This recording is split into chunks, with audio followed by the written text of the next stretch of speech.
avanzaron hacia sistemas agroalimentarios más eficientes, inclusivos, resilientes. Golpeó a América Latina y el Caribe más fuerte que a cualquier otra región del mundo. Y sin embargo, el sector agroalimentario no se detuvo. La región continuó siendo un pilar de la seguridad alimentaria global, garantizando el abastecimiento local y la exportación de alimentos durante toda la pandemia. Los pequeños productores adoptaron nuevas tecnologías digitales para acercarse a los consumidores, y los gobiernos y el sector privado innovaron para asegurar el suministro alimentario incluso en los peores momentos de la crisis sanitaria. Pero la región aún debe enfrentar grandes desafíos. El hambre se encuentra en su punto más alto de los últimos 20 años. Y millones de personas han perdido sus empleos y sus medios de vida, teniendo que optar por alimentos menos saludables. América Latina y el Caribe debe fortalecer su sector agroalimentario para responder a una población global creciente y para proveer alimentos nutritivos a precios asequibles a todos sus habitantes mediante una producción sostenible que preserve los recursos naturales.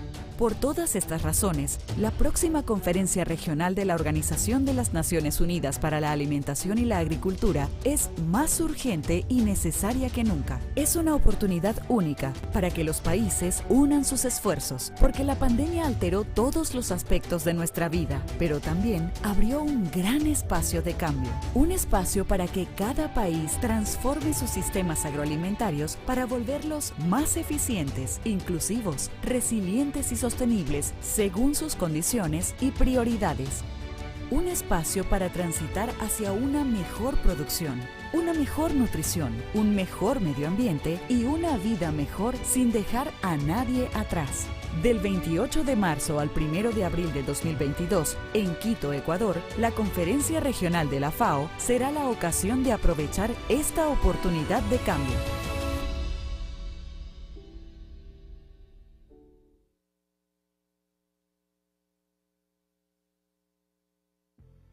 Durante el bienio 2020-2021, los países de América Latina y el Caribe lograron resultados de gran escala y avanzaron hacia sistemas agroalimentarios más eficientes, inclusivos, resilientes y sostenibles. Más de 170 instituciones en 31 países participaron en iniciativas de cooperación sur-sur y triangular, y el número de acuerdos suscritos entre la FAO y el sector privado aumentó en un 30% en relación con el bienio anterior. Para responder a la pandemia, la organización prestó apoyo a sus miembros para que mantuvieran sus sistemas agroalimentarios funcionando de manera eficiente. 26 países suscribieron una declaración ministerial comprometiéndose a asegurar el abastecimiento de alimentos. Y los ministros y secretarios de Agricultura de 34 países sostuvieron 3 reuniones hemisféricas para coordinar sus acciones. La FAO proporcionó estadísticas y análisis sobre las acciones de mitigación relativas al COVID-19 en la región y organizó 27 webinars sobre esta materia, que alcanzaron a 150.000 personas. 20 países aplicaron la metodología de la FAO para realizar evaluaciones del impacto de la pandemia en la producción agrícola. 4 países elaboraron planes de recuperación de la COVID-19. Y 9 países del Caribe prepararon planes nacionales para abordar riesgos potenciales para la seguridad alimentaria y la nutrición. La estrategia conjunta para reforzar programas sostenibles de alimentación escolar entregó implementos de higiene y conservación de alimentos a 600 escuelas en 11 países. Los miembros identificaron sus prioridades nacionales para la Cumbre de las Naciones Unidas sobre los sistemas alimentarios, luego de realizar 120 diálogos con múltiples partes interesadas convocados por 16 gobiernos. 10 países mejoraron sus censos agrícolas nacionales y 13 países utilizaron la escala de experiencia de inseguridad alimentaria de la FAO. Los miembros elaboraron planes para abordar la resistencia a los antimicrobianos. 11 países perfeccionaron sus sistemas de control alimentario. 23 crearon un plan de acción regional contra una enfermedad letal para los bananos. Y la FAO proporcionó apoyo y capacitación para enfrentar el brote de peste porcina africana. 40 mercados mayoristas de 13 países ofrecieron alimentos a precios accesibles mediante el comercio electrónico y las plataformas de consultas de precios. La Plataforma Técnica Regional sobre Agricultura Familiar fue lanzada para que la agricultura familiar incorpore nuevos conocimientos, ciencia y tecnología en sus sistemas productivos. Y 9 países promovieron el comercio electrónico digital de la agricultura familiar. Como parte del diseño de las Naciones Unidas de la Agricultura Familiar, 5 países comenzaron a implementar planes nacionales. La Comunidad Andina definió una agenda conjunta y América Central y República Dominicana iniciaron la elaboración de un plan subregional. 6 países participaron en la iniciativa Mano de la Mano e identificaron carteras de inversión para sectores prioritarios, mientras que la iniciativa 1000 Aldeas Digitales apoyó a 48 experiencias de turismo rural en 13 países. 8 países definieron un plan de acción para implementar soluciones tecnológicas para la administración de tierras, y la FAO reforzó las capacidades de los miembros para la gobernanza equitativa de la tierra. Más de 5.000 jóvenes participaron en el primer Festival Latinoamericano de la Juventud Rural, y los mensajes del informe, los pueblos indígenas y tribales y la gobernanza de los bosques, llegaron a 1.600.000 personas en todo el mundo. 5 países implementaron prácticas y tecnologías ganaderas que redujeron las emisiones de gases de efecto invernadero y generaron múltiples beneficios, y 6 países promovieron la pesca sostenible. 9 países fortalecieron su preparación ante amenazas y peligros que impactan a los medios de vida de la agricultura, mientras que 3 países del corredor seco comenzaron a utilizar pronósticos de sequías y sistemas de captación y almacenamiento de agua. 6 países fortalecieron sus mecanismos para la adaptación al cambio climático y la gestión de riesgos de desastres, mientras que países del Caribe utilizaron el modelamiento digital de los riesgos y crearon equipos especializados en drones para uso en la agricultura y sistemas de información geográfica. Para promover la agricultura familiar y el derecho a la alimentación, reducir la pérdida y desperdicio de alimentos, abordar el cambio climático y regular el rotulado de alimentos, 7 países aprobaron 14 leyes y parlamentos regionales adoptaron 5 normas. Buenos días, operaciones, por favor, adelante. La FAO movilizó Good morning, más de operations. 420 millones Go de ahead, dólares please. en aportes voluntarios, un alza de 78% en comparación con el bienio anterior, y brindó Operaciones, por asistencia favor, adelante, técnica al buenos días. diseño de proyectos de inversión Operations, por please. 1.700 millones de dólares Good morning. en favor de 12 países.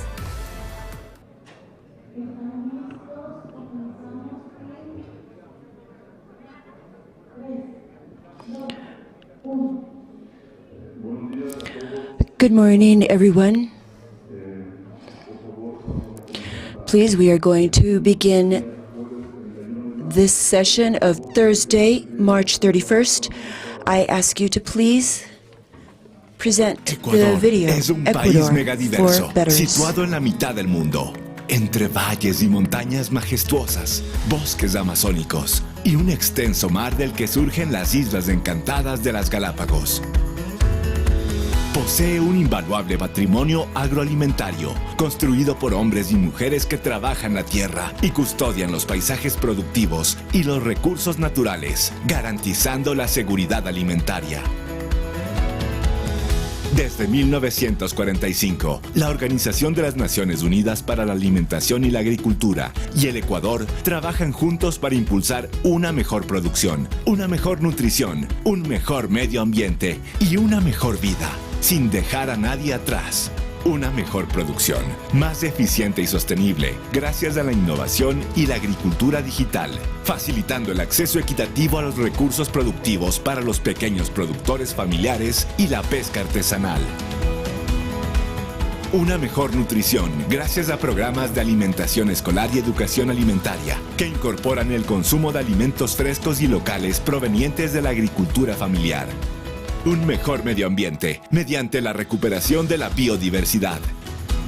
Prácticas productivas ancestrales y la gestión sostenible de los recursos naturales, de los bosques, de la tierra, del agua y de los mares.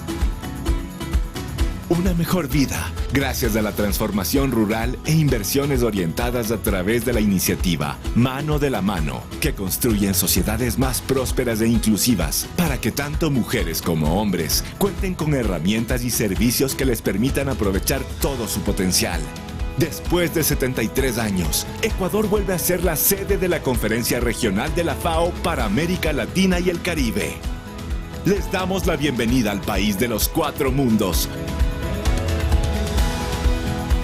cuya gente trabajadora y amable está construyendo sistemas agroalimentarios más eficientes, inclusivos, resilientes y sostenibles para las generaciones presentes y futuras.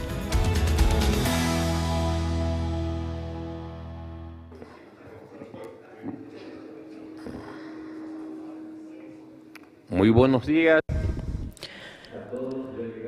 Good morning to all the delegates of the member states, official observers, and spokespersons of the non-government organizations.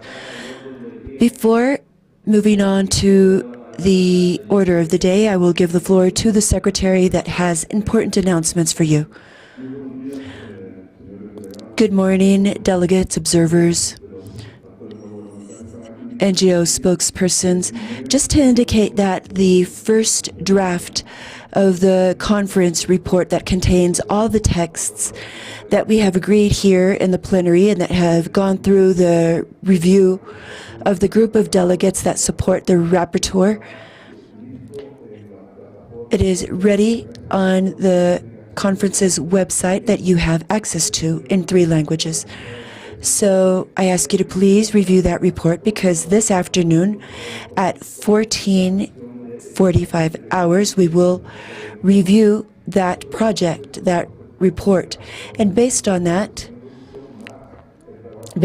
process, plus today's work with the summary of the rapporteur, we will prepare the final draft that will be submitted at the end of this day for its translation, so that we could have it tomorrow, first thing in the morning, so that it could be submitted for consideration tomorrow at 11. That is the first announcement. The second announcement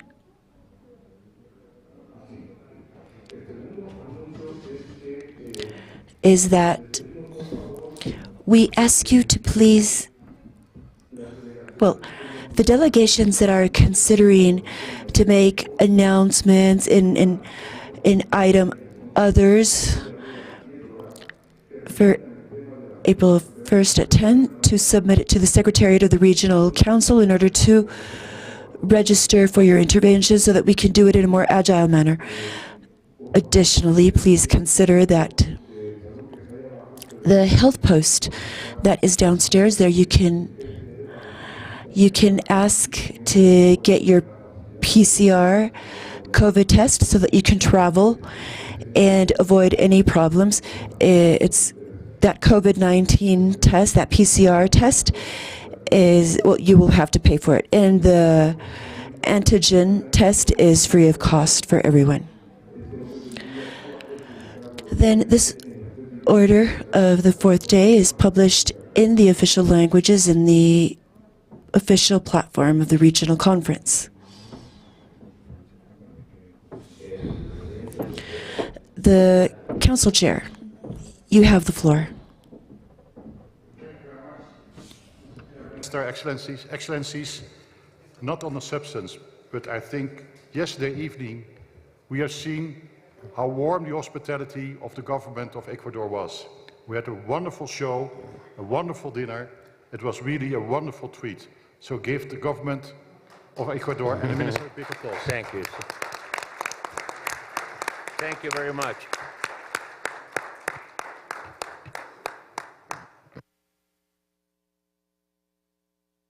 Voy a leer rápidamente el I'm going to very quickly read today's agenda. We begin with thematic session, a better environment, innovations in favor of agri-food systems adapted to climate change and that mitigate its effects.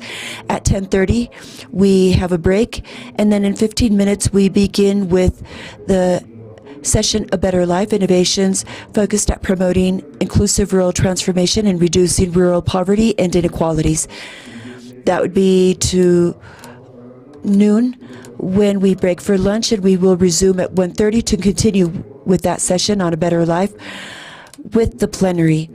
Then at 2:30, depending on the time, we begin with the chair's summary, and at 2:45 the review of the project to close today at 4:45. Thank you.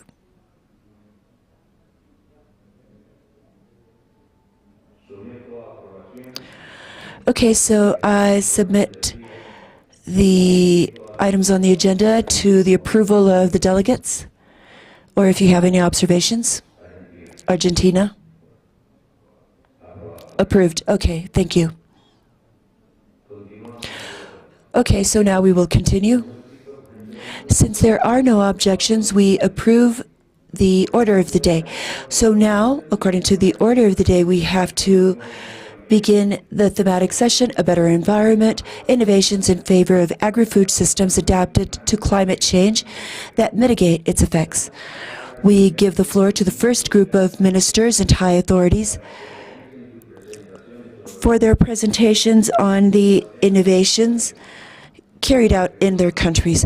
I remind you that each one of you will have an exact time limit of 6 minutes. We increased 1 minute because there are some that need a little bit more time, and we are aware of that. The first country that will speak is Argentina. Mr. Julián Domínguez, you have the floor. Thank you, Chair. Dear ministers of Latin America and the Caribbean, officials of the Ministries of Agriculture, Environment, and Foreign Affairs, representatives of international organizations, members of civil society, especially producers, family farmers, indigenous farmers of Latin America and the Caribbean, delegates of the private sector, ladies and gentlemen. It is a pleasure to share this time with you, and I would also like to begin by saying that I would like to thank Mr. Pedro Lava Gonzalez for his hospitality, the hospitality of your country. You've made us all feel Ecuadorians. The Director General of the FAO for the warm welcome to this beautiful country, and for this excellent meeting that is extremely timely that in response to the complexity of the current international scenario. As has been said, the pandemic has worsened many of the inequalities that we have, and so now we have to face a post-pandemic world that has to be more fair, more just, more inclusive. The prices of foodstuffs, as well as the consequent impact on food security, both regional and global, oblige us to double efforts in the search for urgent and agreed upon measures. We know that it is necessary to reach a regional agreement for this new reality, an agreement that develops the national operational capabilities, because in the midst of the crisis, the states discover the role of the capacity of self-stocking and development that we have, and the articulation with the private sector. Our Latin America and Caribbean has multiple countries with several and different capacities and priorities. Many of the countries that make up the region are large producers and exporters of food, but our main wealth is diversity. That is why, once again, our main or our core focus is to continue to offer our inhabitants in the whole world healthy, nutritional foods produced in a sustainable manner. It is imperative to produce more and better food in a sustainable way, as well as reducing the loss and waste of food in sectors with a higher purchasing capacity. And for this, science, biotechnology, research offer us a great opportunity. The challenge to protect the common house joins humanity in the search of development that is sustainable and comprehensive, as Pope Francis has said. We know that there is an intimate relationship between poverty and environmental crisis, and we also know that in the world, everything is interconnected. This generates a common responsibility. The new generations are demanding a change. They question us and demand that we build a better future that will resolve the poverty crisis of violence, exclusion, and the environment. We celebrate the FAO's leadership in the promotion of an honest debate. Being in the present, the summoning voice so that the international policy can assume its responsibility. The fight against this culture of discarding human beings, or the proposal of a new lifestyle, should be a moral imperative that obliges us in international forums to find specific responses. And that is why, on behalf of my country, I celebrate and am pleased for this call of international organizations led by the FAO. Today, the true environmental debt that the countries of the North have is due to the implementation of non-sustainable models that have allowed the accumulation of structural capital that ends up being expressed in a strong economic, commercial, and social inequality. The internalization of wealth as a result of this undiscriminated exploitation of natural resources and the externalization of its environmental and social consequences are the cornerstone of a system that results to be more unjust. Today, our countries are environmental creators and financial debtors. The foreign debt of the most impoverished countries has become an instrument of control. But the same does not happen with the environmental debt. That evidences a double standard that is very difficult to justify ethically. Also, our countries face unilateral and arbitrary trade systems that, far from shrinking these economic asymmetries, they worsen it. In a world threatened by hunger, poverty, war, and the effects of climate change, we have to find a genuine integration where the principle of common responsibilities, but differentiated, should not only be stated, mentioned, it has to be practiced. The developing countries, where the most important reserve of the biosphere is located, continue to be part of the solution to food security of the wealthiest countries. We demand to be acknowledged, recognized for this contribution, and it has to be turned into value. The land, the earth of the poor countries of the South is rich and not very contaminated, but the lack of resources to service their basic needs are restricted through many unfair trade structures. So we still need a culture of encounter and of cooperation that is very necessary to face the crisis. We have to respond to the needs of the new generations that ask themselves, what sense does it make today to preserve power that will be remembered for its incapacity to transform reality when it was necessary and urgent? Dear ministers, I would like to thank the support of the region to Argentina for exerting the first presidency of its committee, its livestock committee in the FAO, and by indication of the President of the Republic that works in collaboration with all the countries, international organizations, civil society, to turn into value the contribution of animal husbandry, agriculture, and the current times oblige us to solve climate change, poverty, exclusion, and food insecurity. It is time for cooperation among governments and coordination with the private sector. I would like to underscore this, in coordination with the private sector. It is the time of multilateralism that must have as a priority foodstuffs, diversity, inclusive development, farmers, women, the search for peace and justice. It depends on us. Thank you very much for your attention. Gracias, Argentina. Ahora Thank you, Argentina. Now, Barbados has the floor.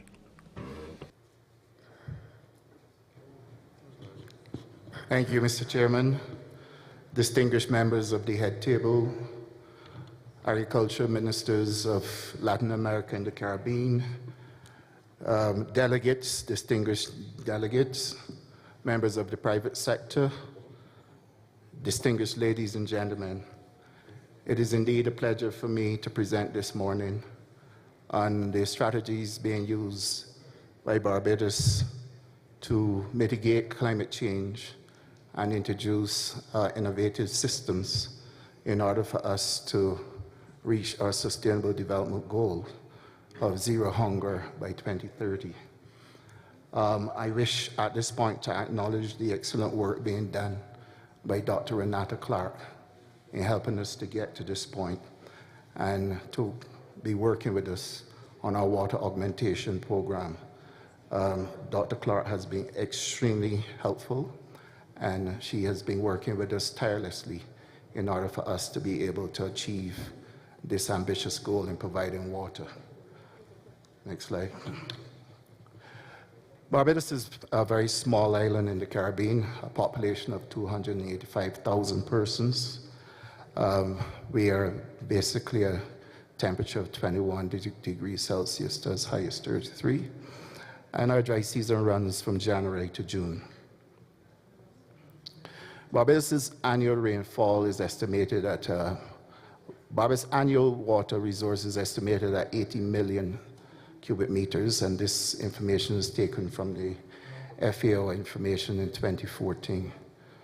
We are basically one of the top 15 water scarce countries in the world, and climate change has made it even more difficult with us not being able to see the type of rainfalls that we are accustomed to seeing. As a matter of fact, we are seeing more prolonged droughts in Barbados, and therefore this has caused a problem. 2019 was the driest year recorded, and this is since 1947. 100% of our water is distributed through pipelines to every household in Barbados. The average annual rainfall is about 1,422 millimeters, or 56 inches. So you can see that we don't get a lot of rainfall. And Barbados essentially uses annual underground withdrawals for the agricultural sector. This is estimated at about 20 million cubic meters, 25% of our groundwater supply. The irrigation systems used in Barbados currently can only give us 10% coverage of 1,200 hectares of agricultural land. Therefore, we are heavily reliant on rain-fed agriculture at this point in time. And periods January to June are our dry season, and therefore it is during this time where crop harvesting is most difficult, and we then have to supplement our water supply. The Ministry of Agriculture and the government of Barbados had embarked since the 1980s of trying to supply water to farmers in a more sustainable way. And therefore, we've gone to a system of drip irrigation, where farmers are provided with irrigation systems. We are seeking to improve these systems by introducing new water-saving techniques, and of course, increasing organic matter and agrometeorology. Through our Met Office in Barbados, we are using meteorological agencies within Barbados and outside of the region to be able to set up weather stations within Barbados throughout the agricultural district. This is one of the districts in Barbados which the government started. It operates 22 dedicated pressurized groundwater wells, serving 700 plus active small farmers, and this was established in the 1980s. We are now embarking on an augmentation program that will give us enough water supply. We're now going to supply catchment areas using dams, and we are hoping to get up to as high as 21 million gallons of water in this system. So far, we've started on 3 of them, and we are moving ahead to make sure that we can provide water across all of the agricultural district. Of course, this is the most expensive undertaking, and we have to make sure that we can put wastewater treatment plants to be able to build in the next 2 to 3 years, producing a total of 3 million gallons of water per day. The reservoirs here are captured at some of the districts. Locations are haggats where we are establishing a fruit orchard, a national fruit orchard with all indigenous fruits. That would give 4 million gallons, and this will be surface runoff rainwater, which will be harvested from roofs as well. And then at River in St. Philip, by dint of the name, we should have a lot of water there, but unfortunately, due to climate change, we don't. And so we have to put in some dams there, which will be 6 million gallons as well. Last slide. And of course, our PPP at LARS, which is 21 million gallons. So we are forging ahead to supply water, and the government has just introduced a rate of 90 cents per cubic meter for farmers, which puts across the board rate for all farmers in Barbados. Gracias. Thank you very much, Barbados. And now, Brazil has the floor. Gracias. Thank you, Chair.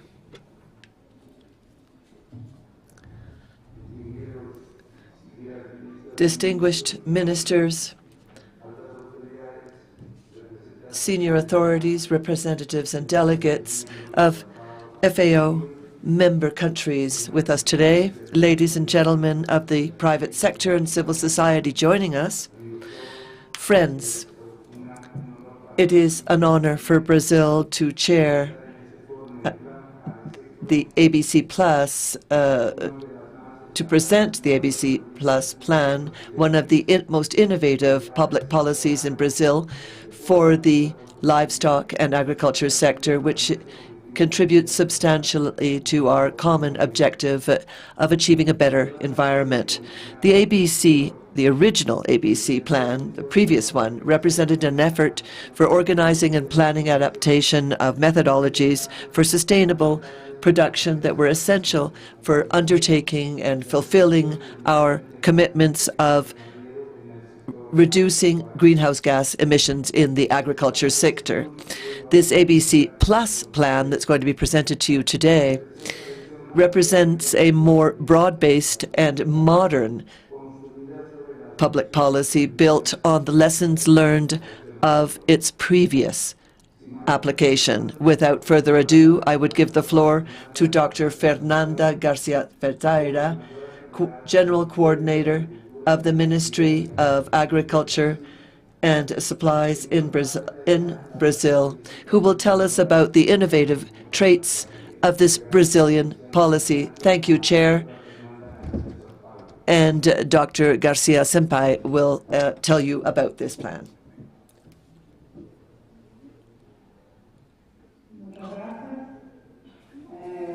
Thank you very much. So I will present some Brazilian innovations in favor of agriculture systems to adapt to climate change and how they can also contribute to reducing GHG emission, promoting a better environment.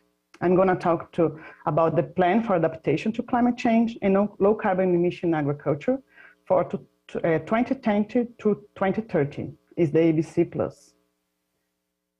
The ABC Plus is a public policy for adapting to climate change, contributing to the sustainable development of agriculture, mitigation GHG emission, and transforming the Brazilian agricultural production model.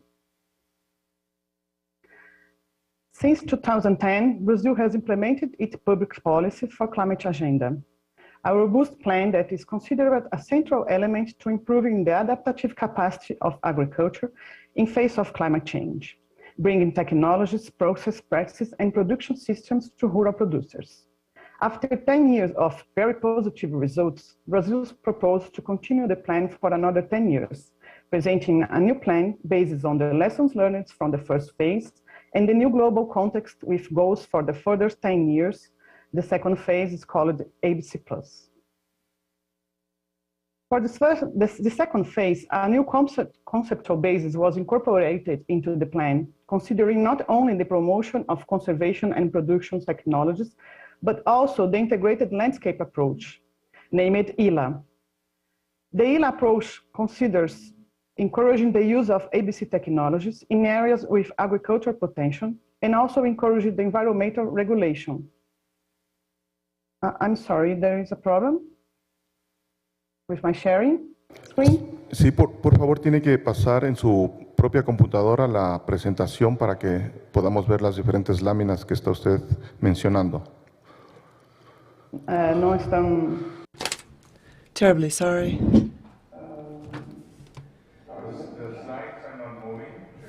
The front page. Okay, now are moving? Yes, yes. Oh, sorry. So I'm in this slide.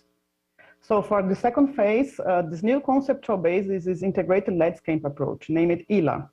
The ILA approach considers encouraging the use of ABC technologies in areas with agricultural potential, and also encouraging the environmental regulation of rural properties, conserving and producing at the same time. As we can see in this slide, the adoption of ILA concepts make it possible to increase biodiversity on rural properties while conserving water and soil. What are these ABC technologies and how they contribute to the sustainable development of the sector? I will briefly present some of the main ABC technologies, results already obtained in the first phase, and new goals for this next decade. First, I would like to point out that the ABC technologies are all results of scientific and technological development over the last 40 years. And based on scientific results, ABC technologies are selected for this first. Sorry, again, it's not, you cannot see my slides? No, it's not moving.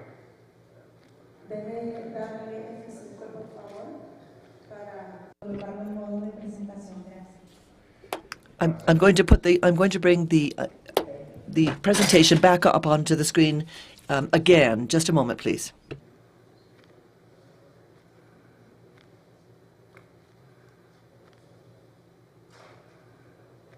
And now it's moving? 1 second, please. Okay. Now try. You're at the front page right now. Yeah, now you have the 3 circles. Thank you. Okay, thank you. So these elements are first, they contribute to the improvement of adaptation capacity, increasing the resilience of agriculture systems, reducing GHG emission, and thirdly, increasing productivity and economic gains for rural producers. So the first technology I would like to mention is the recovery and restoration of degraded pastures. If we look at the condition of Brazilian pastures with data from 2019, we see that we have improved the percentage of pastures considered to be without any degradation. In the first phase of ABC, 26 million hectares of degraded pastures were recovered. Some benefits of restoring degraded pastures are protects the soil, improves soil biodiversity, improves productivity and decrease production cost, and recover degraded land. So in the second phase, the new goal is to expand these technologies in more 30 million hectares. The no-till system is also technology promoted by ABC+. Some of the benefits of using these technologies for agricultural production systems are protects the soil, improves soil biodiversity, brings resilience against drought and heavy rains, and improves productivity. The integrated crop livestock forest system is another important ABC technology. Some of the benefits include improves animal welfare, improves productivity, increases incomes and biodiversity and diversify products, and brings resilience to tackle climate change. So the ABC technology also includes planted forest, bio-inputs, animal waste treatment, management and treatment, and nutritional strategies, and also irrigated systems. So, sorry. In the first phase of the ABC plan, the technologies were adopted in more than 52 million hectares. For this decade, there will be another 72 million hectares contributing to the mitigation of 1 million gigagrams of CO2 equivalent and more resilience to climate change. So why do our farmers invest in the ABC technologies? This is a real case, a picture from a farm in 2006. And after the adoption of ABC technologies, where the product improved its profitability per hectare, resulted in better conditions of soil, water, and biodiversity for the rural property. So I will just conclude by saying that ABC technologies are more sustainable, resilient, and competitive, and that FAO could support the propagation and dissemination of sustainable production technologies. Muchas gracias por su atención. Thank you very much for your attention. Thank you, Brazil.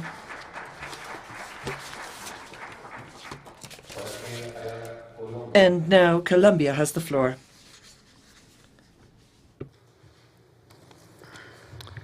Muy buenos días. Good morning to you all, and particular greetings to Mr. Pedro Avala, the chair of this conference, and to the Director General of the FAO, to the regional representative of the FAO, and to all ministers, delegates of the Caribbean, Latin America, who are in attendance today, and those of you who are here with us virtually.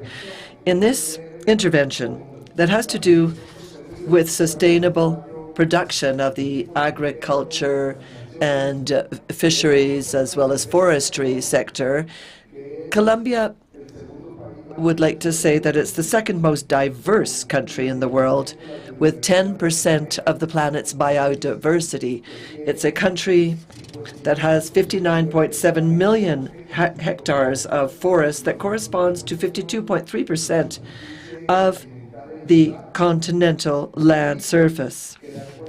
And according to the National Inventory of Gases, of greenhouse gases, it is emitting only 0.5% of the greenhouse gases produced throughout the world. The commitment of Ivan Duque, the president, that was ratified in COP25 in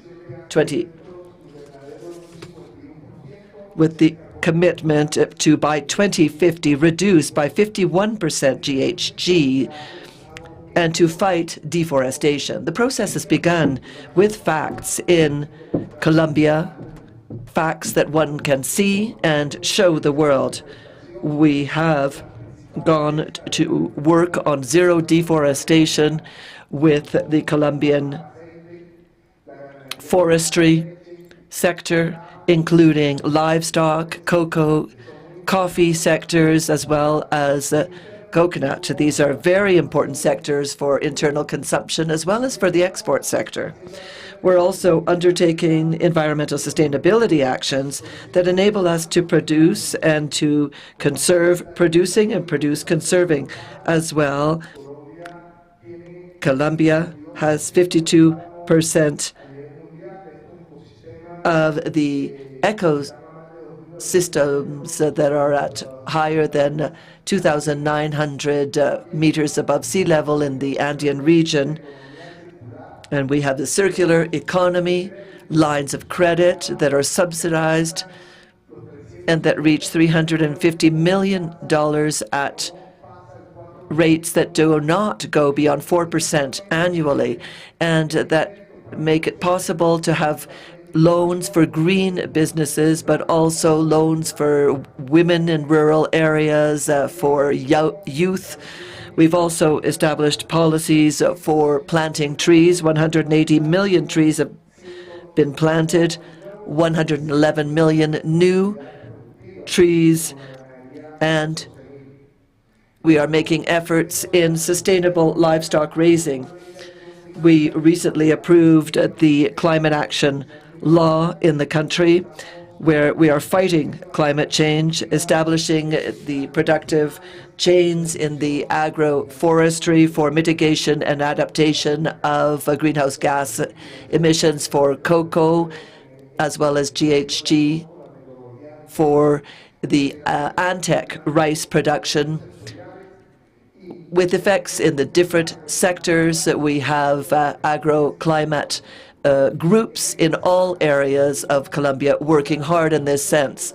This week, with great satisfaction and the support of research centers, CIAT Biodiversity, and the academic world in the country, we approved a large climate-smart agriculture project with the support of the GEF, which will enable us to undertake research and apply climate-smart agriculture processes in sectors such as rice, sugarcane, coffee, livestock, maize, potatoes, and others. It's a $100 million project that will enable us to benefit 619 producers nationwide and as well reduce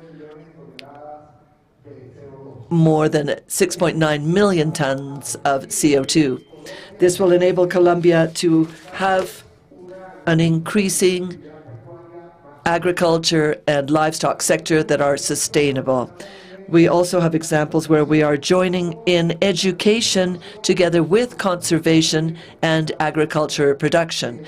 Cases such as the Industrial College of Manilla in Antioquia, which enables young people to learn to till the soil using agricultural, precision agriculture or farming techniques to produce 12 tons to 45 tons of tomatoes per square hectare, which enables them to make better use of the hectares that they have available to them in their family farms and thus contribute to this improvement in the entire country. With this, I would like to close by showing you some of the most important milestones that you'll be able to see in this video. If we could turn the audio on, please, for the video. Es una biblioteca no de libros, sino de semillas. Es el banco más rico que vas a encontrar en el mundo, básicamente. Realmente está lleno de lo que son semillas, la base de nuestra agricultura. The English booth apologizes, but we're not getting the audio feed in the interpretation booths. Conservamos todas estas semillas para que los podemos usar a solucionar los problemas que tenemos tanto en la agricultura y en la seguridad alimenticia mundial. En caso que exista una catástrofe, una guerra y se pierdan las semillas de su lugar de origen, tenemos la responsabilidad de cuidarlas y entregarlas al mundo cuando se necesite. Y aquí tendremos no solamente un banco de semillas, sino un banco de semillas orientado a satisfacer las necesidades para nuestra seguridad alimentaria y para la seguridad alimentaria del planeta.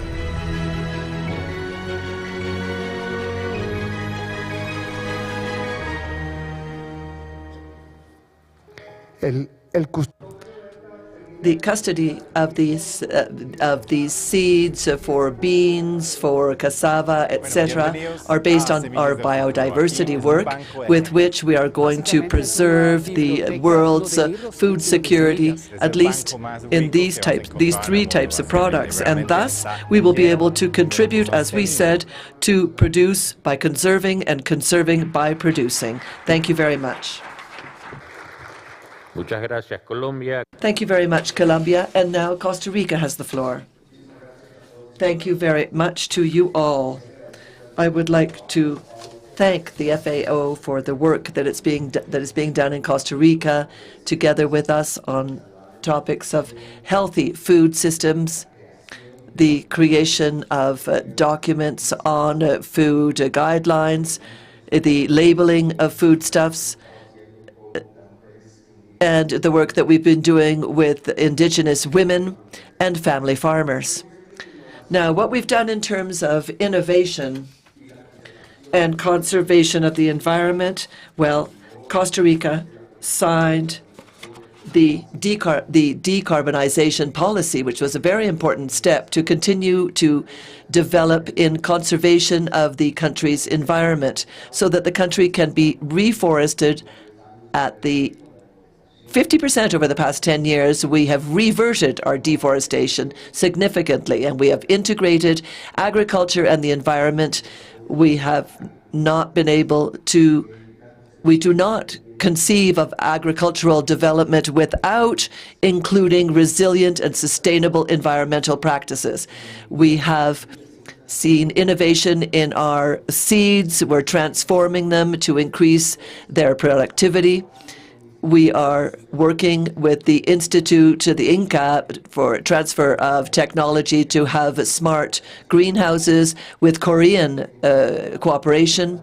We've also been working in generating funds for women so that they can invest in and conserve the land. We've developed policies for giving title to land so that they can develop their lands under technological systems. We have a program for building small factories in the cantons of the country, in all agencies of the ministry, and we have been using parasite and pesticides for maize so as to be able to reduce the number of pests. In livestock and in coffee, we've had a great deal of success. We've got over 1,300 farms where we've had full implementation of the NANA livestock, where we've reduced the pasture areas and maximized production of pasture banks and lands. Greenhouses are being used to keep the cattle indoor when there are critical events such as explosion of volcanoes with ash, and thus we're able to maintain the livestock. And our change and increase of pastures have enabled us to feed livestock and reduce GHGs at the same time. We have an increase in the number of animals per hectare, more than 20 heads of beef in very small and medium-sized farms per hectare. The Nava Cafe has been developed with the management of soil and water and the use of agri-chemicals to have more intensive use and better capacity. We've also developed financial systems to be able to renew and regenerate coffee plantations. This seeking the resilience of our family farmers, socially and economically, as well as environmentally. And we believe that it's sustainable. We've also developed a series of measures for adaptation to climate change that have enabled us to reduce the cost of the insurance that we're implementing of up to 20%. These adaptation measures were given of an economic value so that the banks could finance them and thus have a figure, a number that would be understandable by the banks so that they could understand why we needed to undertake these mitigation measures.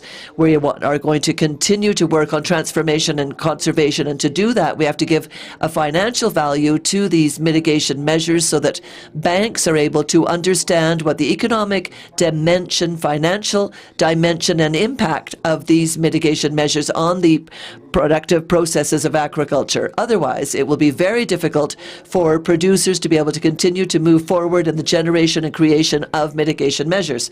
If I give you an example, when we want to mitigate the impact on water of water treatment plants to treat wastewater, there's high costs.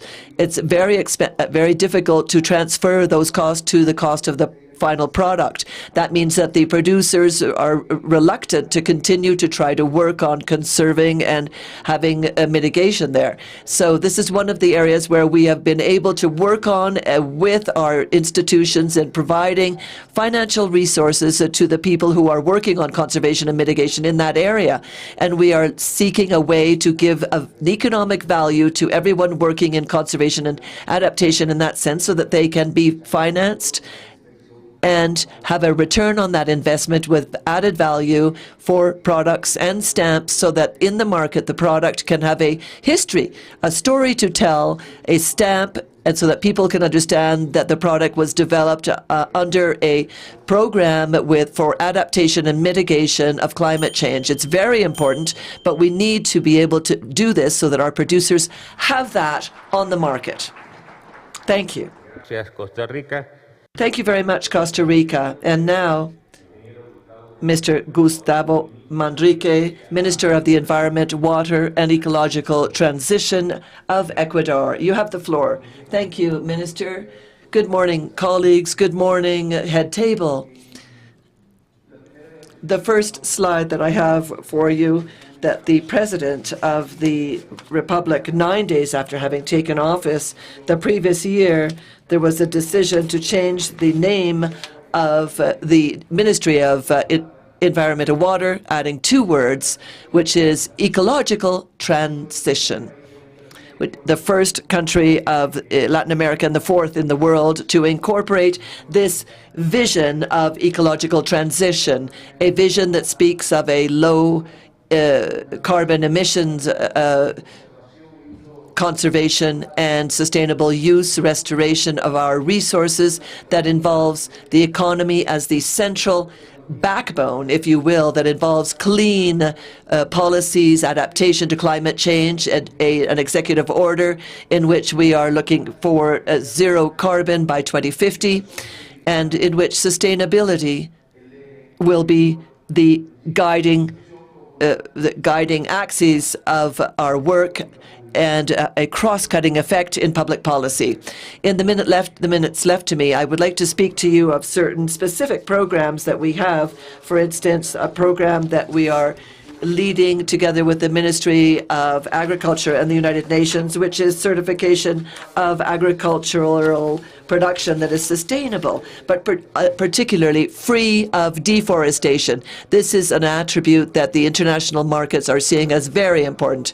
The Amazon program for conservation of the forests, Pro Amazonia, is a program that involves several ministries in the country, together with the Agriculture Ministry, together with the UNDP.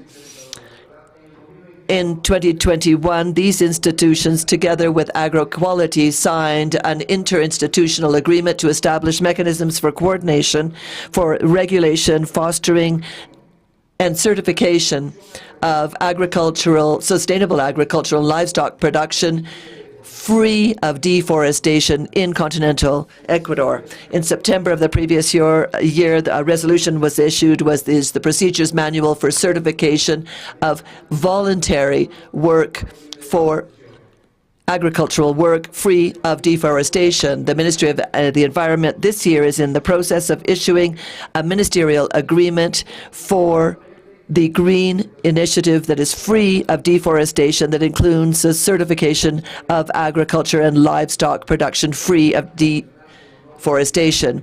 As a footnote, it's important to mention that last year we signed the first container of cocoa export with its free of deforestation certification to Italy.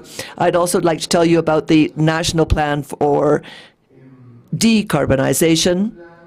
This plan will have a long-term vision that will enable achieving the transformational change towards sustainable development, and for which we seek decarbonization of the economy, with technological changes, socioeconomic changes, as well as environmental changes that involve the public and private sectors, in addition to ensuring incorporation of gender focus and the most vulnerable groups.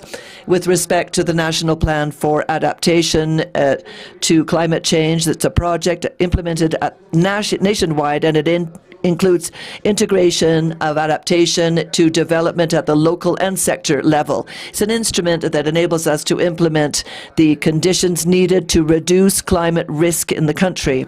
The plan constitutes a tool to fulfill national and international commitments in terms of adaptation declared in our nationally determined contribution, which is 22.5% for the year 2025. Through the projects, we will generate the National Adaptation Plan that will constitute the main instrument for adaptation in the country. In matters of dealing with solid waste and the inclusive circular program, this project, so as to reduce food waste in the circular inclusive economy, which we've called GRECI. In 2020, we launched the Manual for Making the Most of Municipal Solid Wastes, which is a guideline and tool for managing municipal solid wastes. Likewise, it's important to develop a diagnosis on food waste nationwide, which will enable us to generate public policy based on evidence. Now, in terms of forests, we're working on building a management system for a participatory community system for monitoring and surveillance. It's in the process of building the procedure for collecting data analysis from communes, communities, towns. Civil society will contribute to determine the status and the threats and opportunities to natural resources associated with forests, as well as the model that seeks to have local actors to manage the data and to make decisions with respect to the management and conservation of natural resources based on the results generated within the system. Thank you ever so much.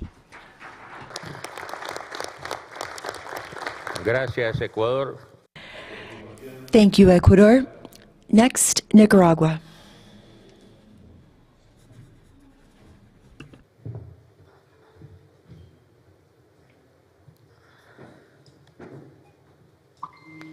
Adelante, Nicaragua. You have the floor, Nicaragua.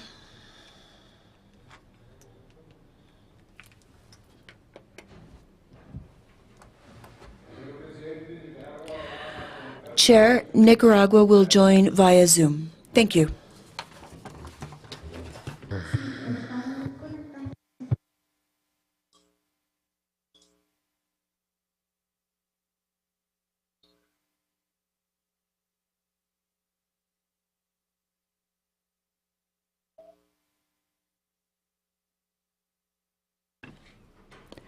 I am sorry, we do not have audio in the interpretation booth.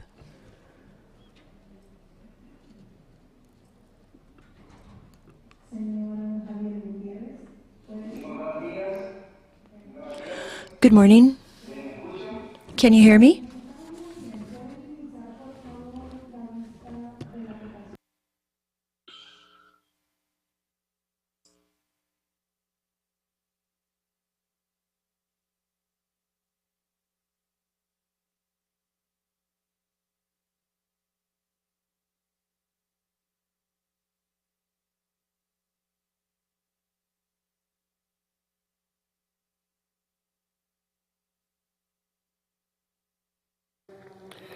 Okay, ante tales circunstancias. Okay, well, in view of the current circumstances, we will continue with Venezuela and we'll return with Nicaragua later.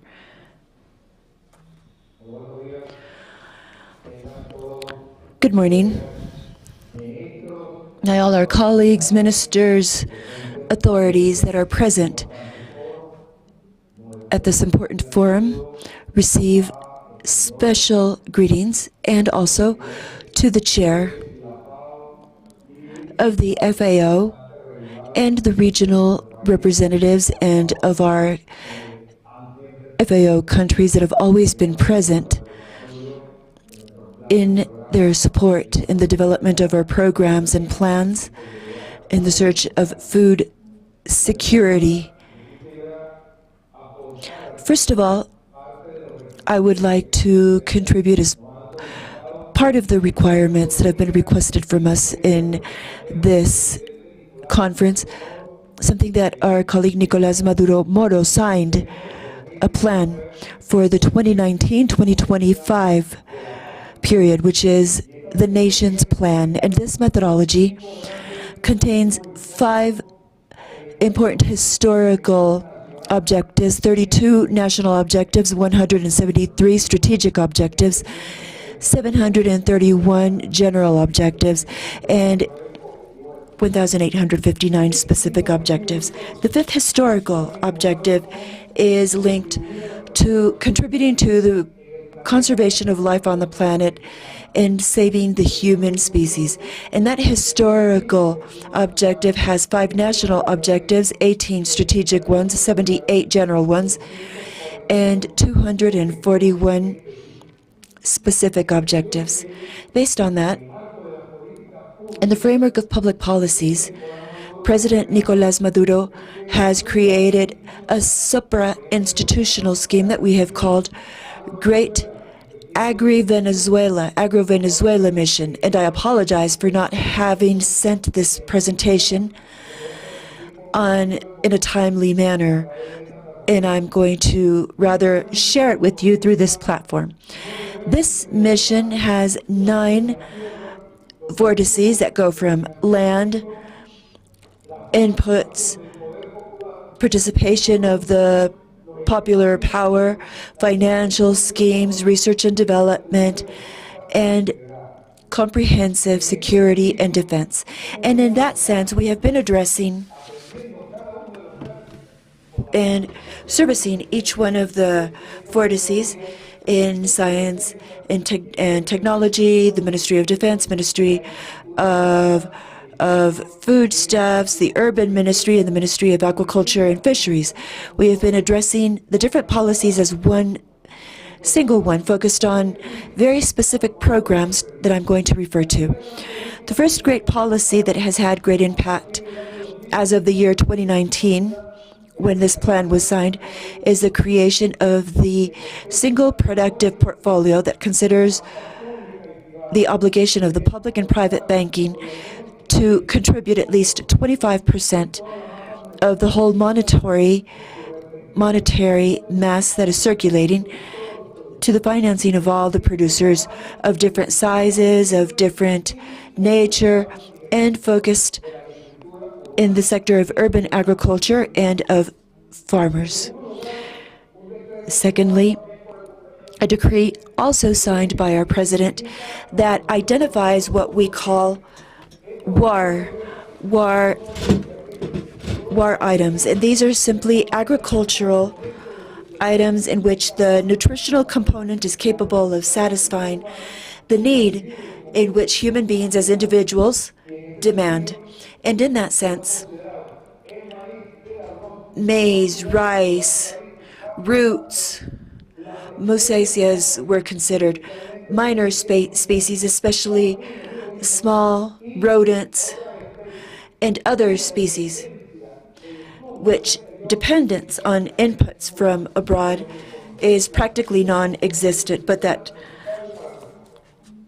contain the necessary nutrients for our body. And that has brought, in the specific case of items such as coffee, that we have been working on together with the FAO for the improvement of the agronomic management. And in the case of bovine, cattle, and in coffee, of 243 hectares that we had, and we went down to 188, we have already recovered and reached 220 hectares. And in the case of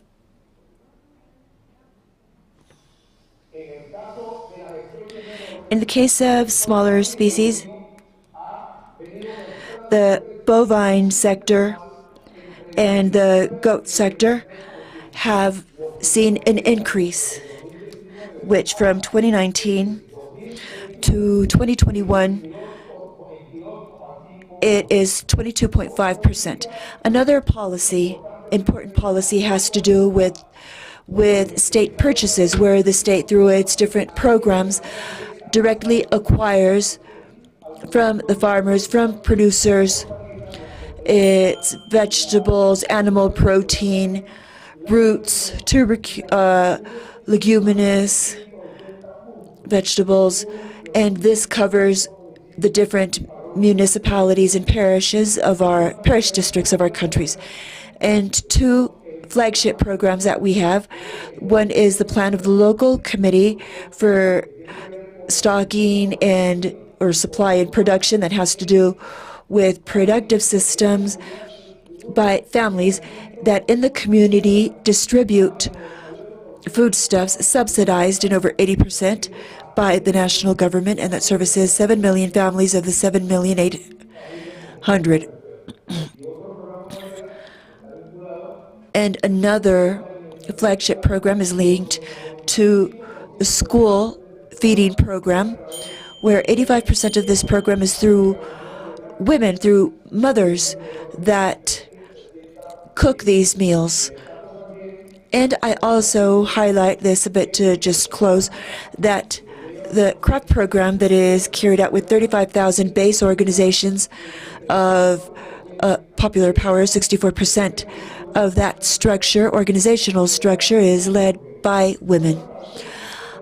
On the other hand, we have provided around 1,700,000 hectares to our farmers and to our indigenous communities, especially Wahidas, Lupa, the Morna communities that are on the border. And Venezuela closes the year for the first time in its history after almost 100 years with a food export that exceeded 260,000 tons. And for this year, it has considered to reach 290 tons of exported food, of which we provide 36,000 tons of coffee. And I provide this information with the authorization of the chair of this conference. And I invite you all to the first coffee encounter that will be held in Caracas on May 5, 6, and 7, where for the first time Venezuela will show to the world the quality of its Arabica coffee. And this is a way of life for us, which says the following: if there is coffee in the high plains, in the altitude, there will be coffee in the plains. So I congratulate you all and thank you all for this wonderful event. Thank you, Venezuela. We will now return to Nicaragua for its presentation. Thank you very much, Chair. Dear ministers, vice ministers, heads of delegations, delegates, it is a pleasure to fraternally bring our greetings from our President and Vice President of Nicaragua. Chair, we would also like to express our gratitude to the FAO for accompanying us and supporting us in the development of the agenda of Nicaragua in capacity building, climate change, among others. Chair, our Mother Earth is agonizing. Environmental contamination, the effects of climate change impede sustainable development, hindering the efforts of our countries to eradicate poverty and achieve human development. And in that sense, Mr. Chair, we mentioned some problems. Natural forests are disappearing annually at an extremely high rate, so at around 40,000 hectares a day. This is reducing the capacity to provide goods and services, environmental goods and services that are important for life, especially water, soil, loss of biodiversity, and endangered species. Also, the global temperature increases are above 1.1 degrees Celsius worldwide. The emissions of the concentrations of carbon dioxide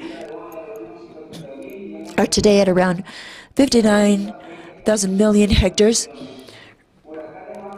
More frequent, intense hurricanes, droughts, prolonged scarcity of water, diseases.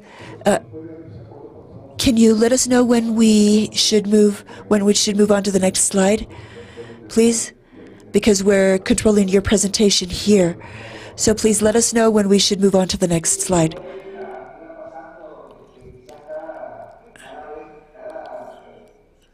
Yes, maybe every 1 or 2 seconds, because the slides are parallel to my presentation. Okay, I apologize for the interruption. So it is necessary to act In 2022, it will be 30 years of the Rio Summit of 1992 and 50 years of the first Summit on Sustainable Development and Human Development in Sweden. And we continue without reaching the goals in climatic matters. On the contrary, things are becoming even worse in many regions of the world. We indicate that the 10 largest countries that emit carbon dioxide represent 83% of global emissions, while the 100 countries of lower emissions only represent 3%. And among those, Nicaragua only emits less than 0.5% of global emissions. As a consequence of the aforementioned, we are one of the countries with greatest sensitivity and exposure to the devastating impacts of climate change. Our so-called vulnerability has been created, and as a result of the consequences, as a result of the carbon dioxide emissions of other countries, and we've been suffering the impact of ETA and IATA hurricanes, causing millions of dollars, billions of dollars in losses. Nicaragua has 7% of the world diversity, a national system of 74 protected areas, self-managed, and with the territory, particularly with native African descent and rural communities. That represents around 30% of the national territory. We have forest coverage of 4.7 million hectares, offering goods and services, environmental goods and services that are important for our communities. And we also have 4 biosphere reserves, 3 recognized by UNESCO, and the first biopark of Central America. Nicaragua has the national plan to fight against poverty and for human development, for good living, a society free of poverty, with peace and prosperity, and also to strengthen the national policies on climate change, and it's linked to the agenda. The Secretariat for Climate Change of the Presidency has been created in the National System for the Management of Climate Change, and a presidential decree that will regulate the mitigation initiatives of the emission of greenhouse gas effects, and the Kyoto Protocol, and the Paris Agreement. Under the socioeconomic model, we also want to mention 3 initiatives of many that are being managed and implemented. The first is the Bioclimate Project, over $100 million, that considers climate actions to reduce deforestation in Bosaguas, one of the biosphere reserves that we have in Nicaragua, and San Juan River, with over $100 million to improve the response capacity of almost 700,000 protagonists in an area of almost 2 million hectares, in which we intend to reduce around 53 million tons of carbon dioxide. Project to strengthen the response capacity in protected areas. We intend to establish good environmental and socioeconomic practices to reduce the degradation of natural resources in an investment that exceeds 7 million hectares, and the Resilient Landscape Program in important protected areas of Nicaragua. Chair, Nicaragua considers that the countries of the world should adopt a system that defends Mother Earth, where nature and human beings are the totality of Mother Earth in its anthropocentric model that is at service of humans. So we encourage the representatives, the participants of this session, to join efforts and cooperate so that we can generate a world of understanding, peace, solidarity, and sustainable development in balance with nature. Thank you very much, Chair.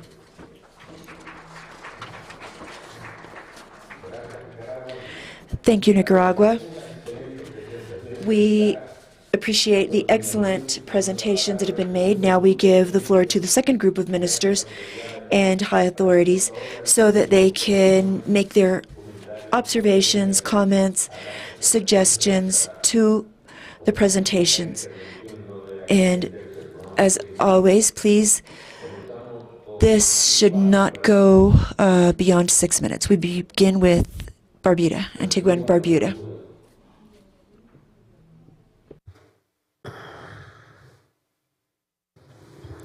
Good morning, Mr. Chair. I'm sorry, Antigua and Barbuda does not have a statement at this time. Seguimos con Bahamas. A pleasant good morning, Mr. Chair, ministers of Latin America and the Caribbean. I would like to say thanks to you and FAO to allowing the Bahamas to make this intervention. on the stated topic. However, the intervention is prefaced on the fact that for the Bahamas and small island developing states of the Caribbean, climate change is real.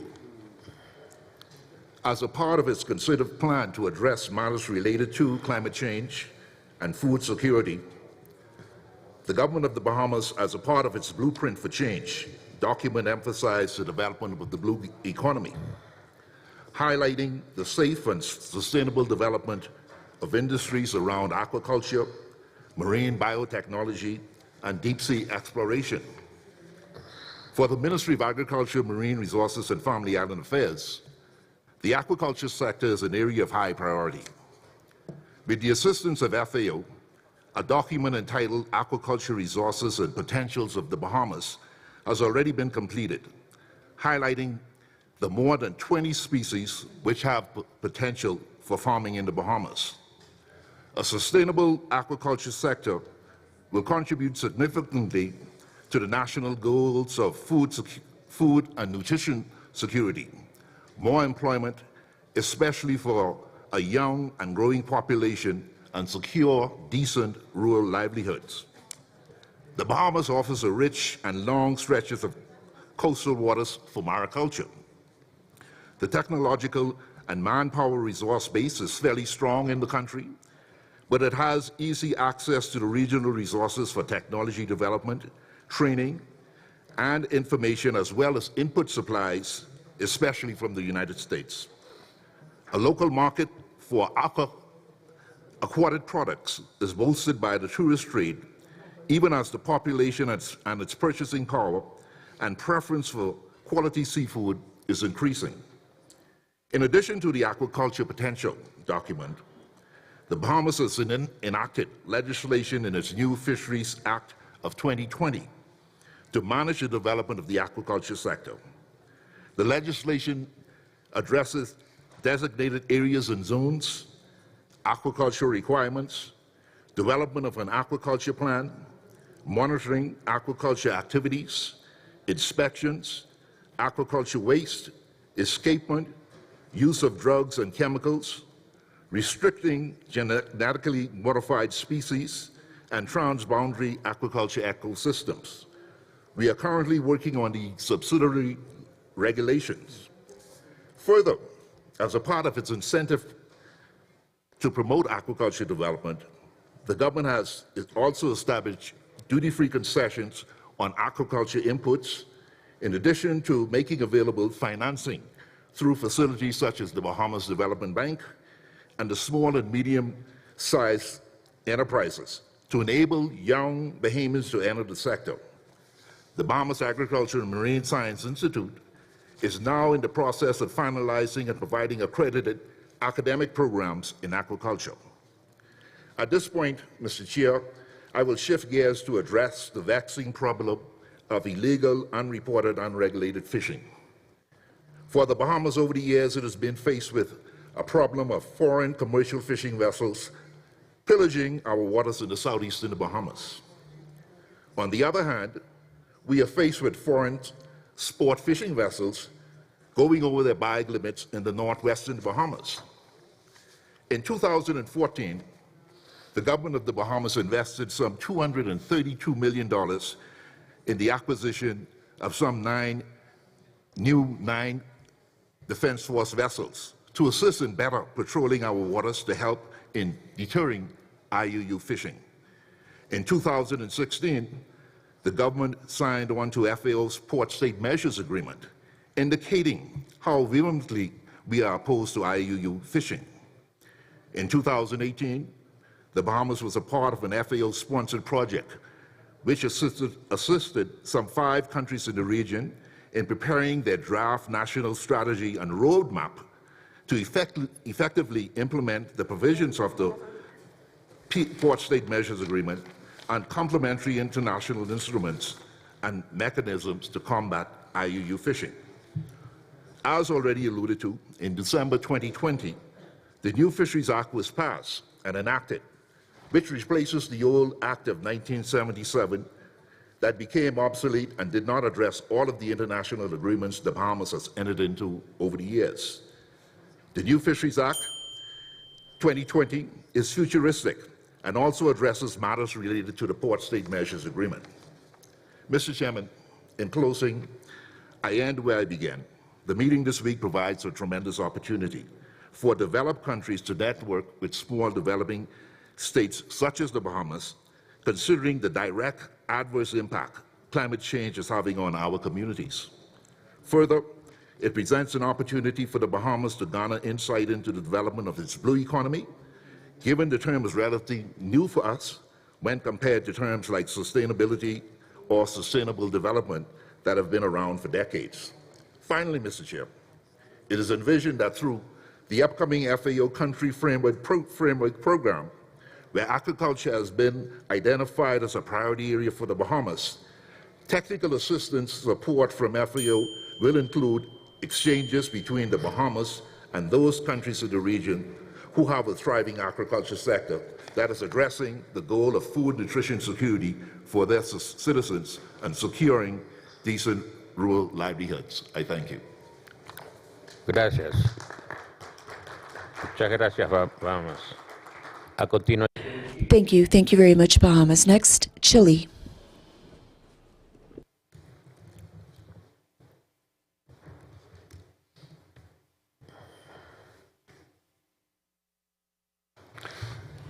Presidente. Chair, fraternal greeting to everyone by President Gabriel Boric. We would like to place emphasis on 4 areas that we believe are very important as a community of Latin America and the Caribbean and the FAO, and we would like to delve further through our collaboration in this area and common goals. One is the obvious collaboration. Oh, can you please remove your face mask? I'm sorry for the interruption. You can hear me better now, yes. One is an initiative of the state promoting the congresses in our country through the active collaboration in science and technology for future developments. There are things that many of you addressed in the very good presentations that we've seen this morning. The obligation of seriousness and co-responsibility in the climate crisis that, as we heard from Barbados up to the northern central part of Chile, this not only has to do with technification, but also with the governance models, with collaborative governance models, destroying the trenches of privatization, seeking collaboration among all the stakeholders. It is also important for us to be able to have, precisely based on food sovereignty, also strategic sovereignty. And in that sense, our countries should collaborate more in this whole matrix of production of fertilizers, as we have dramatically seen. I was talking to the colleague from Brazil. Chile only has surplus in nitrate, which is historical in the north of the country, but we have great deficits also, and this requires joint work. And also because it is part of this combination of nightmare that has to do with collaboration for sustainable development, and in which we have to work on those matrices that are key, such as green hydrogen, the possibility to produce ammonium, and also the alternate production of agroecological fertilizers, and generate this city-rurality cooperation. In Chile, there's a set of municipalities that have been generating compost for farmer families. We know that countries such as Cuba have history of this, and we have to multiply it also in this crisis. Collaboration with it. This is something that can help us. We have heard and we have learned from the efforts that are being made in many countries.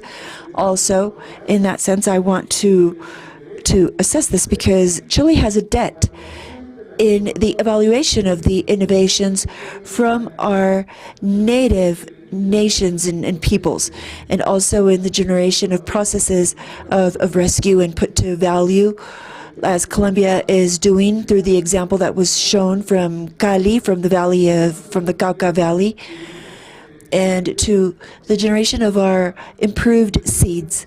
And we will finish by saying that a task team in technology of information, new information, and in this matrix of fertilizers and of great sustainability and sovereignty, energy sovereignty, this is in line with the regional FAO. Thank you very much. Thank you, Chile. And now we'll give the floor to Cuba. Good morning, and thank you very much, Chair. A fraternal greeting to the ministers representing the countries joining us today. First of all, we would like to underscore that we believe that the design of the new strategy presented by the FAO is consistent. And we believe that the presentations made today by the delegations joining us are headed in the strategic direction of having innovation, technological, institutional, and social innovations that help the agri-food systems that will enable us to increase the resilience of family farmers, micro, small, and medium-scale enterprises. We believe that the results expected through the implementation of that will be consistent with the international, with the results of the debate internationally, and generally the forest, agriculture, and aquaculture systems will be able to work on this as well. The information included in the document on the work of the countries, and I would like to underscore our modest Cuban experience. It's a field that we need to do a lot of exchanging of experiences and have synergies.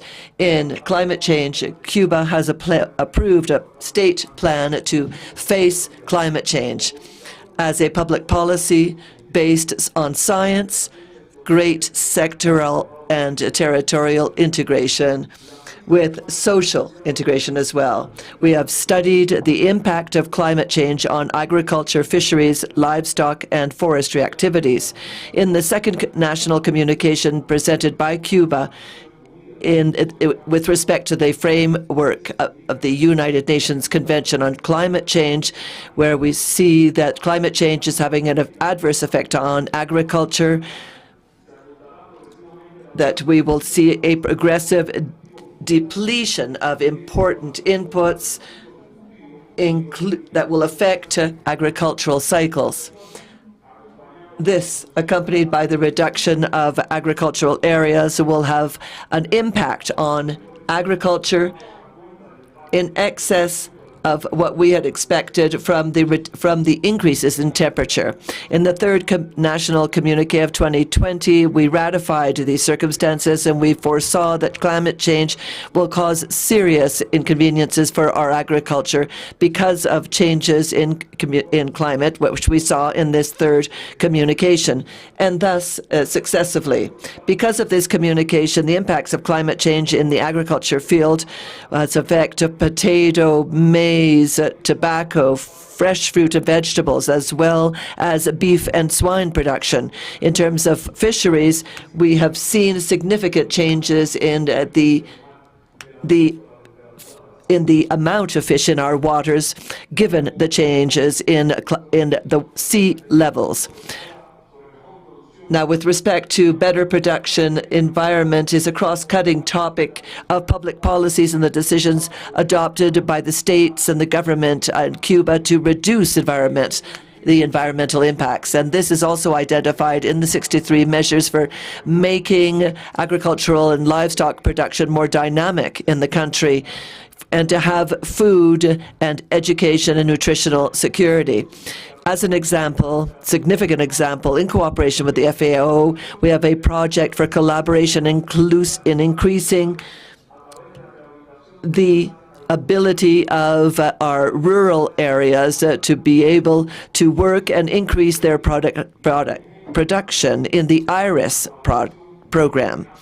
In this field, we underscore the support of the FAO as the implementer of the project.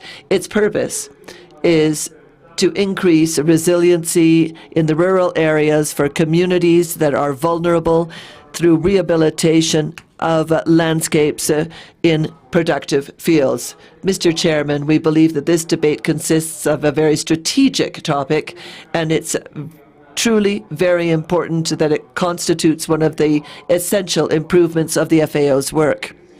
In this vein, sir, Cuba, for improvement in the environment, has ratified its will to have integration and cooperation amongst our countries in the region.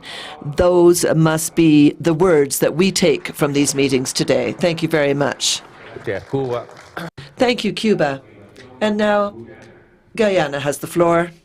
Thank you very much, Chair, and let me join with my colleague in complimenting once again the Ecuadorian people and government for this great hospitality.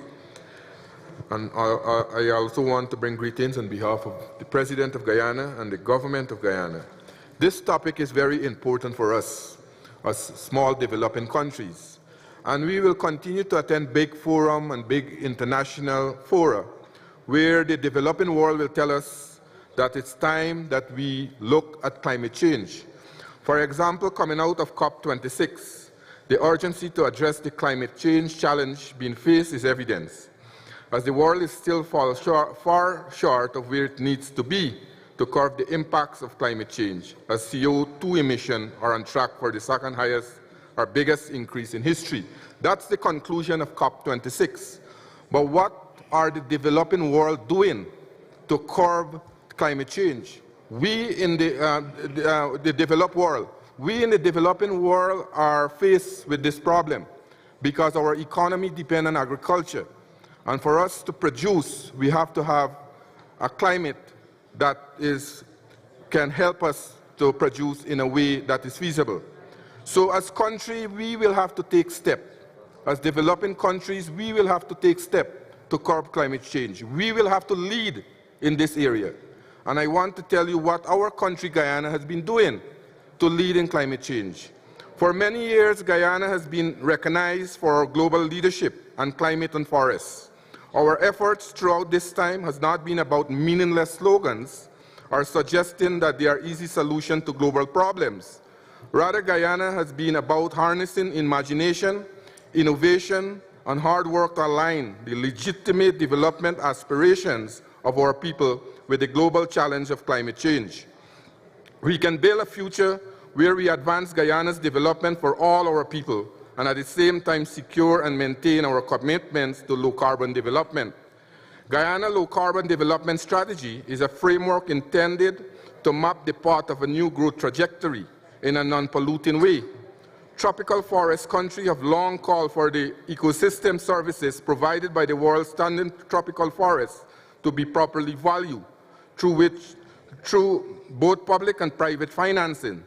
This will enable people who live in the forest and forest countries to create jobs and economic opportunities from an economy that works with nature instead of today's reality where forests are often worth more dead.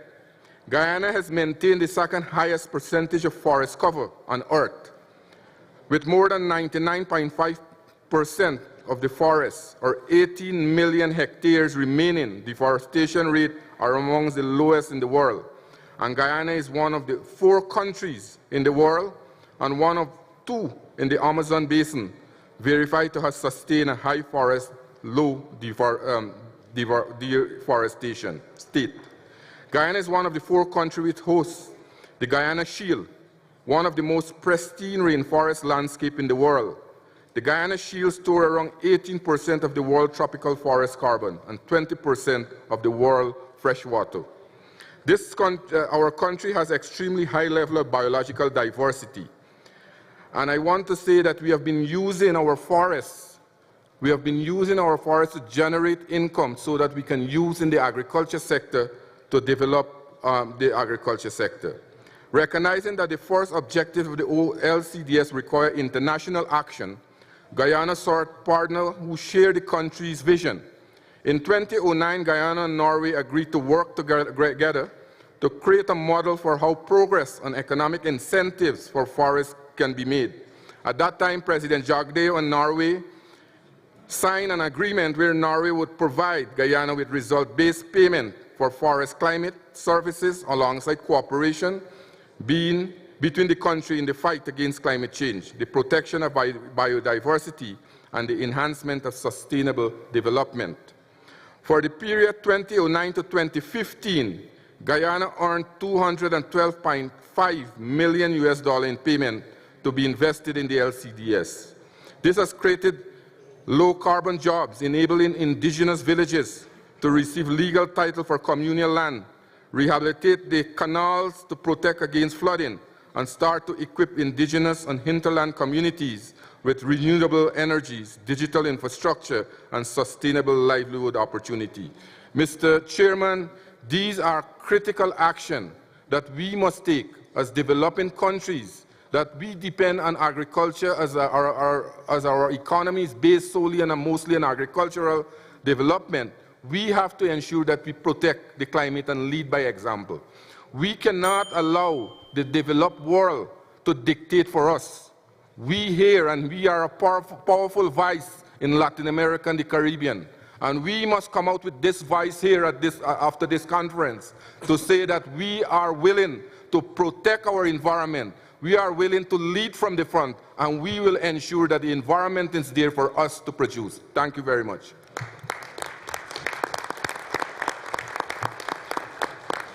Gracias. A continuación. Thank you. Jamaica has the floor. Thank you, Mr. Chairman, colleagues. Let me join in just congratulating and thanking the people and government of Ecuador.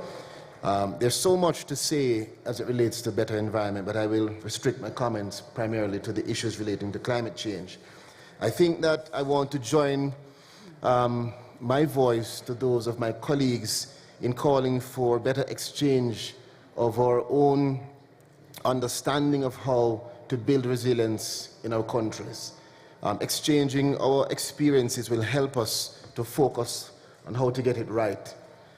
Climate change is primarily broken up into mitigation and adaptation. Mitigation, the reducing of greenhouse gas emissions, is more important to the larger countries, those who are the larger emitters. But for the small island developing states that are more vulnerable to the changing climatic conditions, like Jamaica and other islands in the Caribbean, where we are particularly positioned in zones that are vulnerable to hurricanes, adaptation is critical. And at COP26, we saw finally the recognition of adaptation, where it has now received equal importance. We have to continue that fight. We have to have a united voice as ministers with a focus on agriculture, understanding that climate action is not an option, understanding that one hurricane can wipe out all of our crops, understanding that the pollution, plastic pollution, and contamination of our marine spaces is going into the fish that we eat. Understanding that in our countries, building resilience is not just a catchphrase. In Jamaica, we were one of the first countries to submit our nationally determined contributions in June of 2020.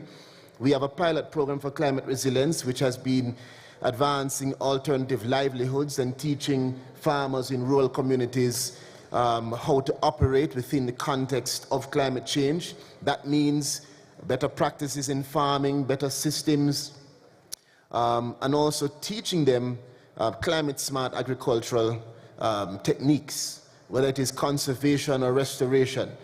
I think that it's very important for us to have a consensus here, putting the puzzle pieces together to make sure that what you have learned, whether it is in manufacturing or of fertilizer, or what you have learned in dealing with pollution, that we share that information and that we integrate it now into our planning and development nationally.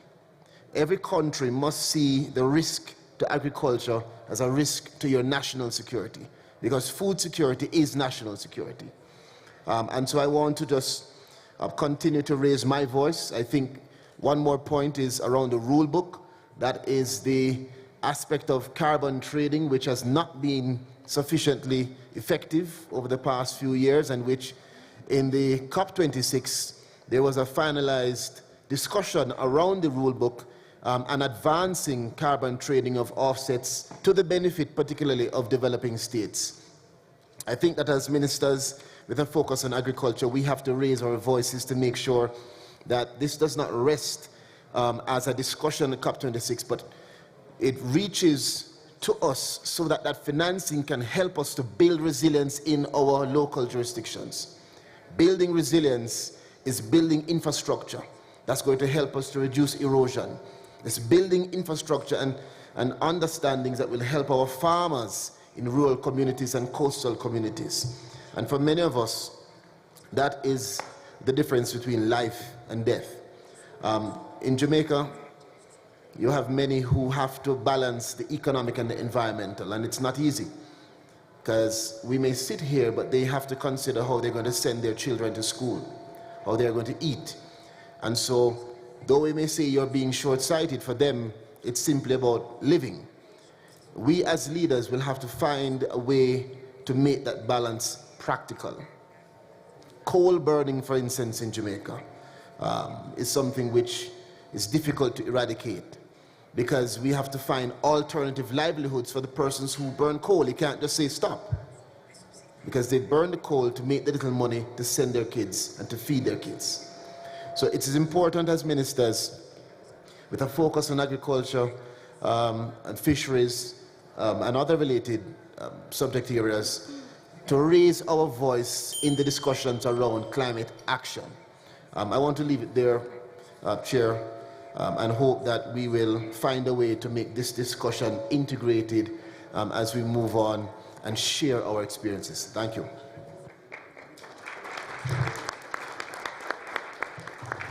Gracias. Thank you. Paraguay has the floor.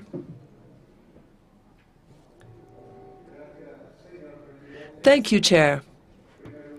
First, I would like to congratulate all of the speakers who took the floor before me, particularly celebrating the efforts that are being made in the region in making their productive systems increasingly sustainable, and the effort under the principle of common yet differentiated responsibilities undertaken by the countries, particularly their farmers, on the road to sustainability, and particularly to turn their systems more resilient to climate change and to adapt them. In a region where our colleague from Colombia said that the emissions of his country were 0.4%. I think Argentina is at 0.6%. Paraguay is about 0.02% of emissions. In other words, we can say that the region contributes to solving a problem with respect to which it is not even responsible.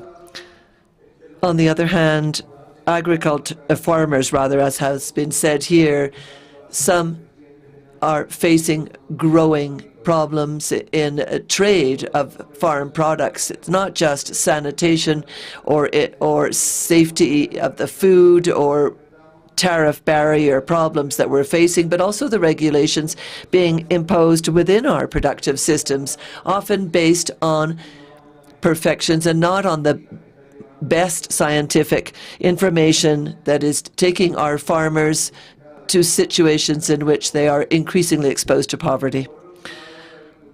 Agriculture in the region, on the other hand, is based in the majority of countries on competitive systems where the market rules, supply and demand, play a very important role.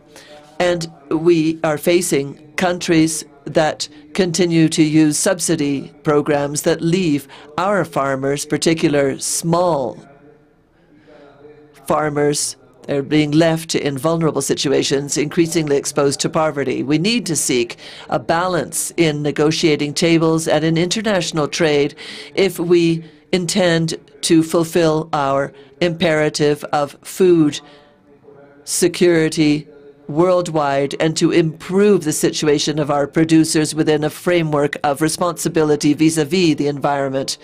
There you have my contributions to today's discussions. Thank you very much, or this morning's rather. A continuación. Uruguay has the floor. Thank you, Chair. We would like to thank and send our greetings to all of the ministers present, in particular to the FAO as well, and to you as the host, as well as to the government of Ecuador.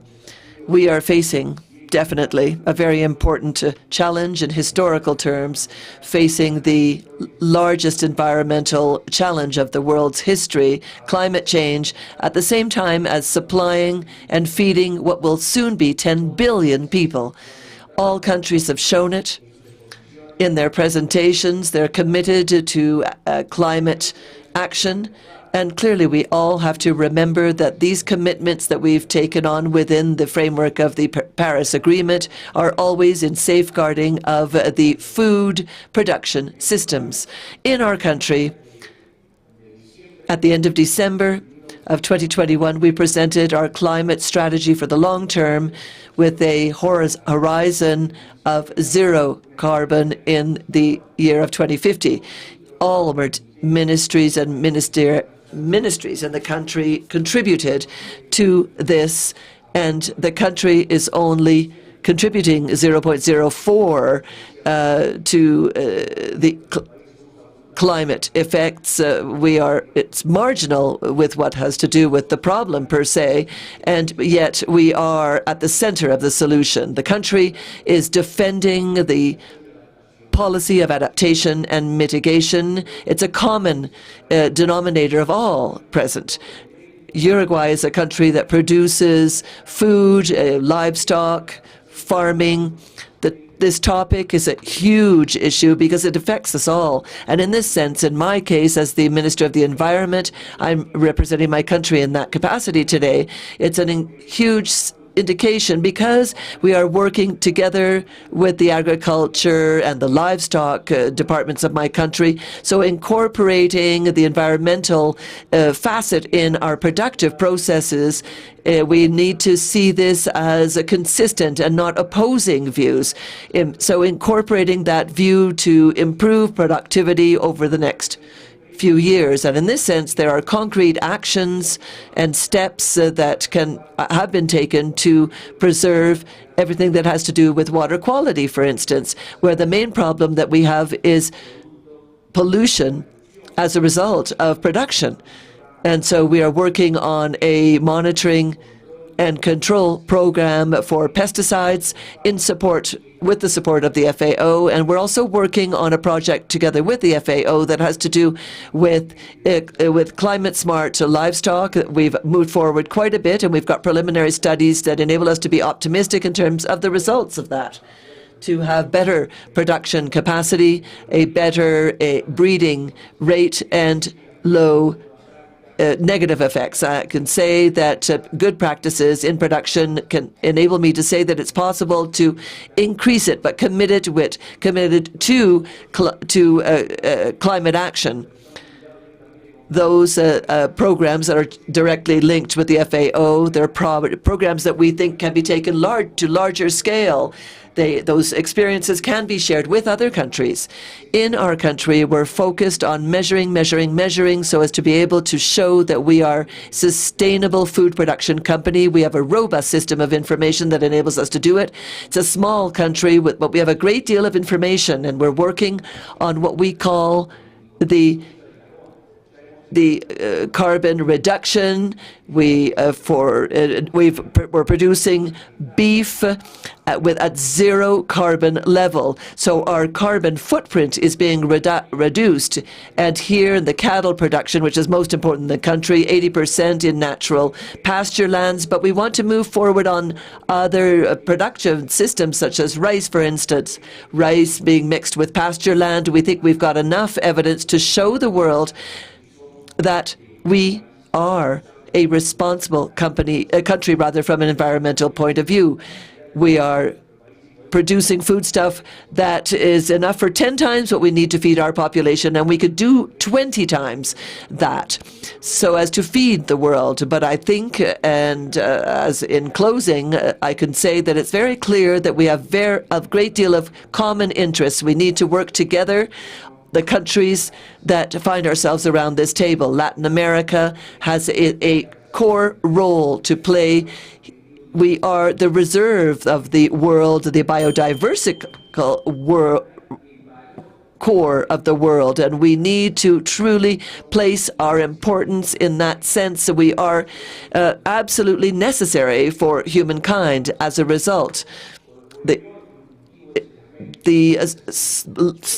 worst single crop in the world is when we have single-mindedness or people wanting to work on their own. We need to work together so that we can place our lands, our peoples, and our cultures together to work together and thus be able to defend our actual rights. Thank you very much, Chair.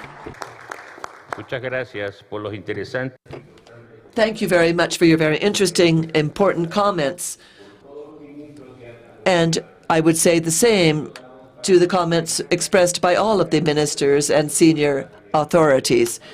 We would now open the floor to the plenary, to the observers, other countries, official observers, spokespersons, so that they tell us give us their interventions in 5 minutes or less with respect to the innovations presented and their comments regarding a better environment. I would give the floor to the Secretary first, please. Uruguay. Está el micrófono, hay que apagarlo. Gracias. I've been given a quick news. The testing module will be open all day long so that people can do their PCR testing. Please, we would ask you to use your face mask. It's compulsory within and outside the plenary session. If you have to take the floor, you can take it off. After that, put it right back on kindly. Thank you very much, Chair. A continuación tiene la palabra México. Mexico has the floor. Chair, thank you so very much. Greetings to all of those present. Just a quick comment. Unfortunately, the audio is insufficient for interpretation purposes. Rather, it's improving, says the interpreter. We see the wealth of our region in experiences, knowledge, innovations, and initiatives. And in this sense, my comments are aimed at requesting that the support of delegations to request from the FAO to analyze and systematize the experiences presented in these 4 segments and promote South-South cooperation to make the region present to serve the interests of other countries and even those of our own countries. I think that today's experiences, at least for me, have given me ideas that there are countries that want to discuss their experiences and others that want to learn from them as well. So I think that we all need to ask the FAO to analyze the experiences presented and that it help us to organize South-South collaboration in our region, perhaps even including more developed nations. Thank you very much, Chair. Gracias, México. Thank you, Mexico. Perla Alvarez, who's the spokesperson for civil society. Good morning. Thank you very much for the opportunity to take part in this discussion. Civil society would like to contribute to the discussion as well with respect to this very important topic, a better environment. The ideas, proposals, and experiences presented today are very interesting. However, civil society and social movements, the organizations that we work with in my group, there's one core issue that needs to be underscored in any proposal, and that is that the topic of food sovereignty, for us, it is essential that we be able to use that principle as the point of departure, because if we guarantee food sovereignty, indeed our environment will also improve. We believe that the production models and current consumption models throughout the region do not lead to food sovereignty, and as a result, they are not contributing to improving the environment.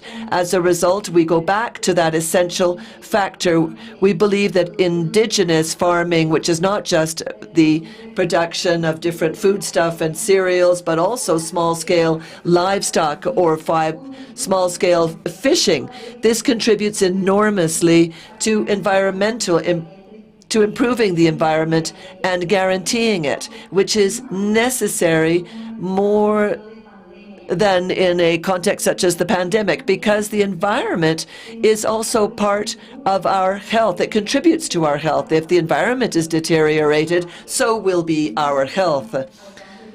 There is a global scope for this, and we have a great deal to contribute in this sense, because we still have peasants, small-scale farmers and fisher folk who can contribute to improving the environment through their experiences.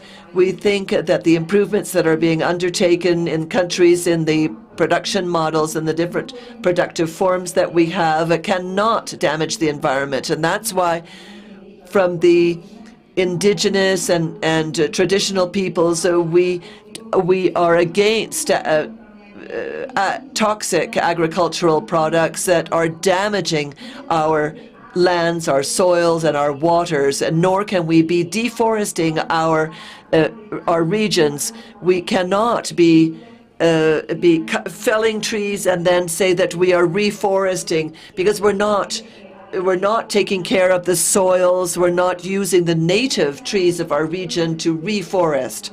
I think that the contribution of women and youth is not just from the point of view of entrepreneurialism, but rather active political participation in decision-makings, not just at the point of planning, but also implementation and evaluation of the different programs that we might have at the country level, and this can be a very important contribution. Public policies that are implemented by agriculture ministries with the assistance of the FAO or with the assistance of conferences such as this need to contribute so that public policies have the foundations of the respect for rights, the collective right, the human rights, the rights of the indigenous communities and of the cities, because we're talking about the society in its entirety and feeding society.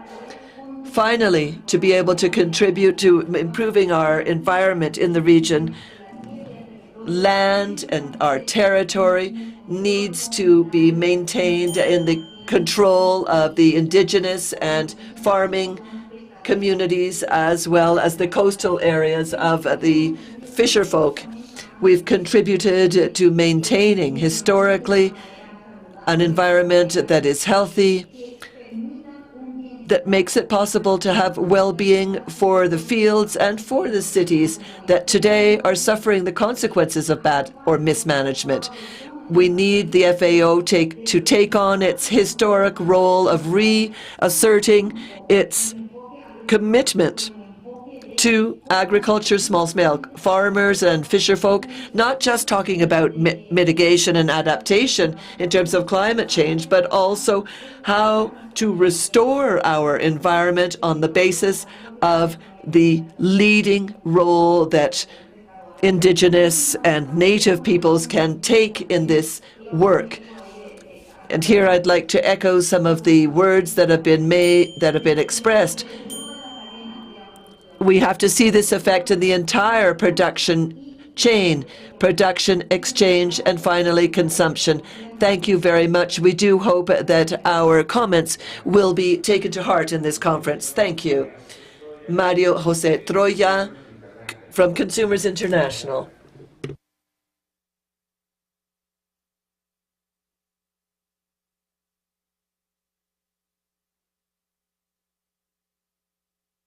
Muchas gracias, señor presidente.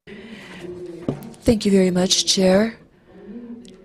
Delegates, also from the movement, the consumers movement, we have some thoughts that have to do with the promotion of responsible and sustainable consumption, and it has to do with making decisions from the consumption of goods and services from the environment by consuming efficiently of the resources available, respecting the environment and the basic needs of other consumers.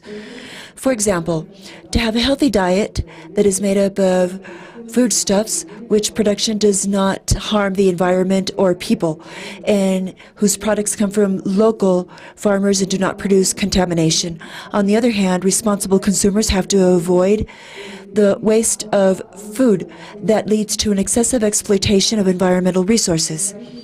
The countries should commit to comply with Objective 12 of the Sustainable Development Agenda to change habits of production and consumption. And in this sense, it is recommendable for consumption to be solidary and sustainable, which will be achieved through education projects and programs at every level, both formal and informal. Information on the composition and form of elaboration of foods, their origin. It's important for consumers to know what is behind each product that we serve at the table.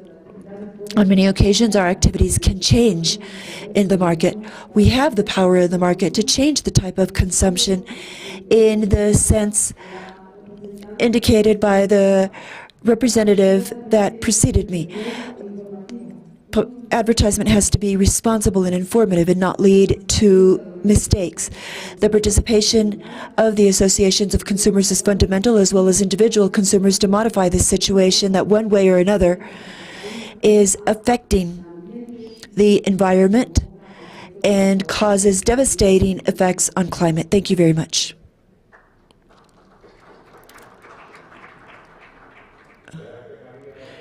Thank you, Maria. Next, via Zoom, Santiago Lopez, spokesperson of the private sector.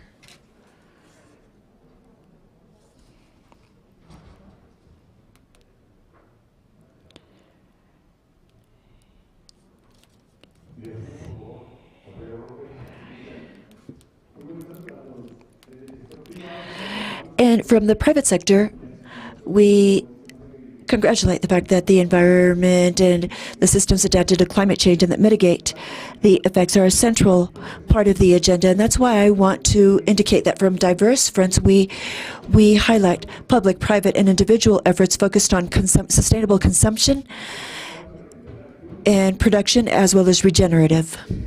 We have the firm conviction that we need to tear down paradigms, to have sustainable, resilient systems that are friendly with the environment. In this central axis of humanity, we propose to advance in the following actions. 1, recognition of diverse incentives for the promotion of good, sustainable production practices.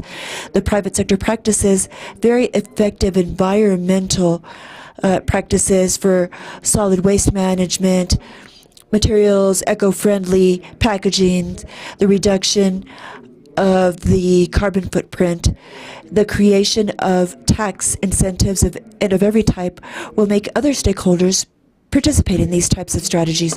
The creation of a model of circular economy, we've talked about this, and it's been a constant topic in our discussions, and this is the new driver for development that generates new jobs and improves social and economic aspects, providing sustainability of production through new businesses, considering that the matrix of production and consumption of Latin America and the Caribbean has been based on a logic of extraction, production, and waste. And we have considerably lower rates of recycling in comparison to other areas. And our idea is to revert this with this model of circular economy, and here we require support. We invite the members to build regulatory frameworks and standards that are harmonized with the environment and of mutual agreement of the countries, and regulations and protocols related to sustainable products, as well as value attributes. We require a connection with all the production with the best environmental management practices. The sectors linked to global value chains are developed with high quality standards, innocuousness, and sustainability, such as net zero deforestation. These are strengths that can be transmitted to the other stakeholders of the value chain that are excluded from markets, contributing and promoting those sectors with these characteristics. Now, specifically as to sustainable animal husbandry, we highlight that the models of grazing, regenerative grazing, become tools to reduce GHG gases and revert climate change. This way, we face mitigation and vulnerabilities to climate change, and we achieve to have food security, a nutritional and healthy diet, generating jobs and protecting the planet's health and the well-being of humanity. In the region, there are successful cases of natural models that are regenerative and sustainable. For example, in Colombia, Ecuador, Costa Rica, Uruguay, Argentina, Venezuela, and Mexico, just to mention a few, there's a productive model that promotes the regeneration of soils, the promotion of grazing systems, the conservation of biodiversity, the protection of basins, zero deforestation with carbon capturing, or neutral. Adding to the aforementioned, the sector highlights that the FAO should have an animal husbandry subcommittee, which is an opportunity to articulate with the private sector and other stakeholders so that the sector could be part of the solution and not of the problem. As a spokesperson of the private sector, I'd like to underscore that this sector in Latin America and the Caribbean works and will continue to work to generate positive solutions and promote projects that develop awareness regarding this concept, focusing efforts on accelerating the reduction of the carbon footprint, generating more processes, transportation, better packagings, so that our industry could be more sustainable, friendly with the environment. So work with us, count on us, with the millions of Latin Americans and Caribbeans that every day wake up to work to provide services and benefits, to stock shelves at mom and pop stores and supermarkets, those that work to bring to our tables foodstuffs before the pandemic, during the pandemic, and after it. Thank you very much. A continuación.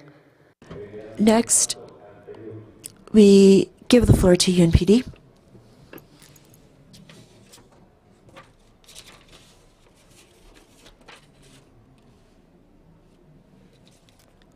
UNDP, excuse me. Good morning. First, I'd like to congratulate the conference for the inclusion of this important space on better environment. Of course, the threats to agriculture and fisheries systems are evident in the world today, with the planet global limits that have been exceeded in areas such as climate change, biological diversity, and the cycles of nitrogen and phosphorus. The degradation of ecosystems. To that, we have to add the conflicts for land and natural resources, the challenge of resilience to climate and other impacts, persistent poverty, food insecurity, as well as undernutrition, as well as overweight and obesity. And now, we also have to add the complexity of the COVID-19 pandemic, and more recently, the war in Ukraine. In this context, we have to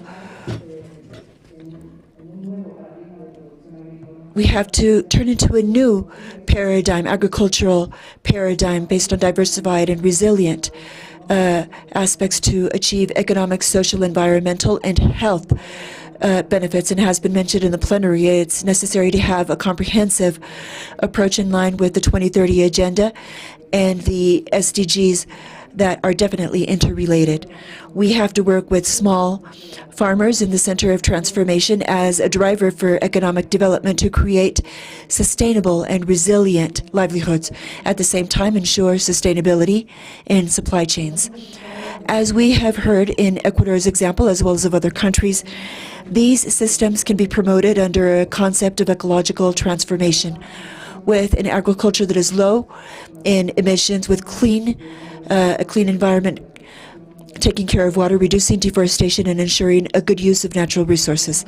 As a program of the United Nations for Development, we are accompanying the governments in this transition and in developing this necessary resilience together with FAO and with other United Nations agencies.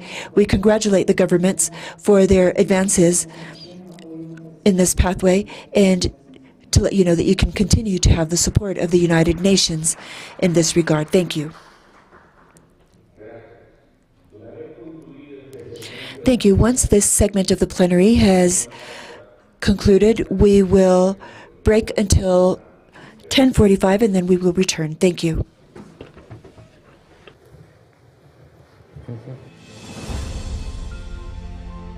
La pandemia de COVID-19 golpeó a América Latina y el Caribe más fuerte que a cualquier otra región del mundo. Y sin embargo, el sector agroalimentario no se detuvo. La región continuó siendo un pilar de la seguridad alimentaria global, garantizando el abastecimiento local y la exportación de alimentos durante toda la pandemia. Los pequeños productores adoptaron nuevas tecnologías digitales para acercarse a los consumidores, y los gobiernos y el sector privado innovaron para asegurar el suministro alimentario incluso en los peores momentos de la crisis sanitaria. Pero la región aún debe enfrentar grandes desafíos. El hambre se encuentra en su punto más alto de los últimos 20 años. Y millones de personas han perdido sus empleos y sus medios de vida, teniendo que optar por alimentos menos saludables. América Latina y el Caribe debe fortalecer su sector agroalimentario para responder a una población global creciente y para proveer alimentos nutritivos a precios asequibles a todos sus habitantes mediante una producción sostenible que preserve los recursos naturales. Por todas estas razones, la próxima Conferencia Regional de la Organización de las Naciones Unidas para la Alimentación y la Agricultura es más urgente y necesaria que nunca. Es una oportunidad única para que los países unan sus esfuerzos, porque la pandemia alteró todos los aspectos de nuestra vida, pero también abrió un gran espacio de cambio. Un espacio para que cada país transforme sus sistemas agroalimentarios para volverlos más eficientes, inclusivos, resilientes y sostenibles según sus condiciones. La pandemia de COVID-19 golpeó a América Latina y el Caribe más fuerte que a cualquier otra región del mundo. Y sin embargo, el sector agroalimentario no se detuvo. La región continuó siendo un pilar de la seguridad alimentaria global, garantizando el abastecimiento local y la exportación de alimentos durante toda la pandemia. Los pequeños productores adoptaron nuevas tecnologías digitales para acercarse a los consumidores, y los gobiernos y el sector privado innovaron para asegurar el suministro alimentario incluso en los peores momentos de la crisis sanitaria. Pero la región aún debe enfrentar grandes desafíos. El hambre se encuentra en su punto más alto de los últimos 20 años. Y millones de personas han perdido sus empleos y sus medios de vida, teniendo que optar por alimentos menos saludables. América Latina y el Caribe debe fortalecer su sector agroalimentario para responder a una población global creciente y para proveer alimentos nutritivos a precios asequibles a todos sus habitantes mediante una producción sostenible que preserve los recursos naturales. Por todas estas razones, la próxima Conferencia Regional de la Organización de las Naciones Unidas para la Alimentación y la Agricultura es más urgente y necesaria que nunca. Es una oportunidad única para que los países unan sus esfuerzos, porque la pandemia alteró todos los aspectos de nuestra vida, pero también abrió un gran espacio de cambio. Un espacio para que cada país transforme sus sistemas agroalimentarios para volverlos más eficientes, inclusivos, resilientes y sostenibles según sus condiciones y prioridades. Un espacio para transitar hacia una mejor producción, una mejor nutrición, un mejor medio ambiente y una vida mejor sin dejar a nadie atrás. Del 28 de marzo al 1 de abril de 2022, en Quito, Ecuador, la Conferencia Regional de la FAO será la ocasión de aprovechar esta oportunidad de cambio.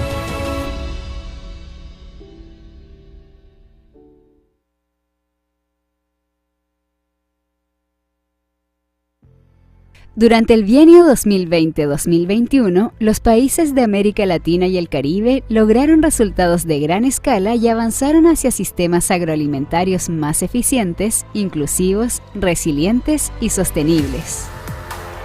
Más de 170 instituciones en 31 países participaron en iniciativas de cooperación sur-sur y triangular, y el número de acuerdos suscritos entre la FAO y el sector privado aumentó en un 30% en relación con el bienio anterior. Para responder a la pandemia, la organización prestó apoyo a sus miembros para que mantuvieran sus sistemas agroalimentarios funcionando de manera eficiente. 26 países suscribieron una declaración ministerial comprometiéndose a asegurar el abastecimiento de alimentos. Y los ministros y secretarios de Agricultura de 34 países sostuvieron 3 reuniones hemisféricas para coordinar sus acciones. La FAO proporcionó estadísticas y análisis sobre las acciones de mitigación relativas al COVID-19 en la región y organizó 27 webinars sobre esta materia, que alcanzaron a 150.000 personas. 20 países aplicaron la metodología de la FAO para realizar evaluaciones del impacto de la pandemia en la producción agrícola. 4 países elaboraron planes de recuperación de la COVID-19. Y 9 países del Caribe prepararon planes nacionales para abordar riesgos potenciales para la seguridad alimentaria y la nutrición. La estrategia conjunta para reforzar programas sostenibles de alimentación escolar entregó implementos de higiene y conservación de alimentos a 600 escuelas en 11 países. Los miembros identificaron sus prioridades nacionales para la Cumbre de las Naciones Unidas sobre los sistemas alimentarios, luego de realizar 120 diálogos con múltiples partes interesadas convocados por 16 gobiernos. 10 países mejoraron sus censos agrícolas nacionales y 13 países utilizaron la escala de experiencia de inseguridad alimentaria de la FAO. Los miembros elaboraron planes para abordar la resistencia a los antimicrobianos. 11 países perfeccionaron sus sistemas de control alimentario. 23 crearon un plan de acción regional contra una enfermedad letal para los bananos. Y la FAO proporcionó apoyo y capacitación para enfrentar el brote de peste porcina africana. 40 mercados mayoristas de 13 países ofrecieron alimentos a precios accesibles mediante el comercio electrónico y las plataformas de consultas de precios. La Plataforma Técnica Regional sobre Agricultura Familiar fue lanzada para que la agricultura familiar incorpore nuevos conocimientos, ciencia y tecnología en sus sistemas productivos. Y 9 países promovieron el comercio electrónico digital de la agricultura familiar. Como parte del diseño de las Naciones Unidas de la Agricultura Familiar, 5 países comenzaron a implementar planes nacionales. La Comunidad Andina definió una agenda conjunta y América Central y República Dominicana iniciaron la elaboración de un plan subregional. 6 países participaron en la iniciativa Mano de la Mano e identificaron carteras de inversión para sectores prioritarios, mientras que la iniciativa 1000 Aldeas Digitales apoyó a 48 experiencias de turismo rural en 13 países. 8 países definieron un plan de acción para implementar soluciones tecnológicas para la administración de tierras, y la FAO reforzó las capacidades de los miembros para la gobernanza equitativa de la tierra. Más de 5.000 jóvenes participaron en el primer Festival Latinoamericano de la Juventud Rural Y los mensajes del informe, los pueblos indígenas y tribales y la gobernanza de los bosques, llegaron a 1.600.000 personas en todo el mundo. 5 países implementaron prácticas y tecnologías ganaderas que redujeron las emisiones de gases de efecto invernadero y generaron múltiples beneficios. Y 6 países promovieron la pesca sostenible. 9 países fortalecieron su preparación ante amenazas y peligros que impactan a los medios de vida de la agricultura, mientras que 3 países del corredor seco comenzaron a utilizar pronósticos de sequías y sistemas de captación y almacenamiento de agua. 6 países fortalecieron sus mecanismos para la adaptación al cambio climático y la gestión de riesgos de desastres, mientras que países del Caribe utilizaron el modelamiento digital de los riesgos y crearon equipos especializados en drones para uso en la agricultura y en sistemas de información geográfica. Para promover la agricultura familiar y el derecho a la alimentación, reducir la pérdida y desperdicio de alimentos, abordar el cambio climático y regular el rotulado de alimentos, 7 países aprobaron 14 leyes y parlamentos regionales adoptaron 5 normas. La FAO movilizó más de $420 millones en aportes voluntarios, un alza de 78% en comparación con el bienio anterior, y brindó asistencia técnica al diseño de proyectos de inversión por $1.700 millones en favor de 12 países. Todos estos resultados demuestran que, incluso durante uno de los periodos más desafiantes de la historia reciente, los países han dado grandes pasos hacia una mejor producción, una mejor nutrición, un mejor medio ambiente y una vida mejor, sin dejar a nadie atrás.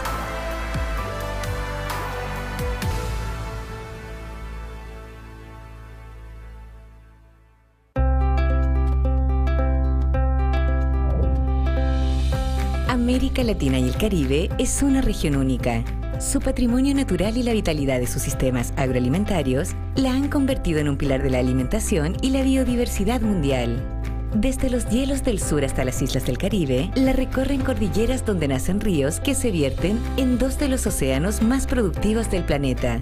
Luego de regar los campos, valles, bosques y selvas, en los que múltiples pueblos y etnias cultivan una enorme variedad de alimentos. Esta gran producción es fruto de pequeños, medianos y grandes emprendimientos, de la agricultura familiar y de la pesca y la acuicultura, y de quienes cuidan el ganado y los bosques. Es labor de miles de mujeres y hombres, de empresas, cooperativas y agroindustrias que se nutren del saber de universidades, ONGs e institutos de investigación e innovación. Para hacer crecer esta riqueza, la Organización de las Naciones Unidas para la Alimentación y la Agricultura celebra su 37ª Conferencia Regional en Quito, Ecuador. En este país, el cual es un verdadero microcosmos de América Latina y el Caribe, con 18 pueblos originarios, selvas amazónicas, majestuosas montañas, playas hermosas y valles verdes, sumaremos voluntades para transformar los sistemas agroalimentarios y volverlos más eficientes, inclusivos, resilientes y sostenibles. Aquí, en uno de los lugares más biodiversos del mundo, rodeados de la riqueza multicultural de Ecuador e inspirados por su patrimonio natural y agroalimentario, los países podrán compartir sus innovaciones para avanzar hacia una mejor producción, una mejor nutrición, un mejor medio ambiente y una vida mejor, sin dejar a nadie atrás.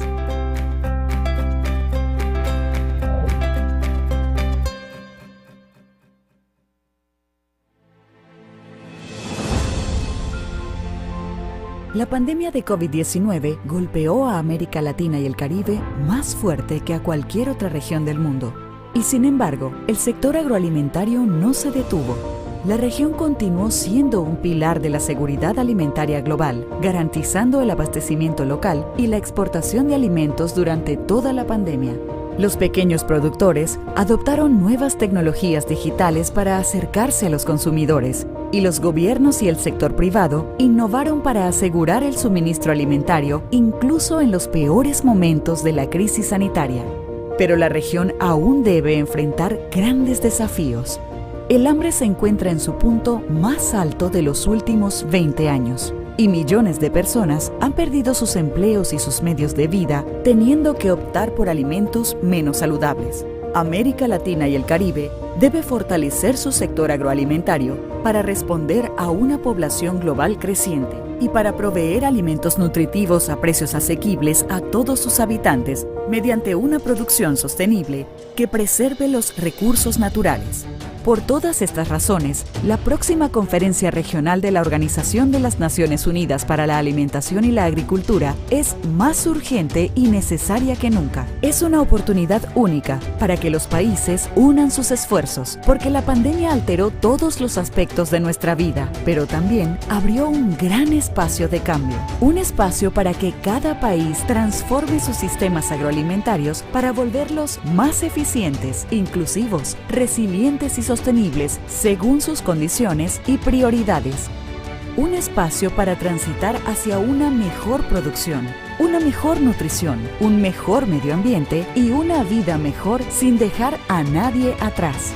Del 28 de marzo al 1 de abril de 2022, en Quito, Ecuador, la Conferencia Regional de la FAO será la ocasión de aprovechar esta oportunidad de cambio.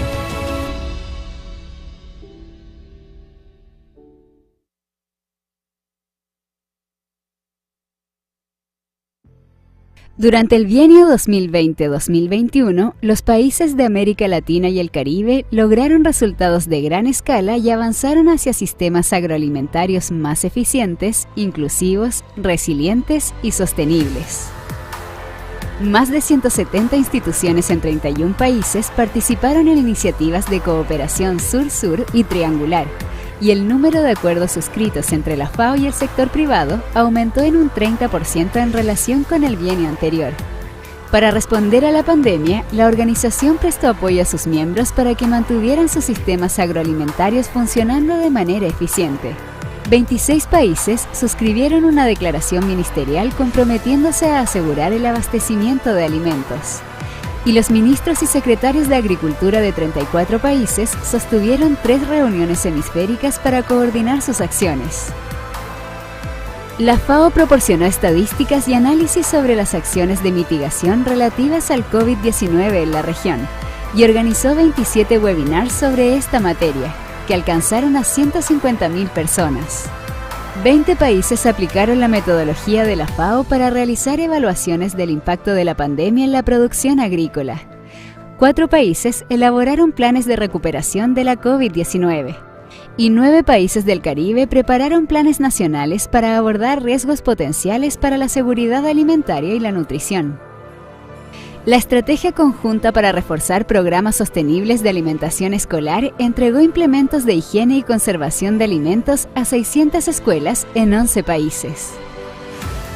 Los miembros identificaron sus prioridades nacionales para la Cumbre de las Naciones Unidas sobre los sistemas alimentarios, luego de realizar 120 diálogos con múltiples partes interesadas convocados por 16 gobiernos.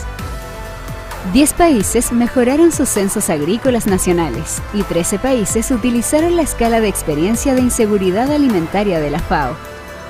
Los miembros elaboraron planes para abordar la resistencia a los antimicrobianos. 11 países perfeccionaron sus sistemas de control alimentario. 23 crearon un plan de acción regional contra una enfermedad letal para los bananos. Y la FAO proporcionó apoyo y capacitación para enfrentar el brote de peste porcina africana. 40 mercados mayoristas de 13 países ofrecieron alimentos a precios accesibles mediante el comercio electrónico y las plataformas de consultas de precios. La Plataforma Técnica Regional sobre Agricultura Familiar fue lanzada para que la agricultura familiar incorpore nuevos conocimientos, ciencia y tecnología en sus sistemas productivos. Y 9 países promovieron el comercio electrónico digital de la agricultura familiar. Como parte del diseño de las Naciones Unidas de la Agricultura Familiar, 5 países comenzaron a implementar planes nacionales. La Comunidad Andina definió una agenda conjunta y América Central y República Dominicana iniciaron la elaboración de un plan subregional. 6 países participaron en la iniciativa Mano de la Mano e identificaron carteras de inversión para sectores prioritarios, mientras que la iniciativa 1000 Aldeas Digitales apoyó a 48 experiencias de turismo rural en 13 países.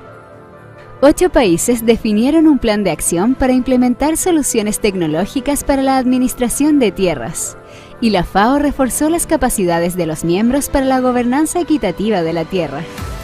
Más de 5.000 jóvenes participaron en el primer Festival Latinoamericano de la Juventud Rural, y los mensajes del informe, los pueblos indígenas y tribales y la gobernanza de los bosques, llegaron a 1.600.000 personas en todo el mundo.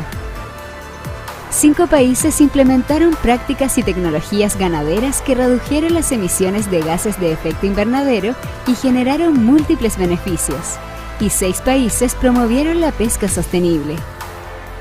9 países fortalecieron su preparación ante amenazas y peligros que impactan a los medios de vida de la agricultura, mientras que 3 países del corredor seco comenzaron a utilizar pronósticos de sequías y sistemas de captación y almacenamiento de agua. 6 países fortalecieron sus mecanismos para la adaptación al cambio climático y la gestión de riesgos de desastres, mientras que países del Caribe utilizaron el modelamiento digital de los riesgos y crearon equipos especializados en drones para uso en la agricultura y en sistemas de información geográfica. Para promover la agricultura familiar y el derecho a la alimentación, reducir la pérdida y desperdicio de alimentos, abordar el cambio climático y regular el rotulado de alimentos, 7 países aprobaron 14 leyes y parlamentos regionales adoptaron 5 normas. La FAO movilizó más de $420 millones en aportes voluntarios, un alza de 78% en comparación con el bienio anterior, y brindó asistencia técnica al diseño de proyectos de inversión por $1.700 millones en favor de 12 países. Todos estos resultados demuestran que, incluso durante uno de los periodos más desafiantes de la historia reciente, los países han dado grandes pasos hacia una mejor producción, una mejor nutrición, un mejor medio ambiente y una vida mejor, sin dejar a nadie atrás.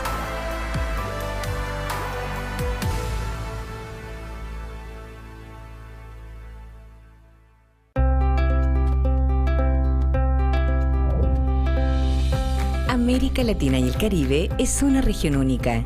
Su patrimonio natural y la vitalidad de sus sistemas agroalimentarios la han convertido en un pilar de la alimentación y la biodiversidad mundial. Desde los hielos del sur hasta las islas del Caribe, la recorren cordilleras donde nacen ríos que se vierten en 2 de los océanos más productivos del planeta. Luego de regar los campos, valles, bosques y selvas, en los que múltiples pueblos y etnias cultivan una enorme variedad de alimentos. Esta gran producción es fruto de pequeños, medianos y grandes emprendimientos, de la agricultura familiar y de la pesca y la acuicultura, y de quienes cuidan el ganado y los bosques. Es labor de miles de mujeres y hombres, de empresas, cooperativas y agroindustrias que se nutren del saber de universidades, ONGs e institutos de investigación e innovación. Para hacer crecer esta riqueza, la Organización de las Naciones Unidas para la Alimentación y la Agricultura celebra su 37ª Conferencia Regional en Quito, Ecuador. En este país, el cual es un verdadero microcosmos de América Latina y el Caribe, con 18 pueblos originarios, selvas amazónicas, majestuosas montañas, playas hermosas y valles verdes, sumaremos voluntades para transformar los sistemas agroalimentarios y volverlos más eficientes, inclusivos, resilientes y sostenibles. Aquí, en uno de los lugares más biodiversos del mundo, rodeados de la riqueza multicultural de Ecuador e inspirados por su patrimonio natural y agroalimentario, los países podrán compartir sus innovaciones para avanzar hacia una mejor producción, una mejor nutrición, un mejor medio ambiente y una vida mejor, sin dejar a nadie atrás.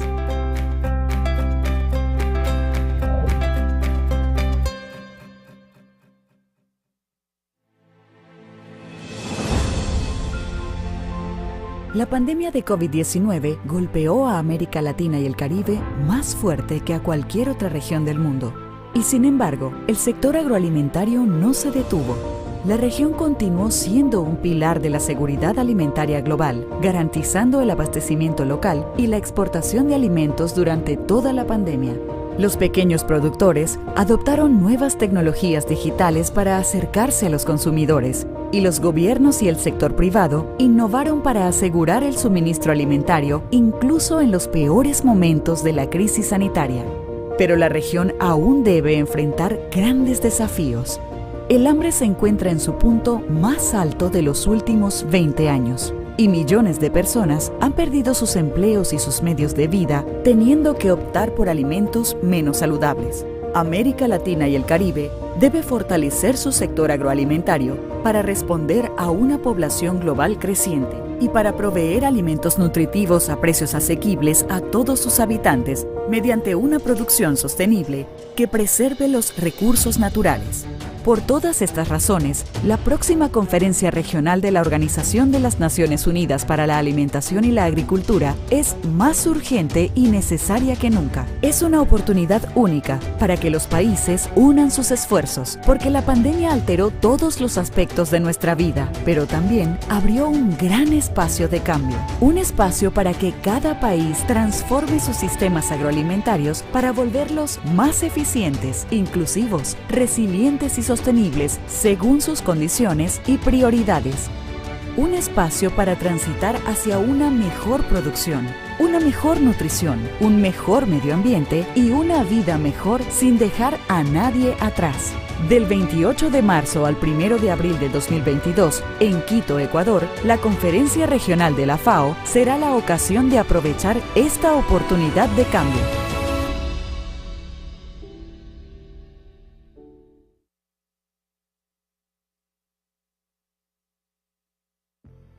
Durante el bienio 2020-2021, los países de América Latina y el Caribe lograron resultados de gran escala y avanzaron hacia sistemas agroalimentarios más eficientes, inclusivos, resilientes y sostenibles. Más de 170 instituciones en 31 países participaron en iniciativas de cooperación sur-sur y triangular, y el número de acuerdos suscritos entre la FAO y el sector privado aumentó en un 30% en relación con el bienio anterior. Para responder a la pandemia, la organización prestó apoyo a sus miembros para que mantuvieran sus sistemas agroalimentarios funcionando de manera eficiente. 26 países suscribieron una declaración ministerial comprometiéndose a asegurar el abastecimiento de alimentos. Y los ministros y secretarios de Agricultura de 34 países sostuvieron 3 reuniones hemisféricas para coordinar sus acciones. La FAO proporcionó estadísticas y análisis sobre las acciones de mitigación relativas al COVID-19 en la región y organizó 27 webinars sobre esta materia, que alcanzaron a 150.000 personas. 20 países aplicaron la metodología de la FAO para realizar evaluaciones del impacto de la pandemia en la producción agrícola. 4 países elaboraron planes de recuperación de la COVID-19. Y 9 países del Caribe prepararon planes nacionales para abordar riesgos potenciales para la seguridad alimentaria y la nutrición. La estrategia conjunta para reforzar programas sostenibles de alimentación escolar entregó implementos de higiene y conservación de alimentos a 600 escuelas en 11 países.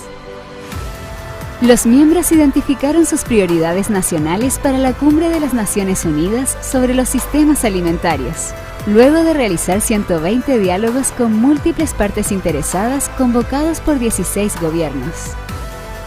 10 países mejoraron sus censos agrícolas nacionales y 13 países utilizaron la escala de experiencia de inseguridad alimentaria de la FAO.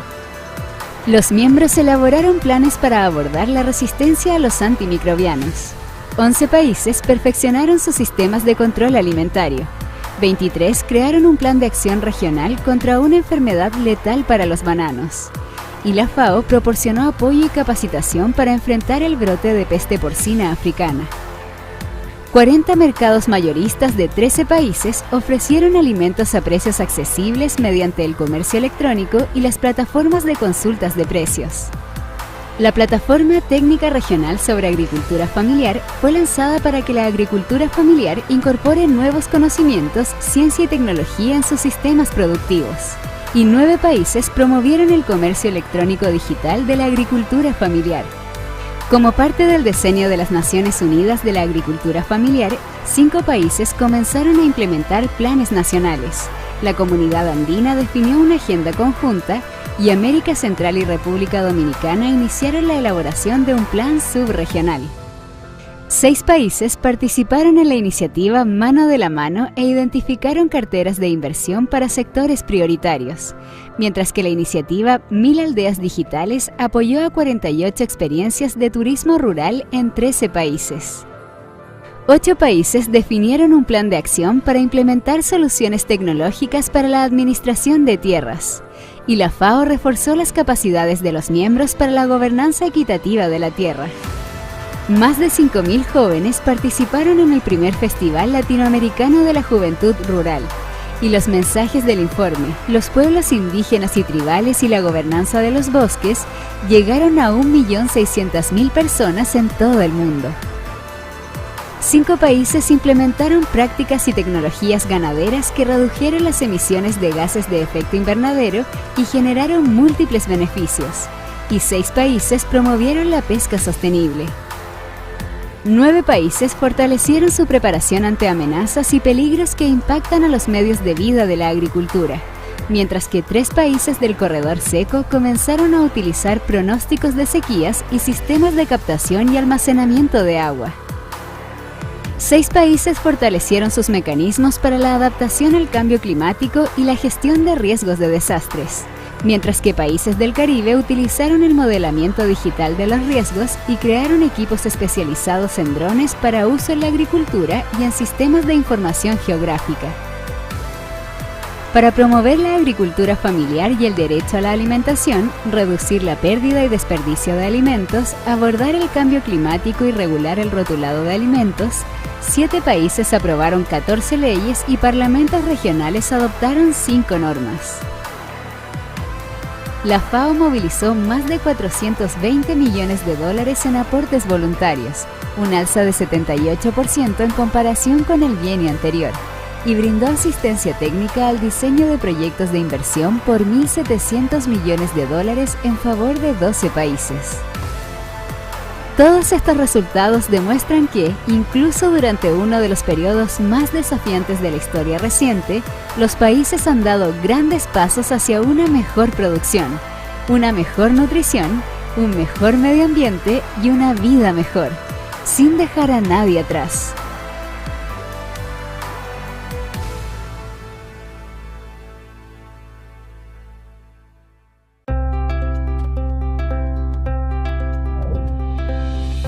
América Latina y el Caribe es una región única.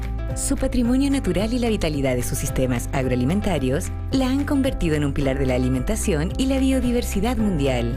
Desde los hielos del sur hasta las islas del Caribe, la recorren cordilleras donde nacen ríos que se vierten en 2 de los océanos más productivos del planeta. Luego de regar los campos, valles, bosques y selvas, en los que múltiples pueblos y etnias cultivan una enorme variedad de alimentos. Esta gran producción es fruto de pequeños, medianos y grandes emprendimientos, de la agricultura familiar y de la pesca y la acuicultura, y de quienes cuidan el ganado y los bosques. Es labor de miles de mujeres y hombres, de empresas, cooperativas y agroindustrias que se nutren del saber de universidades, ONGs e institutos de investigación e innovación. Para hacer crecer esta riqueza, la Organización de las Naciones Unidas para la Alimentación y la Agricultura celebra su 37ª Conferencia Regional en Quito, Ecuador. En este país, el cual es un verdadero microcosmos de América Latina y el Caribe, con 18 pueblos originarios, selvas amazónicas, majestuosas montañas, playas hermosas y valles verdes, sumaremos voluntades para transformar los sistemas agroalimentarios y volverlos más eficientes, inclusivos, resilientes y sostenibles.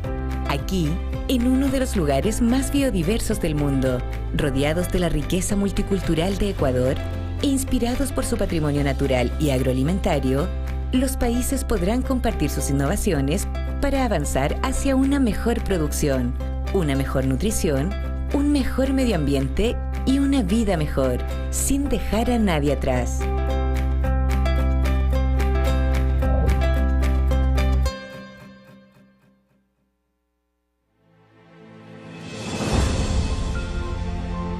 La pandemia de COVID-19 golpeó a América Latina y el Caribe más fuerte que a cualquier otra región del mundo.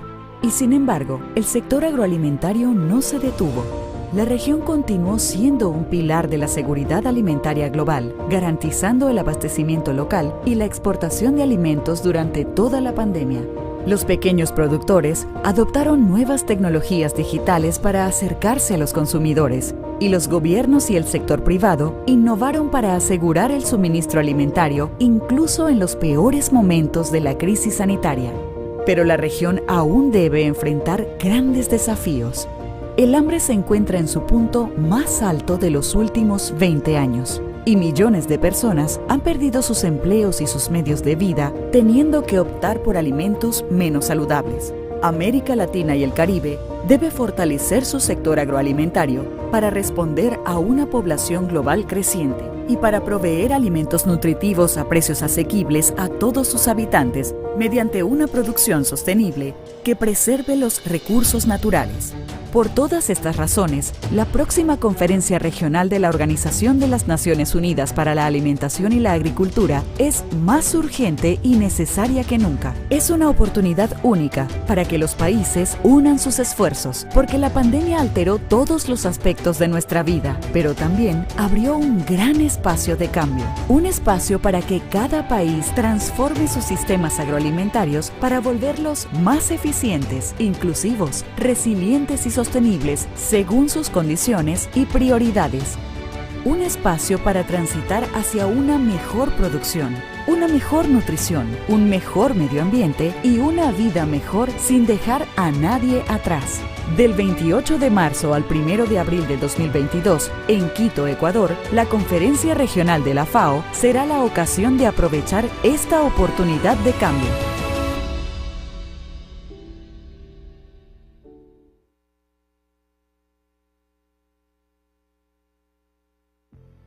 Durante el bienio 2020-2021, los países de América Latina y el Caribe lograron resultados de gran escala y avanzaron hacia sistemas agroalimentarios más eficientes, inclusivos, resilientes y sostenibles. Más de 170 instituciones en 31 países participaron en iniciativas de cooperación sur-sur y triangular, y el número de acuerdos suscritos entre la FAO y el sector privado aumentó en un 30% en relación con el bienio anterior. Para responder a la pandemia, la organización prestó apoyo a sus miembros para que mantuvieran sus sistemas agroalimentarios funcionando de manera eficiente. 26 países suscribieron una declaración ministerial comprometiéndose a asegurar el abastecimiento de alimentos. Y los ministros y secretarios de Agricultura de 34 países sostuvieron 3 reuniones hemisféricas para coordinar sus acciones. La FAO proporcionó estadísticas y análisis sobre las acciones de mitigación relativas al COVID-19 en la región y organizó 27 webinars sobre esta materia, que alcanzaron a 150.000 personas. 20 países aplicaron la metodología de la FAO para realizar evaluaciones del impacto de la pandemia en la producción agrícola. 4 países elaboraron planes de recuperación de la COVID-19. Y 9 países del Caribe prepararon planes nacionales para abordar riesgos potenciales para la seguridad alimentaria y la nutrición. La Estrategia Conjunta para Reforzar Programas Sostenibles de Alimentación Escolar entregó implementos de higiene y conservación de alimentos a 600 escuelas en 11 países. Los miembros identificaron sus prioridades nacionales para la Cumbre de las Naciones Unidas sobre los sistemas alimentarios, luego de realizar 120 diálogos con múltiples partes interesadas convocados por 16 gobiernos. 10 países mejoraron sus censos agrícolas nacionales y 13 países utilizaron la escala de experiencia de inseguridad alimentaria de la FAO. Los miembros elaboraron planes para abordar la resistencia a los antimicrobianos. 11 países perfeccionaron sus sistemas de control alimentario. 23 crearon un plan de acción regional contra una enfermedad letal para los bananos. Y la FAO proporcionó apoyo y capacitación para enfrentar el brote de peste porcina africana. 40 mercados mayoristas de 13 países ofrecieron alimentos a precios accesibles mediante el comercio electrónico y las plataformas de consultas de precios. La Plataforma Técnica Regional sobre Agricultura Familiar fue lanzada para que la agricultura familiar incorpore nuevos conocimientos, ciencia y tecnología en sus sistemas productivos. Y 9 países promovieron el comercio electrónico digital de la agricultura familiar. Como parte del diseño de las Naciones Unidas de la Agricultura Familiar, 5 países comenzaron a implementar planes nacionales. La Comunidad Andina definió una agenda conjunta y América Central y República Dominicana iniciaron la elaboración de un plan subregional. 6 países participaron en la iniciativa Mano de la Mano e identificaron carteras de inversión para sectores prioritarios, mientras que la iniciativa 1000 Aldeas Digitales apoyó a 48 experiencias de turismo rural en 13 países. 8 países definieron un plan de acción para implementar soluciones tecnológicas para la administración de tierras, y la FAO reforzó las capacidades de los miembros para la gobernanza equitativa de la tierra. Más de 5.000 jóvenes participaron en el primer Festival Latinoamericano de la Juventud Rural, y los mensajes del informe Los pueblos indígenas y tribales y la gobernanza de los bosques llegaron a 1.600.000 personas en todo el mundo. 5 países implementaron prácticas y tecnologías ganaderas que redujeron las emisiones de gases de efecto invernadero y generaron múltiples beneficios, y 6 países promovieron la pesca sostenible.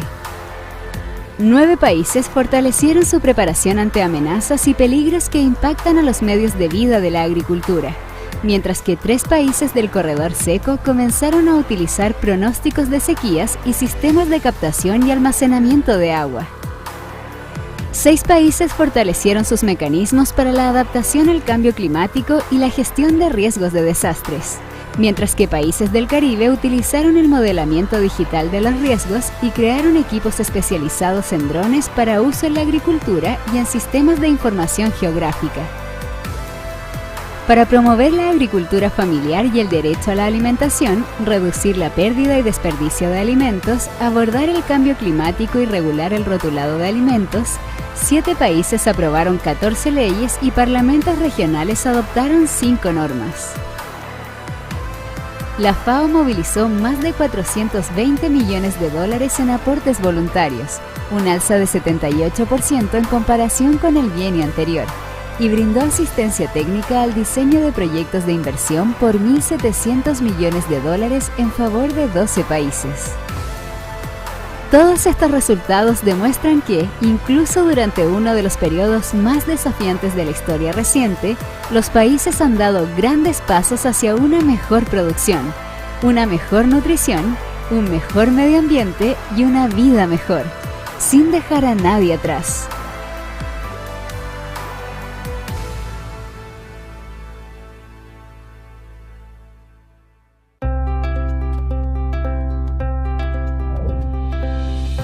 América Latina y el Caribe es una región única. Su patrimonio natural y la vitalidad de sus sistemas agroalimentarios la han convertido en un pilar de la alimentación y la biodiversidad mundial. Desde los hielos del sur hasta las islas del Caribe, la recorren cordilleras donde nacen ríos que se vierten en 2 de los océanos más productivos del planeta. Luego de regar los campos, valles, bosques y selvas, en los que múltiples pueblos y etnias cultivan una enorme variedad de alimentos. Esta gran producción es fruto de pequeños, medianos y grandes emprendimientos, de la agricultura familiar y de la pesca y la acuicultura, y de quienes cuidan el ganado y los bosques. Es labor de miles de mujeres y hombres, de empresas, cooperativas y agroindustrias que se nutren del saber de universidades, ONGs e institutos de investigación e innovación. Para hacer crecer esta riqueza, la Organización de las Naciones Unidas para la Alimentación y la Agricultura celebra su 37ª Conferencia Regional en Quito, Ecuador. En este país, el cual es un verdadero microcosmos de América Latina y el Caribe, con 18 pueblos originarios, selvas amazónicas, majestuosas montañas, playas hermosas y valles verdes, sumaremos voluntades para transformar los sistemas agroalimentarios y volverlos más eficientes, inclusivos, resilientes y sostenibles. Aquí, en uno de los lugares más biodiversos del mundo, rodeados de la riqueza multicultural de Ecuador e inspirados por su patrimonio natural y agroalimentario, los países podrán compartir sus innovaciones para avanzar hacia una mejor producción, una mejor nutrición, un mejor medio ambiente y una vida mejor, sin dejar a nadie atrás.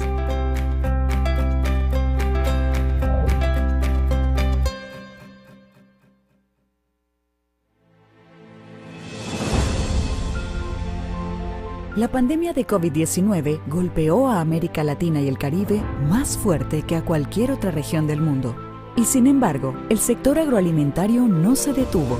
La región continuó siendo un pilar de la seguridad alimentaria global, garantizando el abastecimiento local y la exportación de alimentos durante toda la pandemia. Los pequeños productores adoptaron nuevas tecnologías digitales para acercarse a los consumidores, y los gobiernos y el sector privado innovaron para asegurar el suministro alimentario incluso en los peores momentos de la crisis sanitaria. Pero la región aún debe enfrentar grandes desafíos. El hambre se encuentra en su punto más alto de los últimos 20 años. Y millones de personas han perdido sus empleos y sus medios de vida, teniendo que optar por alimentos menos saludables. América Latina y el Caribe debe fortalecer su sector agroalimentario para responder a una población global creciente y para proveer alimentos nutritivos a precios asequibles a todos sus habitantes mediante una producción sostenible que preserve los recursos naturales. Por todas estas razones, la próxima Conferencia Regional de la Organización de las Naciones Unidas para la Alimentación y la Agricultura es más urgente y necesaria que nunca. Es una oportunidad única para que los países unan sus esfuerzos, porque la pandemia alteró todos los aspectos de nuestra vida, pero también abrió un gran espacio de cambio. Un espacio para que cada país transforme sus sistemas agroalimentarios para volverlos más eficientes, inclusivos, resilientes y sostenibles según sus condiciones y prioridades. Un espacio para transitar hacia una mejor producción, una mejor nutrición, un mejor medio ambiente y una vida mejor sin dejar a nadie atrás. Del 28 de marzo al 1 de abril de 2022, en Quito, Ecuador, la Conferencia Regional de la FAO será la ocasión de aprovechar esta oportunidad de cambio.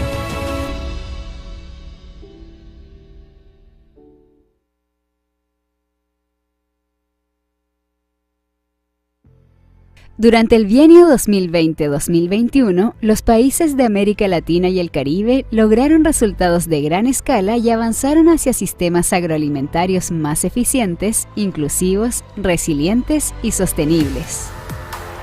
Más de 170 instituciones en 31 países participaron en iniciativas de cooperación sur-sur y triangular, y el número de acuerdos suscritos entre la FAO y el sector privado aumentó en un 30% en relación con el bienio anterior.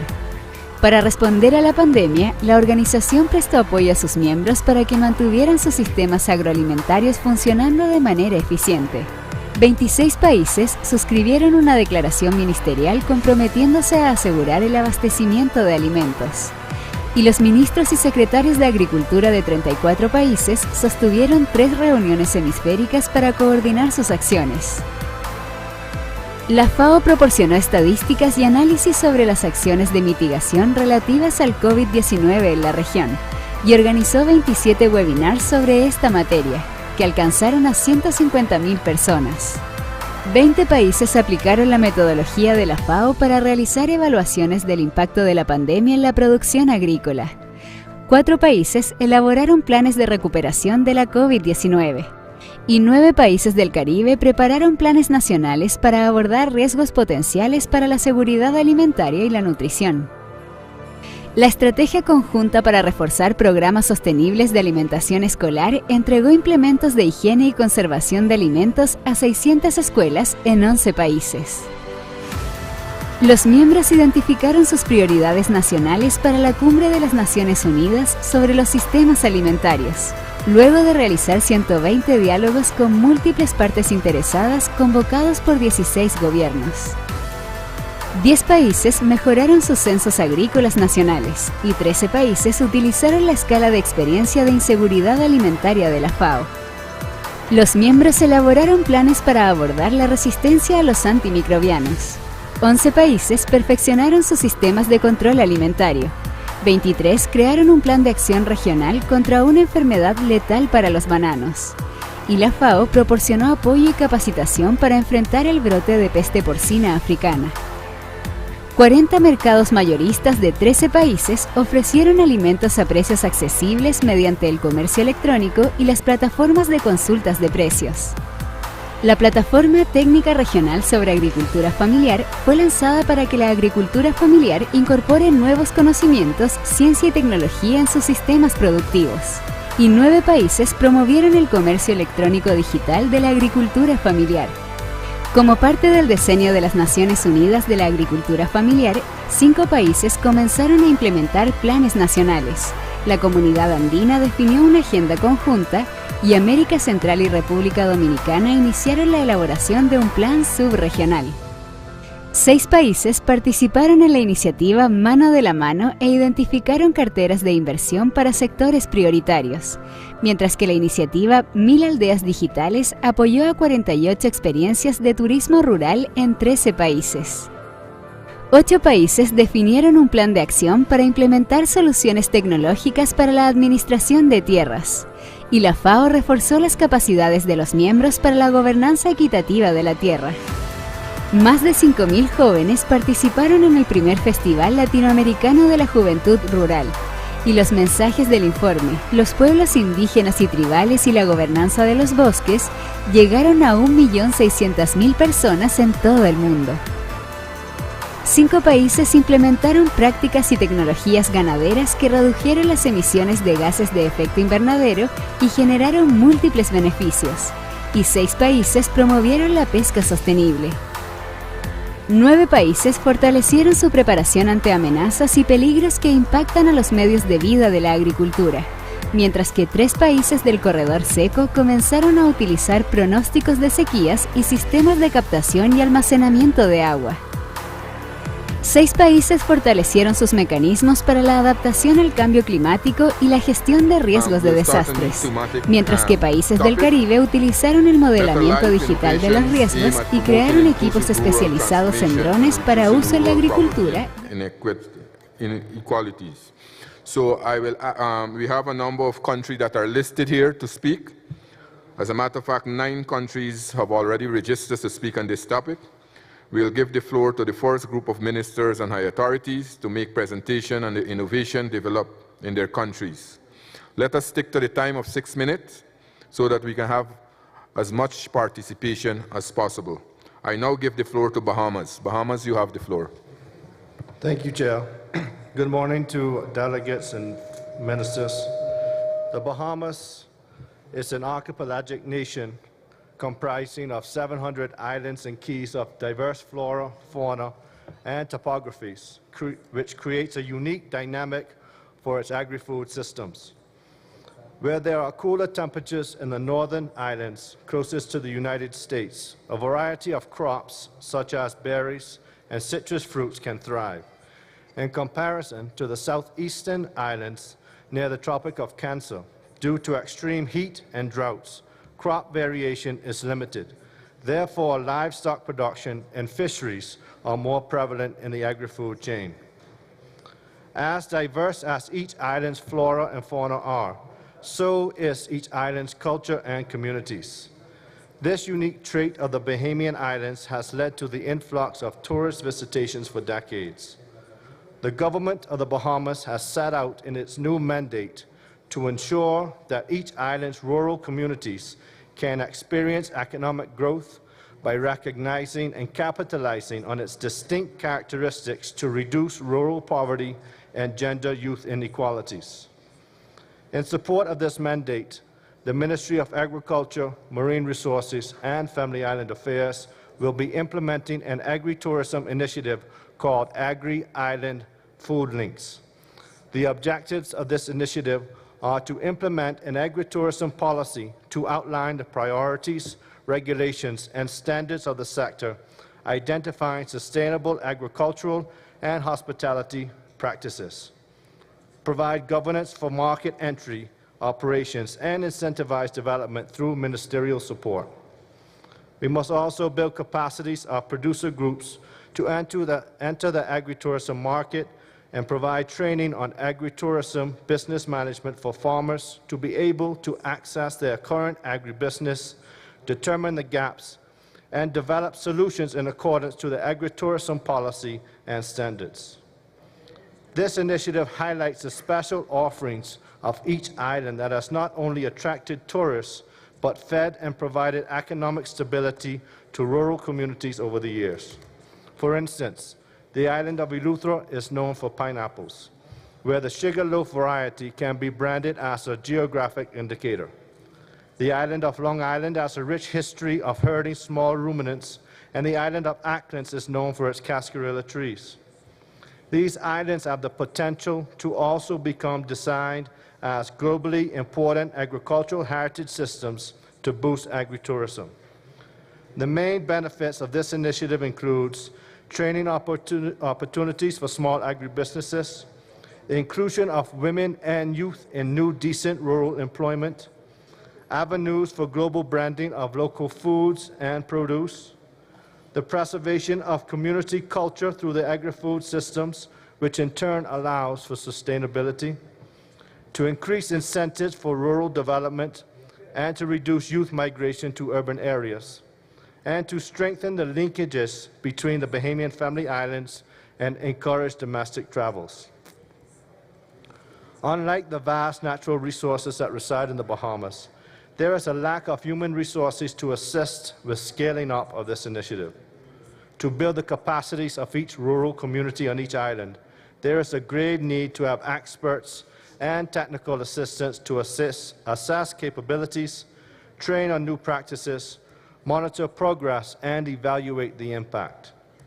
This is the premier constraint, in addition to the need for access to agricultural finance and insurance to support agribusinesses and lower its risks during operations.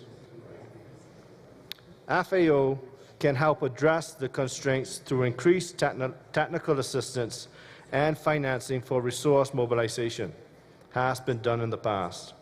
However, the Bahamas calls on the urgent increase of FAO presence in the country and on the ground to experience these various islands, their potential offerings and needs.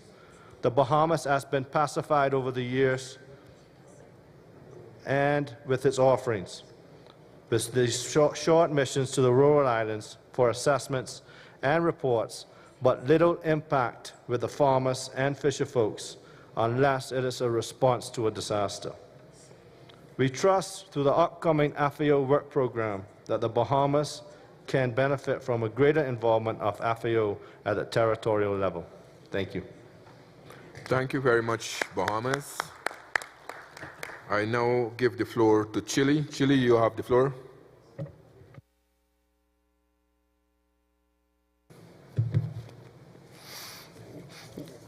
Muy queridas y queridos integrantes de la distinguished members of guests and our dear Latin America and the Caribbean, warm greetings from our President to all of you.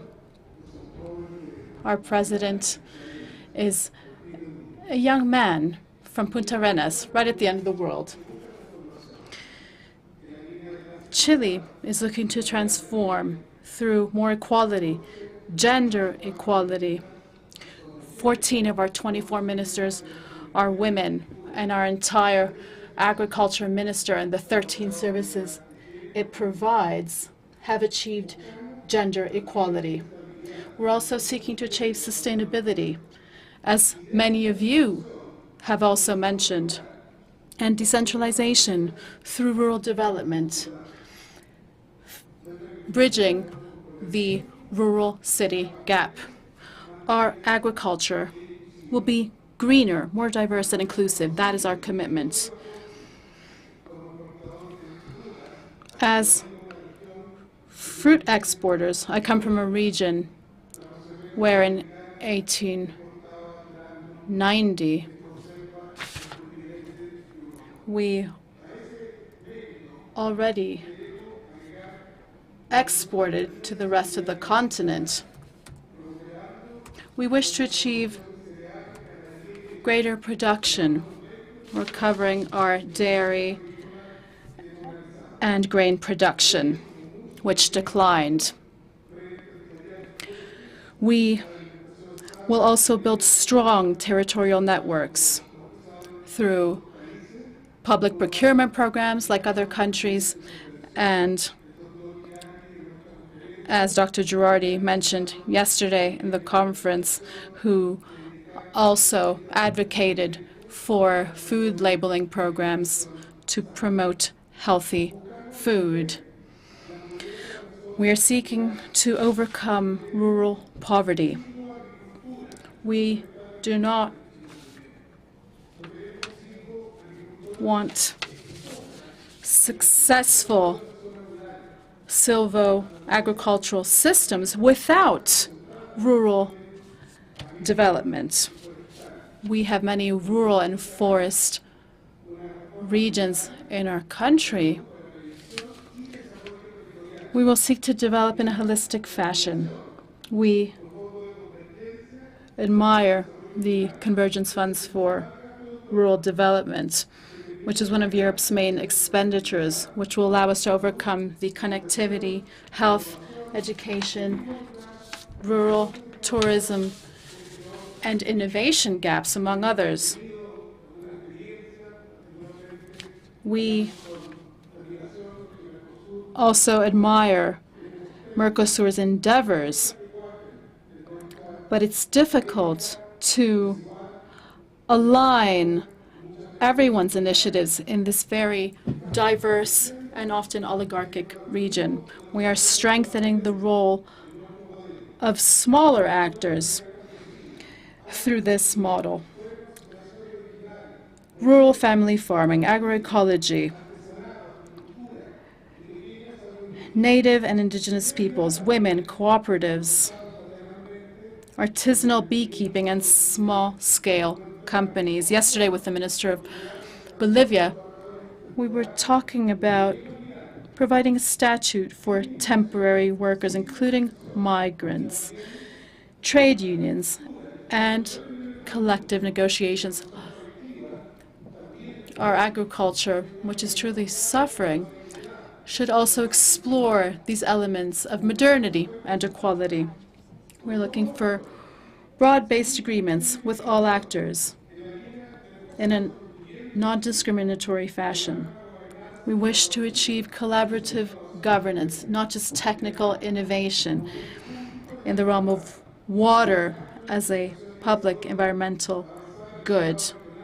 We wish to invest more in development at the plurinational, regional, and other levels. We wish to preserve our biodiversity. We will cooperate proactively in all bodies in Latin America and the Caribbean with FAO, ICA, and other cooperation agencies. We will help overcome this fertilizer crisis and contribute toward knowledge management, science, with a focus on healthy food, building on indicators and targets. We need to diversify our agricultural sector through rural development so as to provide new meaning to new generations. Thank you very much. Thank you very much, Chile. I now give the floor to Dominica. Dominica, you have the floor. Good morning, Chair. Good morning to ministers and delegates. In the thrust to becoming the world's first climate resilient country, with the agriculture sector on the front line of this vision, and to reach a target of 700 million Eastern Caribbean dollars by the year 2030 as agriculture contribution to GDP, the government of the Commonwealth of Dominica, as an agrarian society, has prioritized the strengthening of the sector's policy framework. Dominica's medium-term National Agriculture Policy 2030, complemented by the Agri-Food System Transformation Roadmap, a Blue Economy Strategy, a Digital Transformation Strategy, promotes 3 pillars, namely resilient and sustainable production systems, competitive and innovative agribusinesses, and value chain food and nutrition security. The basis of these pillars is because of the issues confronting the agriculture sector in Dominica, which are complex and systemic, and therefore requires a multidisciplinary and multi-sectoral approaches to overcoming these constraints. Most of these issues stem from a lack of information flow between producers and consumers and lack of market awareness. Typically, lack of information dissemination may lead to periods of glut and periods of shortages. These cause volatility in produce pricing and wastage. Aggregation has been one of the most popular solutions to bridge the information gap between the producer and the consumer. However, aggregation has its own challenges. Contract farming has also been tried and produced certain crops over a specific period. That too has limitations. While Dominica's agriculture policy strongly advocates for productivity, growth, and competitiveness of the sector, it also emphasized the need for increased research and the use of technologies at all levels and facets of the agriculture sector to ensure efforts are effective, efficient, and sustained.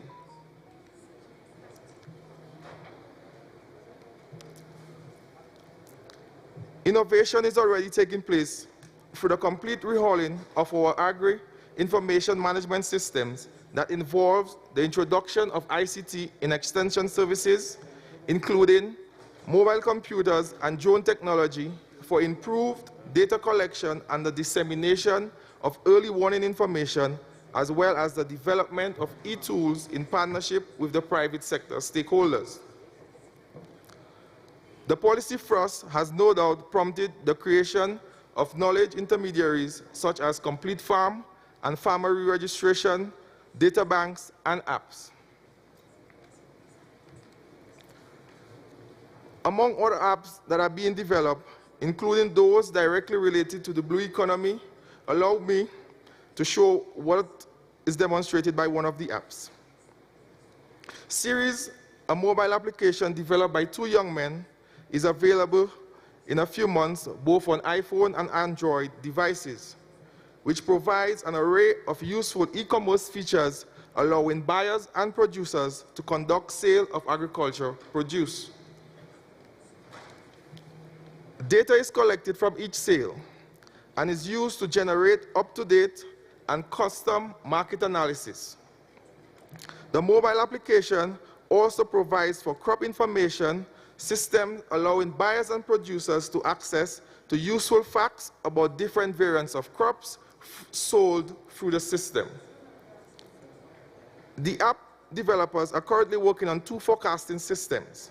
One, where the buyer posts requests for a specific quantity of any supported crop at a specific date. Producers are able to bid on these requests, allowing them to secure a formal commitment and plan their production to fulfill this commitment. The second forecasting system will provide producers with dynamic, accurate predictions of harvest time, harvest yield on their location, and planting time. My government believes that this smart solution ensures income and livelihoods are protected, transaction and logistic costs are reduced, and safe, healthy, and nutritional fresh food choices are available locally. And because of the anticipated impact on the household and farming communities, we have committed our support to this pilot and beyond. However, improving the capacity of stakeholders, including consumers, to the digital technologies will assist with farm productivity, monitoring, diffuse market information, and create a platform to influence safe and healthy food choices, thus creating a better life for all Dominicans. The critical importance of such innovation has been highlighted by the 2017 hurricanes, the COVID-19 pandemic, the Ukraine-Russian conflict, as access to available and affordable food is always a first line of defense. Such investments are turning points for the agriculture innovation in Dominica. The sub-regional office needs to be properly resourced to provide the requisite technical skill and financial support to ensure that these investments in climate-smart technologies are introduced and sustained for expanded production. Building on the indigenous knowledge of our farmers, attracting youth to invest in the sector and exploit input alternatives to advance the profitability of the sector and improve the quality of life for all Dominicans in unprecedented times. Mr. Chair, I would like to, on behalf of my government and the people of Dominica, express my profound thanks to the FAO for the support that they have provided on the agriculture policy and other technical assistance provided to the Commonwealth of Dominica. Mr. Chair, I would also like to single out Dr. Clark for her commitment to the development of the agriculture sector in Dominica and the rest of the Eastern Caribbean. Thank you. Thank you very much, Dominica. I now give the floor to El Salvador. El Salvador, you have the floor. Buenos días. Good afternoon. I would like to take this opportunity to thank the government of Ecuador for the very warm welcome to this conference. I'd also like to congratulate FAO for the very successful organization of the conference. Taking part in this 37th Regional Conference of FAO for Latin America and the Caribbean is a real honor for El Salvador, and we are grateful to be here. The well-being of El Salvador's people is the main goal of our government. Therefore, all the government's actions seek to improve the living conditions of its population. In this context, specific commitments have been made to improve the food security and nutrition condition with a before and after in this country's history, with innovative state policies and a human-based and inclusive approach. El Salvador has recognized the unique potential of promoting an integrated approach to sustainable food systems. This does not only contribute to eradicating hunger and food insecurity and malnutrition and reducing rural poverty, but also to reducing the vulnerability that we face vis-à-vis the effects of climate change, such as the impact of COVID-19 as well as other crises. One innovative initiative on the part of the government of President Bukele is the Master Plan for Agricultural Recovery, aiming for sustainable, long-lasting agriculture. This plan has a multi-sector, multi-dimensional approach based on territorial development with a view to achieving productive and institutional development of the rural sector. The aim is to gradually reduce food dependence. Therefore, for the first time in the country's history, we are promoting the culture of competitiveness and exports in local production with the goal of guaranteeing food security through effective and climate-resilient agriculture. Against this backdrop, we are promoting the establishment of a body for food security whose aim is to facilitate funding for smallholders for the production of food so as to improve the technical level of food chains and strengthen agricultural and agro-industrial sectors through a food security trust so as to improve the national food supply. This would include agricultural, livestock, fishery, and aquaculture production sectors. The rural program that we've implemented for sustainable development promotes job creation and the creation of opportunities at the rural level, as well as the improvement of infrastructure on the ground so as to halt internal and external migration from the country, restoring our farmers' dignity at the same time. We're also in the middle of a process whereby our technology institutes and institutions are being strengthened, as well as our research bodies. We hope to go from technical capacity building to higher level capacity building, broadening our service coverage and including more women, giving priority to low-income members of the population, with the view to improving the living conditions of our rural population. We have undertaken Mothers of the Earth project, which provides technical assistance and inputs for the sustainable development and marketing of fruit, produce, beekeeping products, and fish. All these initiatives are linked with other initiatives in the pipelines for policy and social programs underway, which aim to improve processes across the food value chain. They also seek to mitigate social, economic, and environmental impact vis-à-vis food and nutrition security. The most vulnerable groups among the population are a priority. With a view to mitigating the negative impacts on food security of our population, given global inflation, triggered by the many crises we face in our global economy, the government of President Bukele has taken 11 economic measures which aim to facilitate food supply, trade, and the supply chain itself, reducing production costs, barriers, and logistical costs. We face huge challenges. We need to transform food systems to achieve a better life and target them so as to achieve inclusive rural development so that we can reduce rural poverty and inequality in a global context where many health, economic, and environmental crises are having an impact on food insecurity and poverty, which are on the rise.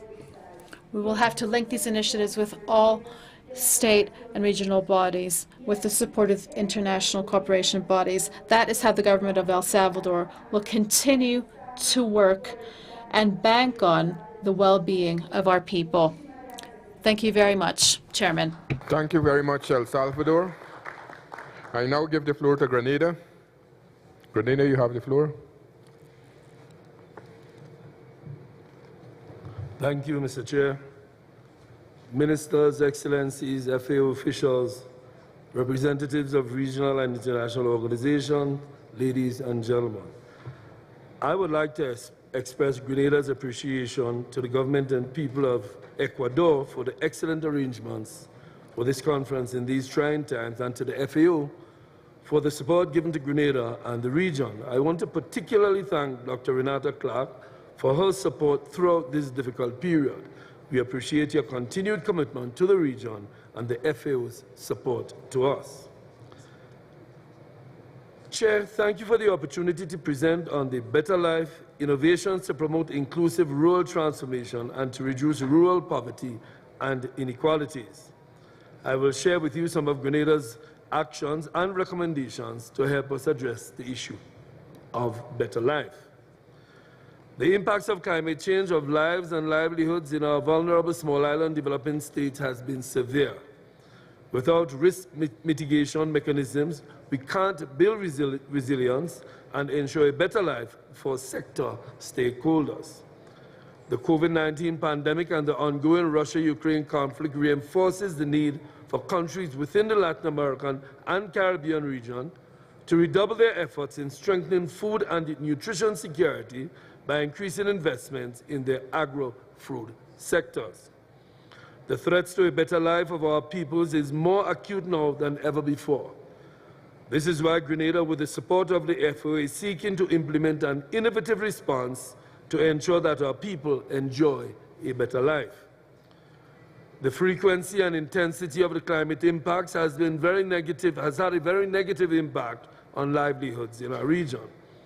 This has also resulted in low private sector investment because of the perceived risks in investment in the sector.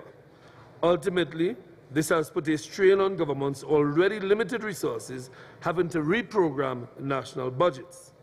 We have concluded that it is imperative that we develop some type of insurance coverage for the agricultural sector. This is why we have pursued risk insurance for agriculture in Grenada.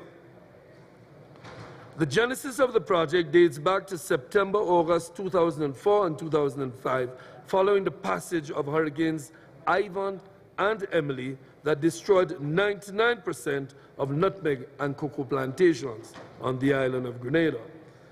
In 2017, Grenada signed on to a FAO-TCP project, creating an enabling environment for agri-insurance provision in 3 Caribbean countries. The other countries are St. Vincent and the Grenadines and Jamaica.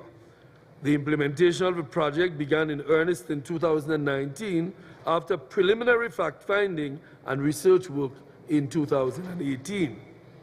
It was agreed after much consultation that the agri-insurance would be piloted in the nutmeg and cocoa subsectors, as they were the most organized and the relevant data was available for them. The importance of this initiative. Firstly, timely insurance payout after crop losses due to catastrophic weather can help farmers rebound faster, preventing long delays in resuming their livelihoods. The experience of Hurricanes Ivan and Emily demonstrate the need to have farmers resume production quickly. To date, we have not yet returned to pre-Ivan, pre-hurricane levels of production in the nutmeg sector. Additionally, insurance can also serve as a catalyst to further investment, as lenders will be more likely to extend credit to farmers covered by insurance. It also reduces the burden on government's budgets to restore livelihoods after major weather events. So far, we have completed the insurance product design, a hybrid product incorporating parametric and indemnity insurance, which covers losses associated to wind. We have completed the modeling of wind speed component and risk analysis, and have selected an insurance broker, Willis Towers Watson, to approach a reinsurance market in search of the optimal price. There are several outstanding matters to be dealt with, including the mapping of the nutmeg and cocoa farming units, the establishment of operational procedures for scheme management, and the complete registration of the nutmeg and cocoa farmers. Upon completion of this project, we will submit the product to the regulator for approval. Government is cognizant of the important role that agricultural risk insurance coverage can play in making the sector more resilient and is committed to bring this project to fruition. We also recognize that there is a need to increase insurance coverage for the entire agricultural sector. The Ministry of Agriculture continues to collaborate with the FAO, the commodity boards, the Grenada Cocoa Association, and the Grenada Cooperative Nutmeg Association, and the farmers in executing this important initiative. Government recognizes and is committed to supporting the implementation of this insurance product with premium support in the short to medium term. This initiative is a positive response to the many challenges posed by climate change and will help the country address disaster risk reduction and make the sector attract greater investments. There will be a need for greater partnerships, government, private sector, and regional and international multilateral entities to expand risk mitigation systems such as insurance. I thank you, Mr. Chair. Thank you very much, Grenada. I now give the floor to Honduras. Honduras, you have the floor.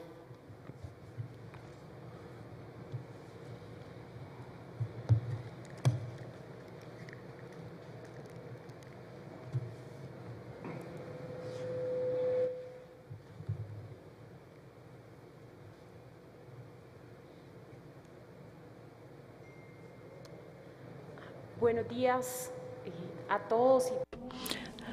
Good morning, everyone. Thank you very much for allowing us to participate in this conference. FAO and all the other organizations that have supported the development of this event. Cordial greetings, as well as the government and the people of Ecuador receive our gratitude. And before starting, I would like to say that we understand this invitation within A Better Living as a space to learn methodologies, initiatives, to share lessons. And on this occasion, we decided to share with you a methodology that has proven to be extremely successful in Honduras and in other countries where it has been applied. But at the same time, it is part of the methodology that we will be developing as a government that has just started.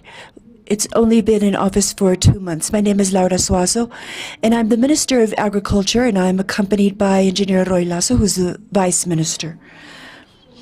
The Human Farm has a strategy to have a better livelihood from agriculture.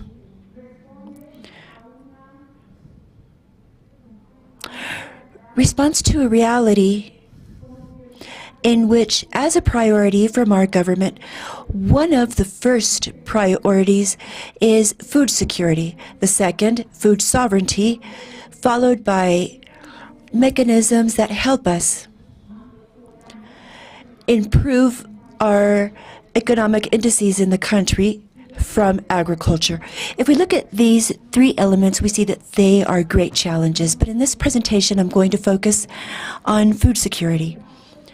In the case of Honduras, as well as with the majority of the countries here, we have in some cases a higher percentage of the population that live in poverty rather than those that live in middle or high class. And we know that in Latin America, the middle class is tending to disappear. When we analyze this situation, we have to take into account the reality of the context that I would like to call global, which is global and local. These are two realities that many times face each other, and they make our work context more difficult. We heard a lot about climate change, which, by the way, I did not hear anything on risk management to climate change, right? But aside from climate change, wars, and any other social problems that may exist, external factors, the absence of agricultural financing that is healthy so that our small producers and family agriculture can be carried out and be further developed is a bit absent. And all of that, of course, well, far from reducing poverty, it increases it. And this also leads us to review what those models and effective development programs are in the region. And I would request this to the FAO to take advantage of these spaces where we can all come together, but also through electronic means so that we can all present these things. Because if I talk to you about the case of Honduras and what follows, it's going to be this way as a form of experience, and it is a situation in which we continue to live in poverty. In Honduras, we've developed a methodology which is a development accelerator, which is called a human farm. It's a story that defines how a group of farmers, Honduran farmers, transformed their communities and at the same time found solutions in the agricultural part, but they also found solutions in their lives. The methodology is interesting in the sense that it is made up of three elements that we summarize in head, heart, and hands. Head corresponds to an analysis in which the producer, they begin. It is a week of training where, with all that methodology and transformative lessons, if you remember Pablo Freire and others, they analyze their story, their reality, and then training in sustainable agriculture is provided that is basically practice using the conditions where this is developed. And through that, we also produce that multiplying effect of teaching these lessons, and the hands are where you learn by doing. Through these schools, these demonstrative parcels from farmer to farmer, this is promoted.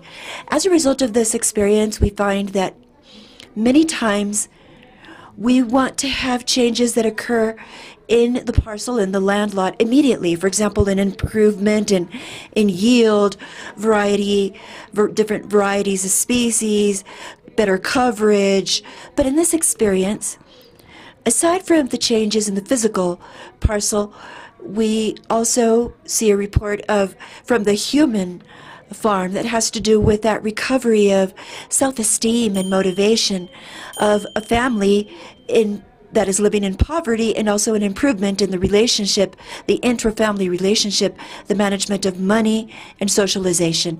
And I end with this slide where I want to share with everyone that through research we have found that when these programs are successful, from the agricultural part, we want changes to first occur in the parcel, but they actually occur at an internal level of the person, followed by the impact on family, then on the parcel, and then there's an impact on community. There's a lot more to say, but we're here at your service to expand this information during one of the breaks. And I will close by saying that in our case, in which we are a new government, all the work that we will do regarding food security will be in alliances with other bodies, such as solidarity networks that have to do with sustainable livelihoods and other elements to reach that sustainable development, and not continue with the discourse of zero hunger when it is so difficult to reach this in the countries. Thank you. Yes. Now we have Mexico and Zoom virtually. Mexico, you have the floor.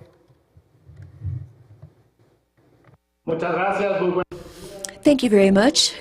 Good morning. I state my appreciation to Pedro Alava, Minister of Agriculture and Livestock of Ecuador and chair of this conference. Distinguished ministers, vice ministers, Mr. Julio Verdaguer, General Subdirector of the FAO for Latin America and the Caribbean, and distinguished delegates of countries and international organizations. We are truly honored to greet you today because of this regional conference, whose presidency corresponds to the Republic of Ecuador. Ecuador is a country of hospitality, a very warm country, so thanks to its people and its government, with who we always feel identified in these agricultural works. And thank you, Minister, for being the chair of this 37th conference. By addressing the panel on the matter of a better life and innovations focused on promoting rural and inclusive transformation and reducing rural poverty and inequalities. On this occasion, we have the opportunity to highlight the transcendence and the potential of the productive sector and of the whole chain in life, and especially in the activities of our society. And to have a life of dignity in rural territories, this should be one of the highest priorities of all our governments. And as responsible for food security in our secretariat, we understand the importance of interministerial coordination and of the responsibility, the shared responsibility with all the participants of agri-food chains, always bearing in mind the implications not only of technical, economic, or environmental nature, but above all of social nature, to feed who feeds us. This is confirmed with the most critical thing that has occurred now during the COVID-19 pandemic, in which the agricultural sector was not entirely present, nor was it present during the whole productive value chains. So we saw the efforts of all the participants, farmers, land workers, entrepreneurs, agro-industry, until we reached the consumers. This was an effort of all the productive sectors and of the services that should be acknowledged and should also be retributed, especially in the most vulnerable parts of the productive chains. Undoubtedly, we have to capitalize on the lessons that this crisis has left us and seek to strengthen foodstuffs systems with quality in favor of a healthy life for everyone, especially for the people of the field of the country. So here, our main objective is the search for food self-sufficiency and the strengthening of the field to have a fair agri-food system that is sustainable. We also continue to foster an increase in productivity of healthy and innocuous agri-food systems, an adequate management of water and soil, and to increase the production of foodstuffs, because these detonate the development of the country. Through these 7 priority programs carried out by the Secretariat, we provide to have productive agriculture, social inclusion, which is fundamental so that farmlands could also be spaces of for a decent life for those that through their work provide the food that we consume. And the objective is to provide direct and intermediary support to small and medium producers of basic grains like maize, wheat, rice, as well as coffee, milk, and sugarcane producers. With the program, the fertilizers program for well-being, we facilitate the availability of chemical and organic fertilizers to small-scale producers of basic grains, such as is the case of maize, beans, rice, located in areas of high and very high marginalization, in order to increase the production of foodstuffs and improve the productive capacity of rural farmers. And the program seeks to provide basic foodstuffs, ensuring the availability of food for the most vulnerable population, in a program of fixed prices, and also in the purchase of products for those farmers that regulate or meet the characteristics that have been considered. With the health and agri-food health and innocuousness system sponsored by Senacica, we carry out epidemiological surveillance programs, inspection of regulated merchandise in the national territories, also based on agricultural safety. Another program is the promotion of fisheries and aquaculture in order to increase the productivity of small producers in aquacultural, fisheries, livestock sectors, providing direct and timely incentives. The programs presented here reflect not only the most relevant actions of this administration, but also, in a good degree, they are focused on the most vulnerable sectors of the productive sector, always seeking to respond to food security from the perspective of social justice. Finally, we can corroborate that these activities are in the center of the FAO's mission, accompanied by other sectors that are associated to the development of territories, as is the case of social protection, education, training, and the adequate, fair, and responsible work. With these challenges that our countries face to guarantee food security and the improvement in the quality of the livelihood of our rural communities, the accompaniment of the FAO is extremely relevant. The challenges that we face during times of uncertainty, vulnerability, require more regional coordination for benefit of the agriculture of Latin America and the Caribbean. This regional conference has been called to comply with this important purpose. Thank you very much. Now I give the floor to Panama. Panama virtually, or they're doing here physically? I saw the document has virtual. Sí. Buenos días, señor presidente. Good morning, Chair, members of the main table, Mr. Julio Verdaguer, the Minister of Ecuador, ministers, vice ministers, authorities. With great pleasure, we see this 37th Regional Conference, FAO Conference, during such hard and difficult times that the world is going through. Only through a unity of criteria we can together save this situation, overcome it, by working and seeking comprehensive solutions to our rural poverty. To us, the peace of our countries lies in the peace of farmlands If not, we will seriously pay this through social turbulence and lack of governance that will be generated by the uncertainty in which farmers will be obliged to leave their land and to come to the cities. So we have to analyze different axes: the strengthening of the institutionality, innovation and technology, production and marketing, rural women, family agriculture, youth, also biotechnology and genetics, trade and financing, through accompaniment of our producers. In the pandemic, we, in our government, presided by President Cortizo, we've made the clear and determined decision to support the agricultural sector of our country, eliminating excessive imports during times of harvest, standardizing the determined support to our producers, and seeking the integration of the different ministries and institutions so that our rurality can actually find the necessary living conditions that are optimum so that our production can continue in the fields and turn our producers into entrepreneurs that are profitable with commercial intelligence and that can survive in a sustainable way in their activity. Today we have been asked to present a program in Panama. It's Solidarity Panama, where all Panamanians, without distinction of political party, religion, or class, they came together to face the pandemic.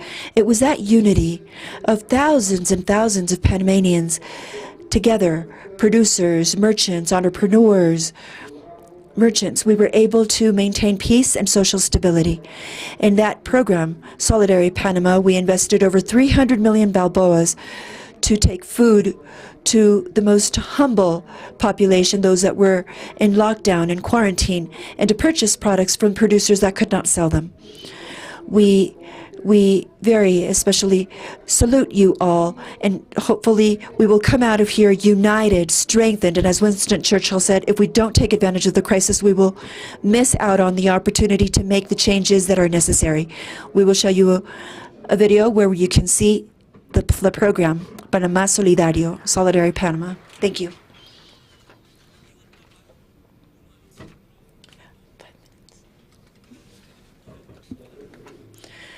There's no audio. Audio, please.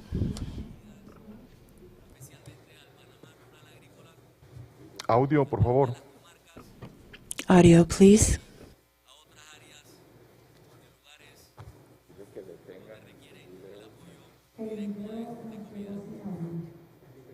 Se escucha muy bajo.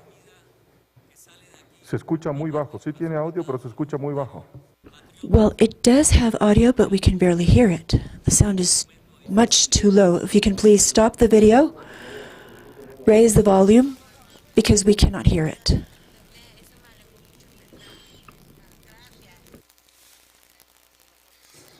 Favor de tener el video. Please stop the video, raise the volume, and start over.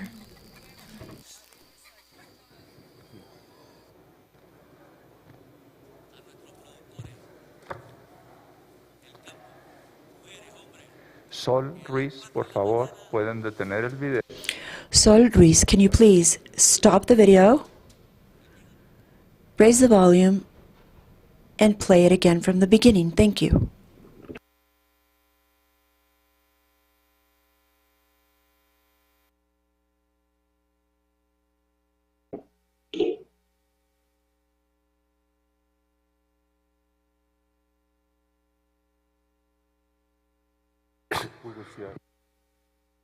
In the meantime, the video is being set up. We will take Peru. So I give the floor to Peru.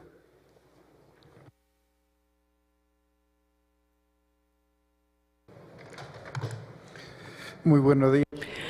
Good morning, everyone.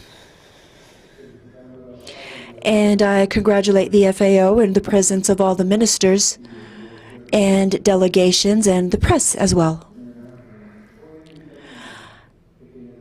I am going to begin my short presentation by mentioning the following. To ensure the food supply of Peruvians and its wealth, and to face climate change is and must be a common objective in which we should be allies, and the role of the FAO is important in this road. Yesterday, as a government, as Peru, I had mentioned that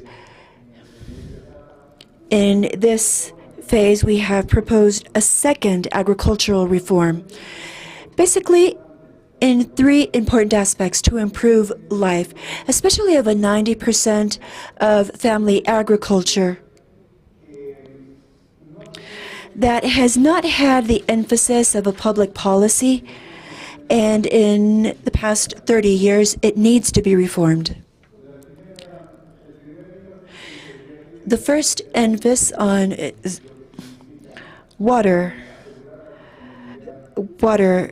security, to secure the availability of water in territories where it rains, because we believe that it is the most effective way to ensure the availability of water, to then improve the efficient use of irrigation in parcels. These 2 phases of the hydrological cycle in regards to the use of water are emphasized in this second agricultural reform.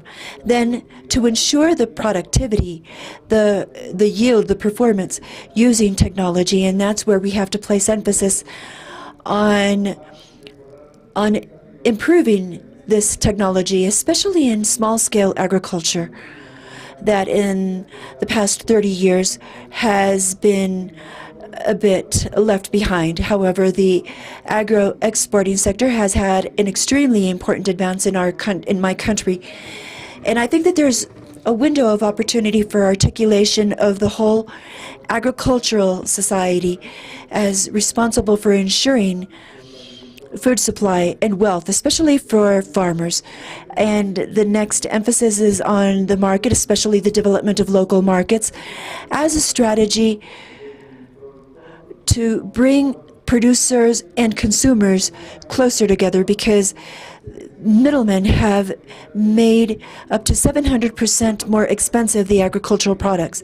And this is something frequent that also happens within the world market, but also in the local market, especially related to state purchases focused on improving food nutrition, especially of school-aged children. This is something that we're placing more emphasis on, and the priority is to bring producers and production closer to the consumers. We have some... Wait, I jumped ahead. Okay. Some important matters for this process. First, a disarticulated agricultural society with the will to become integrated and be part of a great national platform where representations of small producers with representation of agro-exporters. I think that during that for several years they've been able to sit down and discuss an agricultural agenda regarding this proposal of the reform. First, so that the technology of those that have and those that know, and from what they've learned and how to use this technology, and the small producers that are still in that process, and also because they know the pathway to exports in small and large could come together in that process of world trade, but also for the development of the local market. On the other part, the vertical and horizontal disarticulation of the state and of the governments has allowed us to take this agenda and put together a cabinet for the development of the rural area, which implies an alliance of sectors and of ministries related to social assistance, social development, rural development, pathways, the development, or roads, the development of cities, of utilities, which will allow us to take as a priority the territorial development, especially of the rural area. On the other hand, within the institution of the ministry, we also have a lack of articulation, a mismatch, because of what we implemented 20 or 25 years ago, and that we are correcting to give more institutional efficiency to this. Something new is the creation of the National Water Fund to give support to water security. Some of the constraints have to do with the diversity and decentralization among our agricultural society, which do not allow for the flow of technology and the financial system. The rise in fertilizer prices due to COVID and other situations such as the conflict are severely affecting us. Now, we truly feel that FAO has played and should continue to play a key role in several areas. The first is technical assistance that could help exchanges among our countries with an emphasis on development in the realms most needed for our countries, technology and trade primarily. The focus on organic agriculture as an opportunity to tackle the effects of climate change and especially the rise in food prices and fertilizer prices as a crucial opportunity. I also feel that we need strong support in the design of methodologies for our measures on the ground in watersheds where rainwater can be managed and where we can use modern technology. Lastly, I think that that support with a view to combating the fertilizer crisis is essential. We have already begun to discuss this with FAO, and it would be good to disseminate any lessons learned at the country level. Thank you. Now I think the video is ready for Panama. Can we have the video in Panama? El video de Panamá, por favor. Could we please view Panama's video? Apologies to Panama.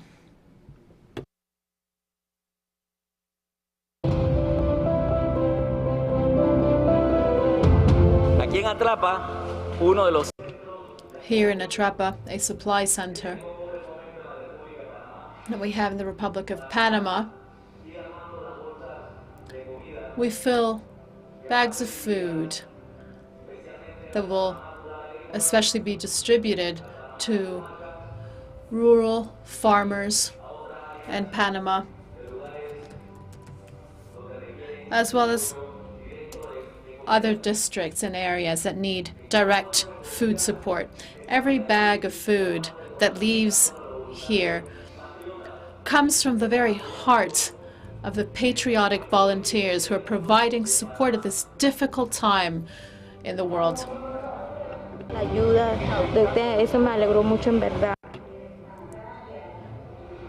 We're really pleased to see how they're helping us. Thank you.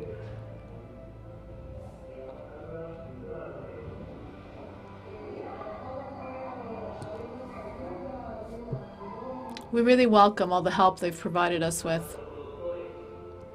To our producers in the field, women and men who at 4 o'clock in the morning are already working hard,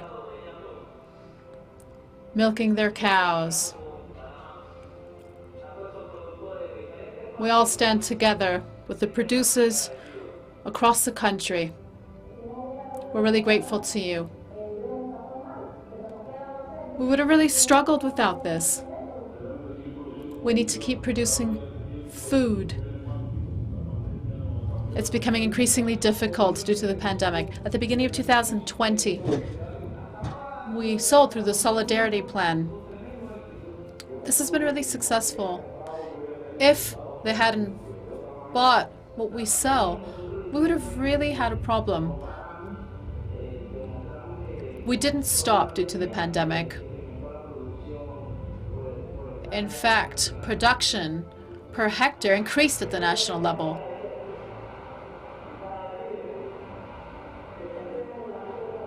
We're grateful, and I wanted to say that if we do things properly, this will be the beginning of a great Panama.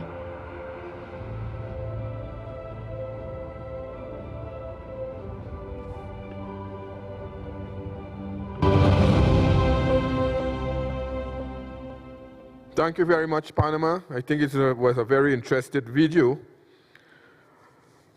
Delegates, I think we have had some very important discussion and excellent presentation. I would like to move to the next level now, and the second group of ministers and high authorities will ask for their comments based on the presentations that were made earlier. And as I said, we had excellent presentation and some very, very interesting presentation where we could have learned from various countries. So I'll give the floor first to Argentina. Argentina, you have the floor. And this segment is also 6 minutes. Let's stick with the time. Argentina. Muchas gracias. Thank you very much, Chairman.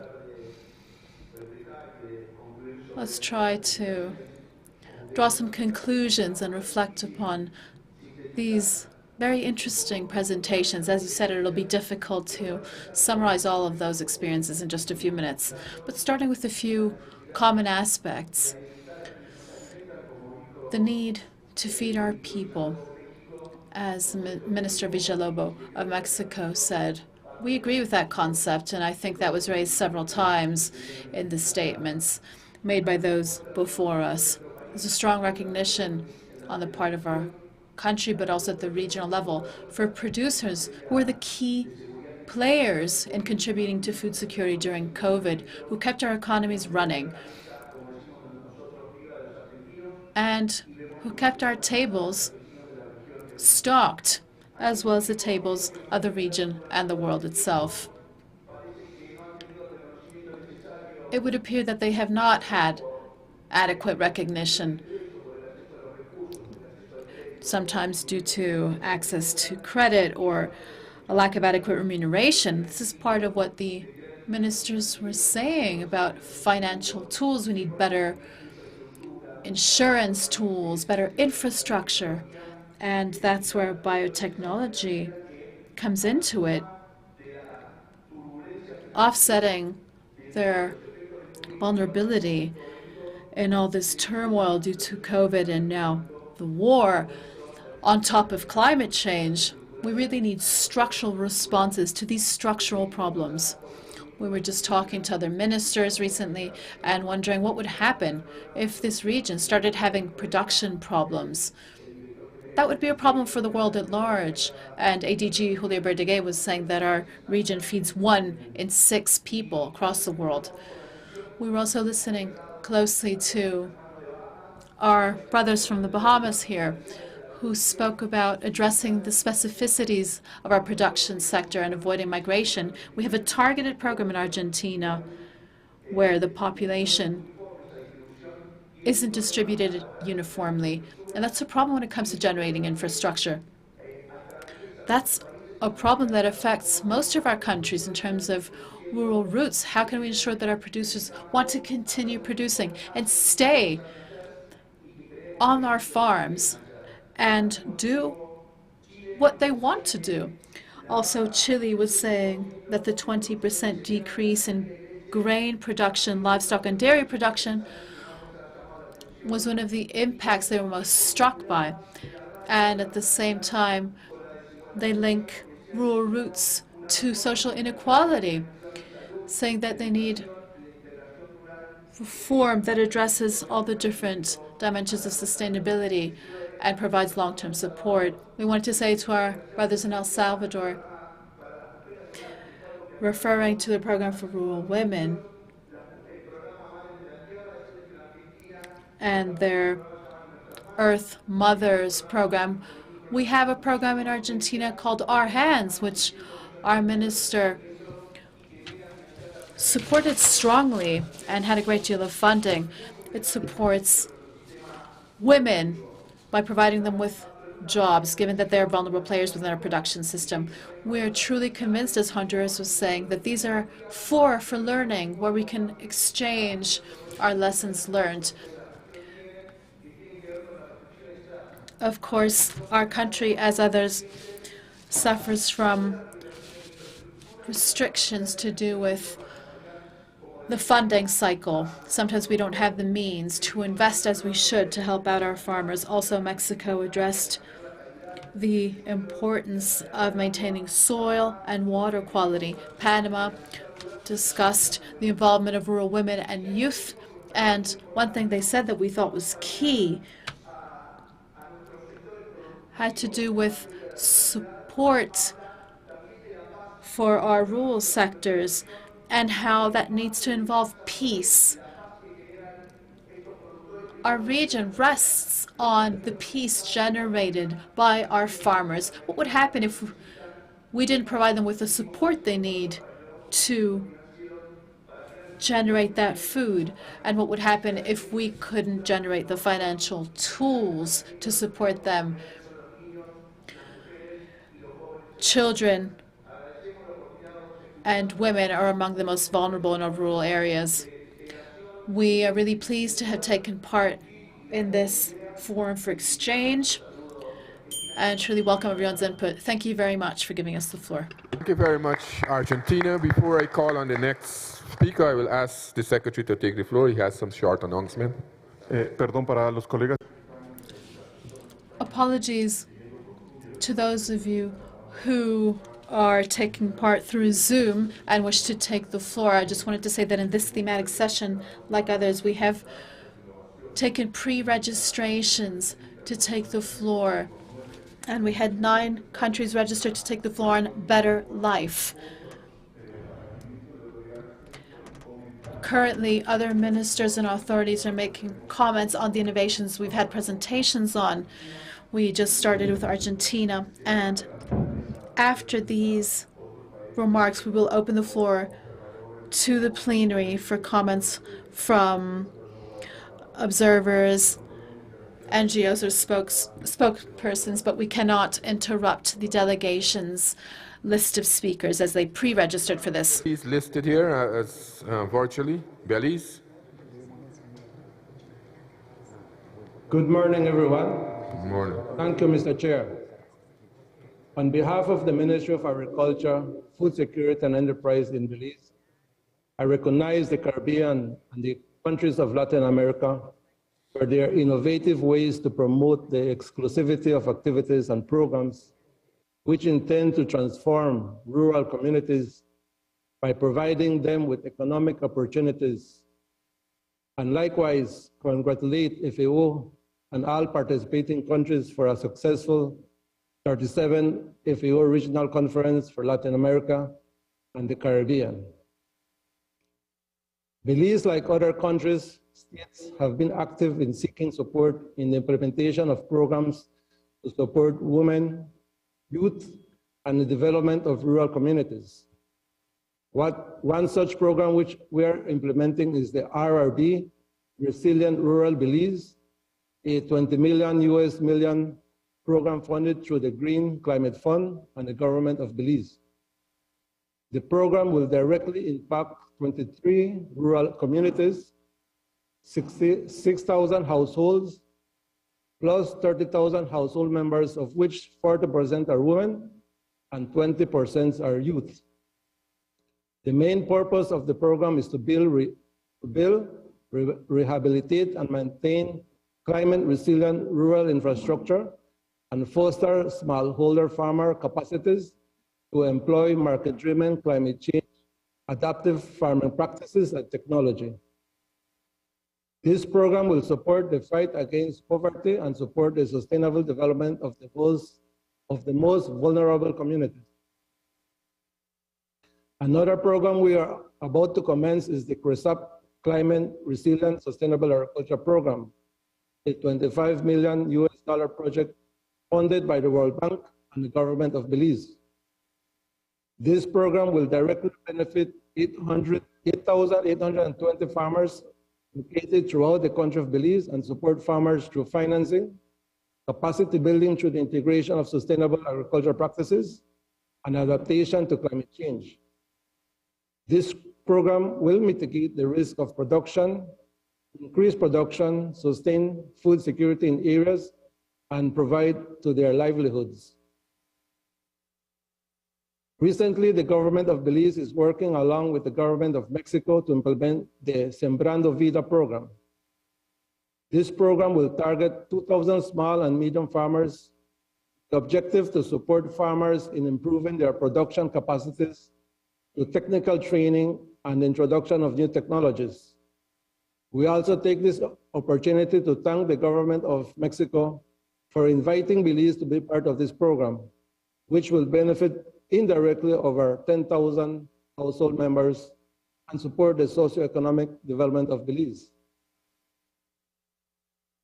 The cooperative department within the ministry has also been working with 9 women cooperatives, ranging from agro-processing, agriculture, and tourism hospitality, by providing them with technical capacity building and business guidance.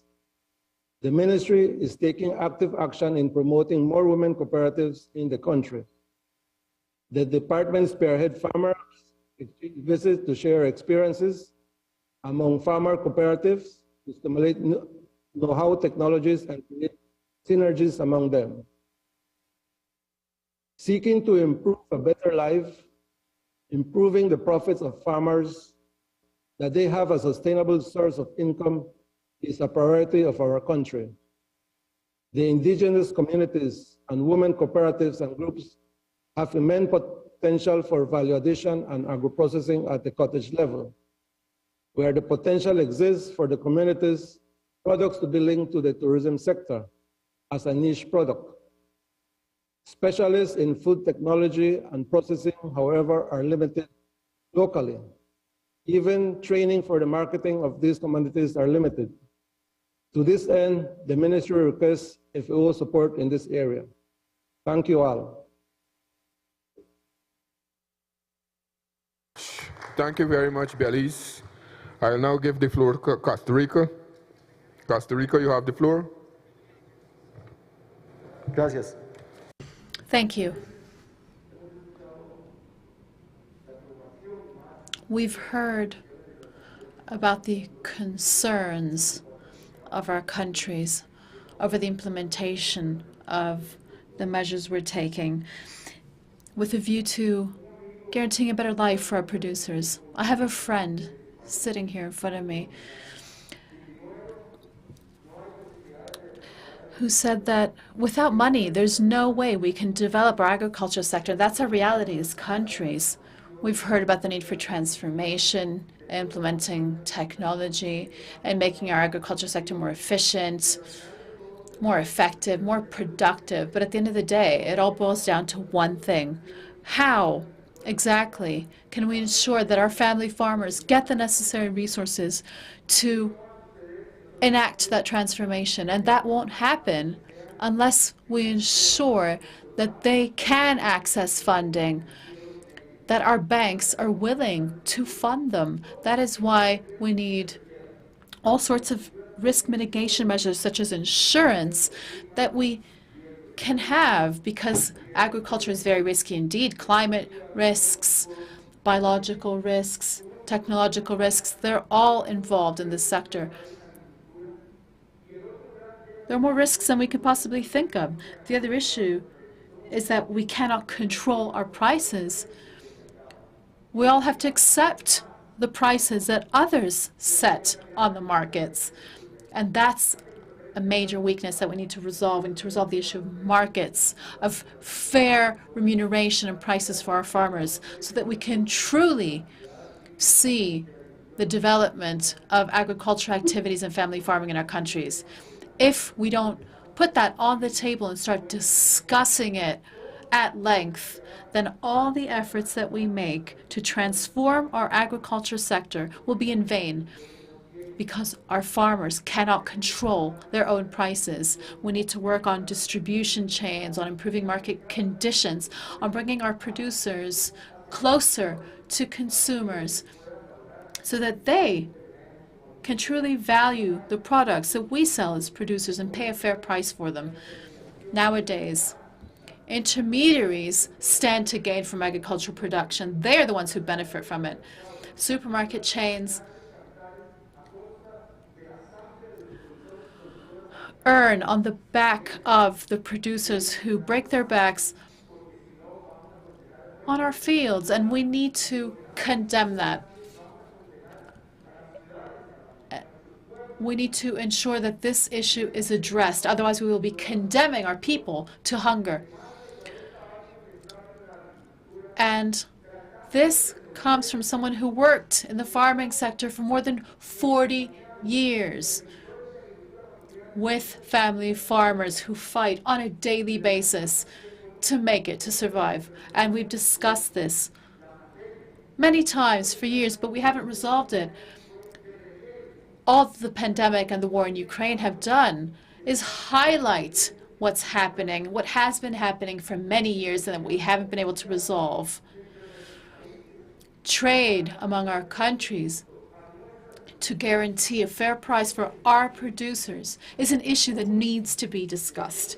Now, many years after an international policy of openness, we realize that subsidies are still there in major producer countries.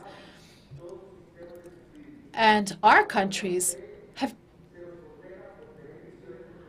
decommissioned our subsidy systems. Protectionism doesn't just come from subsidies, but rather from all regulations and rules that have to do with our animal production and food production sectors that we need to comply with.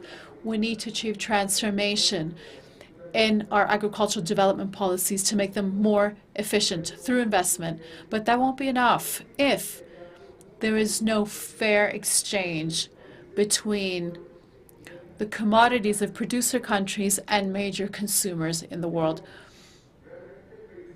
I'd really like to congratulate all the agriculture ministers of the countries represented here today for the massive efforts they have made to recover, promote, and support family farming in their countries. Because we know that only if we defend this population, more than 500 million family farmers, only then will we be able to save the world from hunger if we do not transform production models and models for the exchange of agricultural commodities across the world. Countries are already discussing closing their borders to staple food exports so that they can guarantee food security. Many countries in Latin America cannot currently produce everything their populations need to fulfill their consumption needs. It's essential that all of us here raise our voices and that FAO support all countries across the continent in taking this and placing it at the core of all international agendas so that we can discuss this frankly, without taboos, and so that we can address all these persistent challenges. Thank you. Thank you very much, Costa Rica. I now give the floor to Haiti. Haiti, you have the floor.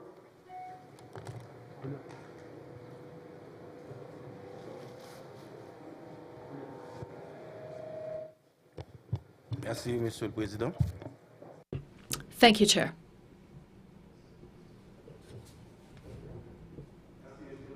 Thank you, Chair. Before I begin, I'd like to begin by congratulating all the participants present here, ministers and authorities present here in this room. I'd also like to congratulate everyone who's with us online. I would also, of course, like to thank FAO for having taken this initiative at such a difficult time for the world at large. I'd like to take this opportunity to laud all FAO members here at the regional conference who have presented on this topic. Guaranteeing better living conditions for our producers is a concern for us all of us who are here today. Every country, every member who has spoken has brought indispensable inputs vis-à-vis achieving sustainable agriculture sectors that can be resilient against all sorts of threats, climate change, drought, and so on. We've also talked about financial and economic investment.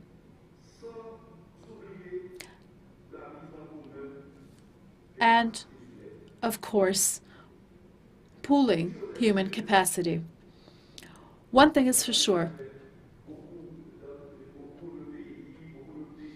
Many members have already done so.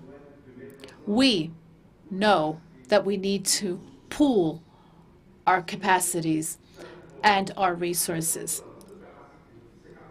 If we do not act in a concerted fashion, then we cannot resolve some of the problems that we've identified. We have a great deal of potential here in the region, but I think that if we stand together, that potential will be leveraged to the benefit of our respective communities. I would therefore propose, instead of delving on everything we've already said, I suggest we establish a working group that brings together countries in Caribbean islands under the aegis of FAO. This is a call for regional cooperation so that we can achieve sustainable, resilient agriculture in the region. Thank you very much, Chair. Thank you very much, Haiti. I now give the floor to the Dominican Republic.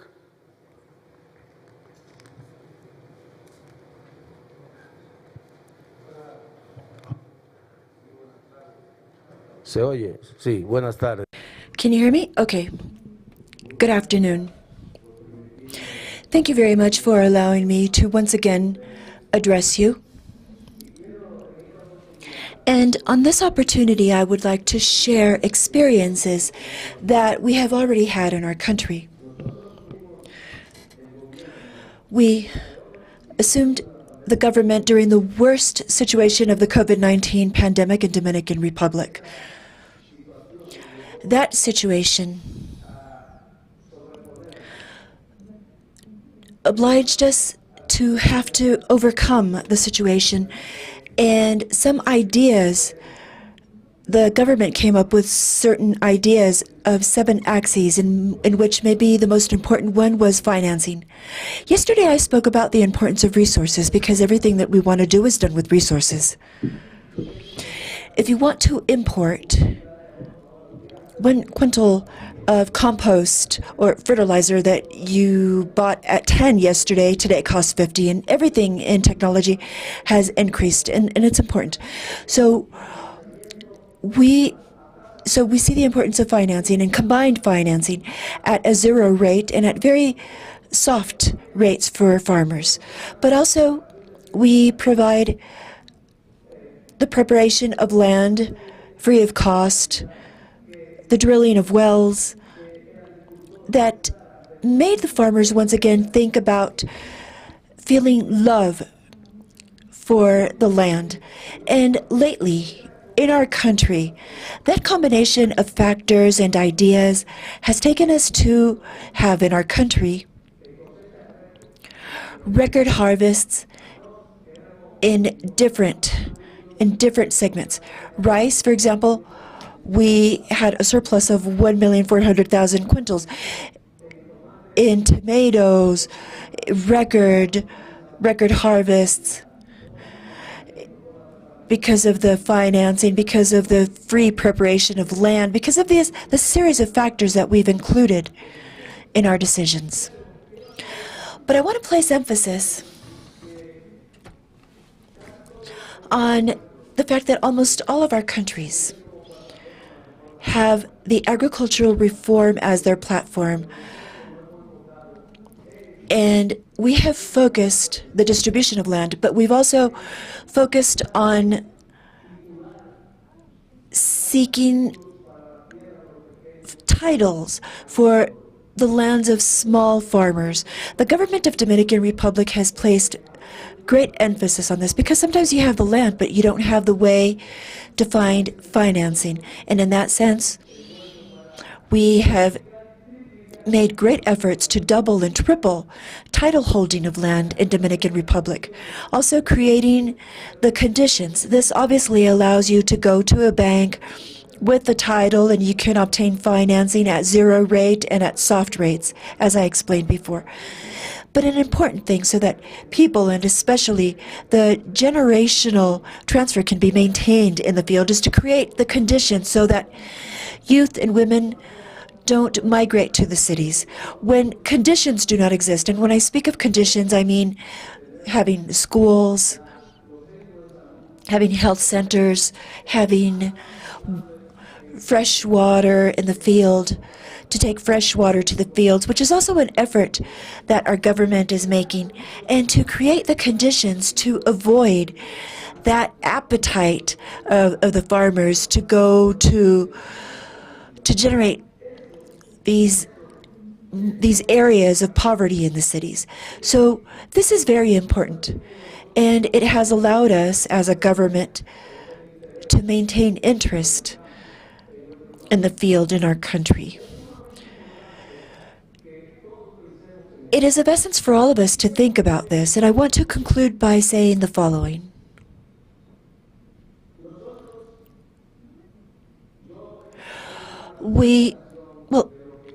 I was establishing a relation in regards to the participation of agriculture and the relation of agriculture in Dominican Republic's GDP.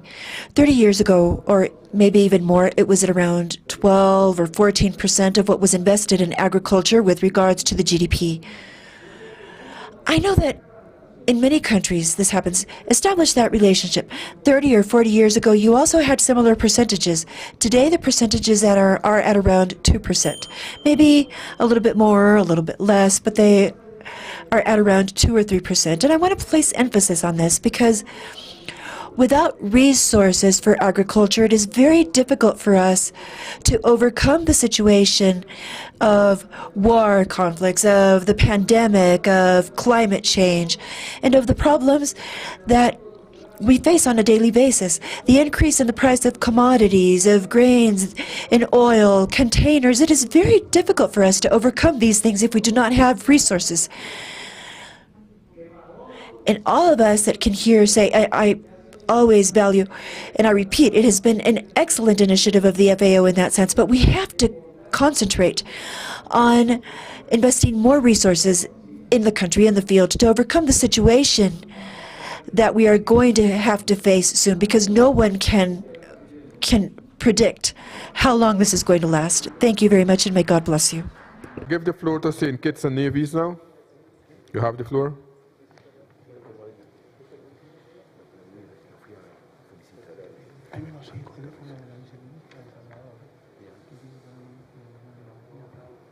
St. Kitts.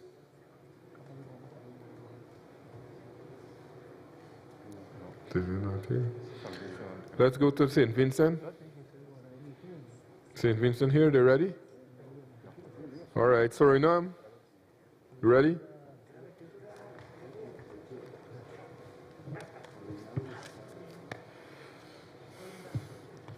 Thank you, Chair. Chair, in the agricultural sector, in different countries, we have to deal with a wide range of challenges.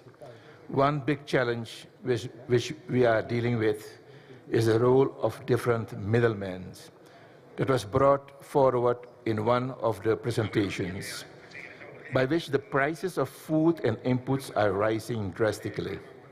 Chair, I'm asking special attention for this matter and requesting the FAO and other institutions for support on how to tackle this issue.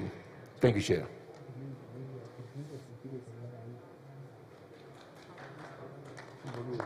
Thanks, Suriname. We have Venezuela and Zoom.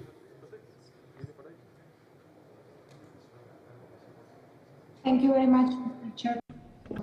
En este punto, desearía presentar el punto I would like to apologize on behalf of our Minister of Agriculture and Lands, who, for reasons of last minute, he has unfortunately not been able to accompany us in this segment. However, with your permission, I would like to give the floor to Mr. Carlos Barrero, General Director of the Office of Integration and International Affairs of the Ministry of Agriculture and Land, for this segment. Thank you very much. Good afternoon. Thank you very much, Ambassador. A revolutionary greeting to all our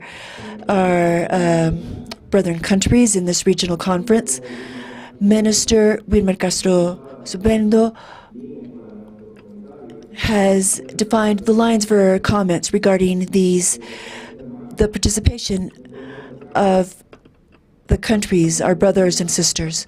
And we would very cordially like to comment on the innovations presented on reforestation, use of bio inputs, better agricultural practices, alternative measures to climate change, agricultural research, and the contributions made in different fields by the countries.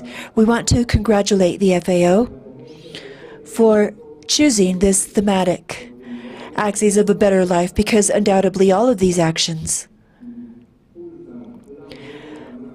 promote a better life for our population. We would like to underscore that from the socioeconomic development plan of our nation for the 2019-2025 period has been one of the fundamental bases to foster and ensure better lives for our citizens. Through programs developed with the FAO, we have advanced in experience and in genetic improvement of cereal seeds, fundamentally maize, sugarcane, cocoa, and leguminous plants. We have improved our agronomic practices in the field of coffee, and we have increased our performance and yield in this aspect, going from 15 quintals per hectare to yields of 35 to 50 quintals per hectare. And at this same time, when we are holding this conference in the Venezuelan Andean region, specifically in the Páramo of Mérida, we are certifying 32 varieties of potato seeds produced in vitro with technology developed in Venezuela in a petri dish that has helped us in our imports. In spite of the criminal and irresponsible unilateral coercive measures that have left profound scars in the population, we have been able to overcome the lack of food supply levels that were worsened between 2016 and 2017, where we had indices of between 12 and 16%, and that today we have reached 89% in national food supply. We are working in the field of scientific farmers' alliances within the great mission of Venezuela as a state policy for agri-food production, starting work with clean technologies in the production of high performance, having the support of technicians and scientists, not only international but also from our own country, as is the case of Dr. Cosaymar Garcia, who is working with the team of the National Agricultural Research Ministry for the sustainable management of agri-food, sustainable agri-food management in Venezuela, and also from the professor of the National Research Institute that works on the culture of cocoa as a form of livelihood of most vulnerable families. That is our purpose, to provide a better livelihood for our population, and it is the agri-food production, that point of alliance through all of these innovation elements that we are applying in our country to continue advancing in the achievement of our sovereignty. We want to highlight the words of the representative of the Republic of Argentina this morning. The need to strengthen multilateralism, regional integration, and the categorical rejection of these coercive, unilateral measures that have made it very difficult for us to have more agri-food development in our country, as well as to underscore from yesterday's presentation of Mr. Máximo Torero, economist-in-chief of the FAO, that presented all these conflicts that arise worldwide, among which we find the unilateral coercive measures as a way of trying to strengthen ourselves in Venezuela with our farmers sector, with youth, and with the government. We strengthened our lines to continue firm in our intention to be independent and sovereign. From the agricultural production, we will move forward. Thank you very much. Thank you very much, Venezuela. I see now we have St. Vincent. They want sometimes with St. Vincent. Yes, thank you very much, Mr. Chair. And I just want to make a brief interjection to address a situation which occurred just about a year ago in St. Vincent and the Grenadines, impacting on lives and livelihoods. We experienced about a year ago a volcanic eruption. In fact, some 20,000 persons were displaced from rural communities. And I want to use this opportunity to thank the entire FAO platform for the assistance that was brought to bear to the country and the speedy nature in which it was done. We had our fisher folk displaced. They could not go out to sea. The farmers lost probably about 70 to 80% of the crops, but at no point in time were we worried about the issue of food security because of the solidarity within the FAO's framework. And I want to particularly mention the assistance that came from the government and people of Guyana. In fact, I can recall 2 boatloads of food coming from Guyana, Mr. Chair, and I wish to thank you and for you to convey to your president and to your people the thanks. So I am using this opportunity to again share that a framework of solidarity, a bilateral framework, a multilateral framework coming through the FAO as an agency is having impacts on the lives and the livelihoods of the people of the Caribbean, and I can speak specifically in that instance, the people of St. Vincent and the Grenadines. Thank you. Thank you very much. St. Kitts, you ready for the floor? If not, we will have to end this session here, this part of the discussion, the comments section. I think we have had some very, very interesting comments, and I will now move on to the plenary, where we have 4 countries already registered, and this will be 6 minutes. Let's, because we are running against time, I will now give the floor to Nicaragua, the first country, on Zoom. After the lunch, because we don't have more time. So what we'll do, when we let us pause this here, break for lunch, come back within an hour, and then we'll continue it in plenary and discuss more issues. So let me thank you all very much. I think we have had a very good session. We have had some very good comments and suggestions, and I think some ideas that were ventilated here this morning are ideas that we can emulate and take up in various countries. So we'll pause here and return back at 2 o'clock, and we'll continue the discussion. Thank you very much.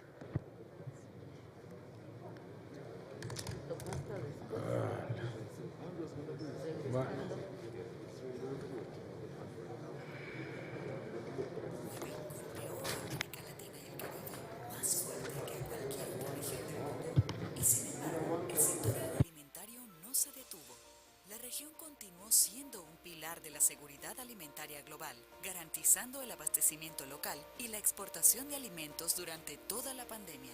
Los pequeños productores adoptaron nuevas tecnologías digitales para acercarse a los consumidores, y los gobiernos y el sector privado innovaron para asegurar el suministro alimentario incluso en los peores momentos de la crisis sanitaria. Pero la región aún debe enfrentar grandes desafíos.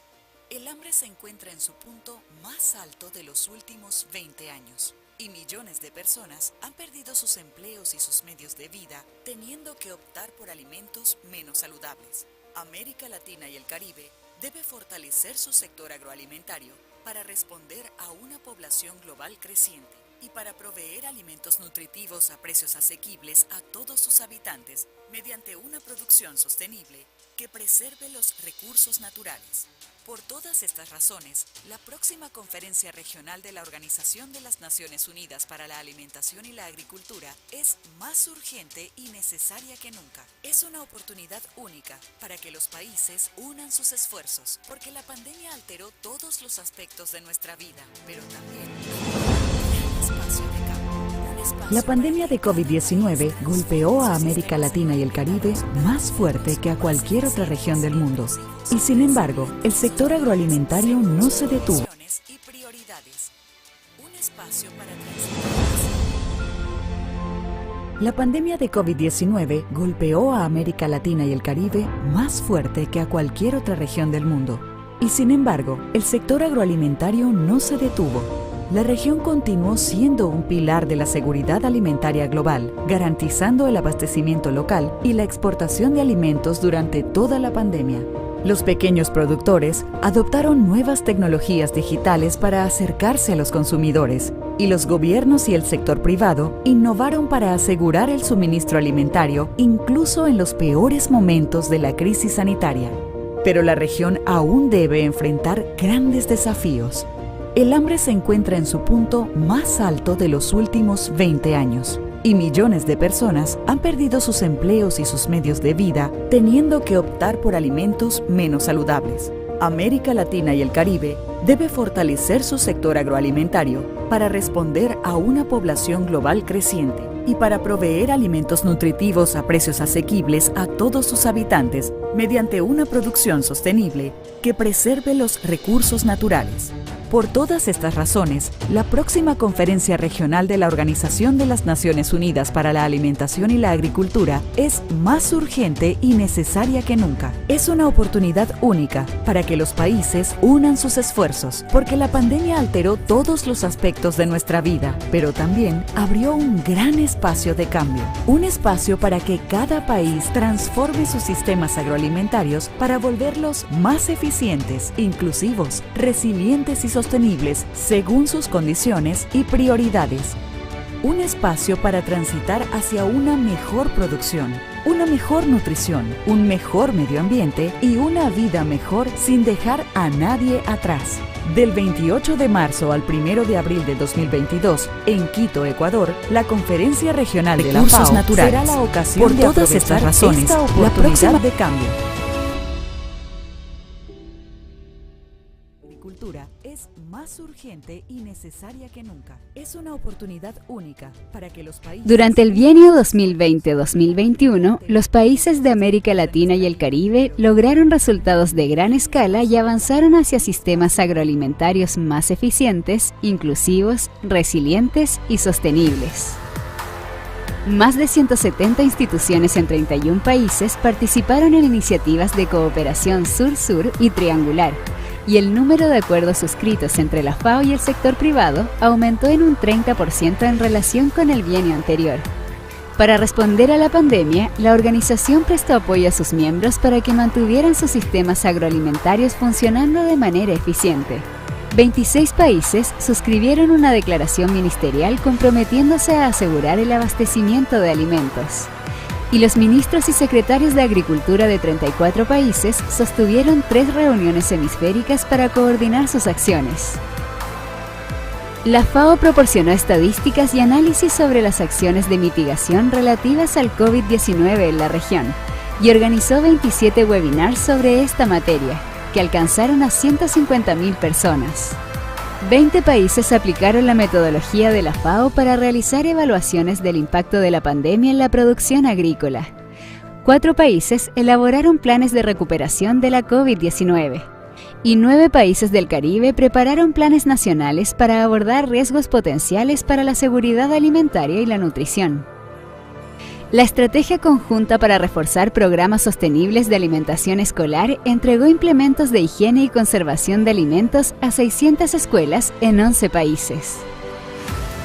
Los miembros identificaron sus prioridades nacionales para la Cumbre de las Naciones Unidas sobre los sistemas alimentarios, luego de realizar 120 diálogos con múltiples partes interesadas convocados por 16 gobiernos. 10 países mejoraron sus censos agrícolas nacionales y 13 países utilizaron la escala de experiencia de inseguridad alimentaria de la FAO. Los miembros elaboraron planes para abordar la resistencia a los antimicrobianos. 11 países perfeccionaron sus sistemas de control alimentario. 23 crearon un plan de acción regional contra una enfermedad letal para los bananos. Y la FAO proporcionó apoyo y capacitación para enfrentar el brote de peste porcina africana. 40 mercados mayoristas de 13 países ofrecieron alimentos a precios accesibles mediante el comercio electrónico y las plataformas de consultas de precios. La Plataforma Técnica Regional sobre Agricultura Familiar fue lanzada para que la agricultura familiar incorpore nuevos conocimientos, ciencia y tecnología en sus sistemas productivos. Y 9 países promovieron el comercio electrónico digital de la agricultura familiar. Como parte del diseño de las Naciones Unidas de la Agricultura Familiar, 5 países comenzaron a implementar planes nacionales. La Comunidad Andina definió una agenda conjunta y América Central y República Dominicana iniciaron la elaboración de un plan subregional. 6 países participaron en la iniciativa Mano de la Mano e identificaron carteras de inversión para sectores prioritarios, mientras que la iniciativa 1000 Aldeas Digitales apoyó a 48 experiencias de turismo rural en 13 países. 8 países definieron un plan de acción para implementar soluciones tecnológicas para la administración de tierras, y la FAO reforzó las capacidades de los miembros para la gobernanza equitativa de la tierra. Más de 5.000 jóvenes participaron en el primer Festival Latinoamericano de la Juventud Rural, y los mensajes del informe, los pueblos indígenas y tribales y la gobernanza de los bosques, llegaron a 1.600.000 personas en todo el mundo. 5 países implementaron prácticas y tecnologías ganaderas que redujeron las emisiones de gases de efecto invernadero y generaron múltiples beneficios, y 6 países promovieron la pesca sostenible. 9 países fortalecieron su preparación ante amenazas y peligros que impactan a los medios de vida de la agricultura, mientras que 3 países del corredor seco comenzaron a utilizar pronósticos de sequías y sistemas de captación y almacenamiento de agua. 6 países fortalecieron sus mecanismos para la adaptación al cambio climático y la gestión de riesgos de desastres, mientras que países del Caribe utilizaron el modelamiento digital de los riesgos y crearon equipos especializados en drones para uso en la agricultura y en sistemas de información geográfica. Para promover la agricultura familiar y el derecho a la alimentación, reducir la pérdida y desperdicio de alimentos, abordar el cambio climático y regular el rotulado de alimentos, 7 países aprobaron 14 leyes y parlamentos regionales adoptaron 5 normas. La FAO movilizó más de $420 millones en aportes voluntarios, un alza de 78% en comparación con el bienio anterior, y brindó asistencia técnica al diseño de proyectos de inversión por $1.700 millones en favor de 12 países. Todos estos resultados demuestran que, incluso durante uno de los periodos más desafiantes de la historia reciente, los países han dado grandes pasos hacia una mejor producción, una mejor nutrición, un mejor medio ambiente y una vida mejor, sin dejar a nadie atrás.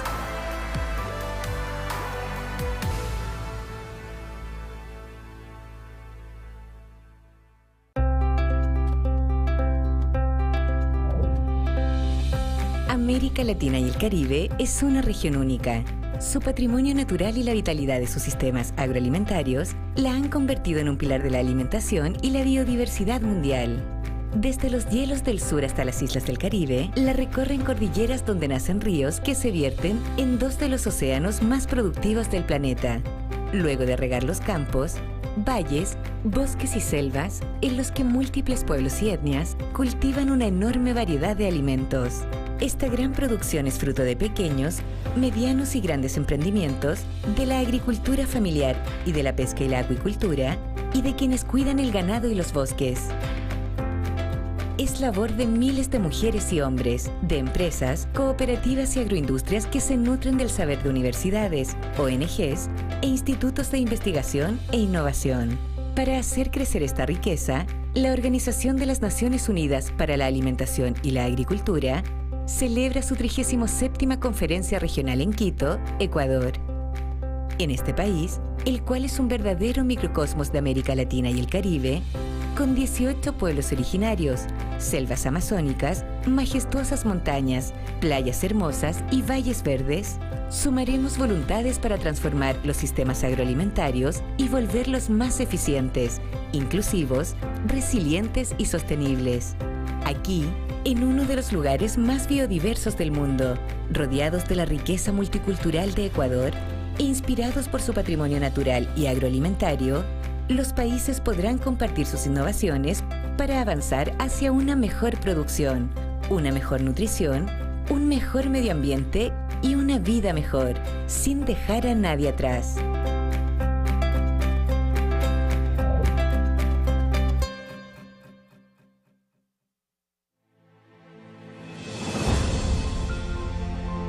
La pandemia de COVID-19 golpeó a América Latina y el Caribe más fuerte que a cualquier otra región del mundo. Y sin embargo, el sector agroalimentario no se detuvo.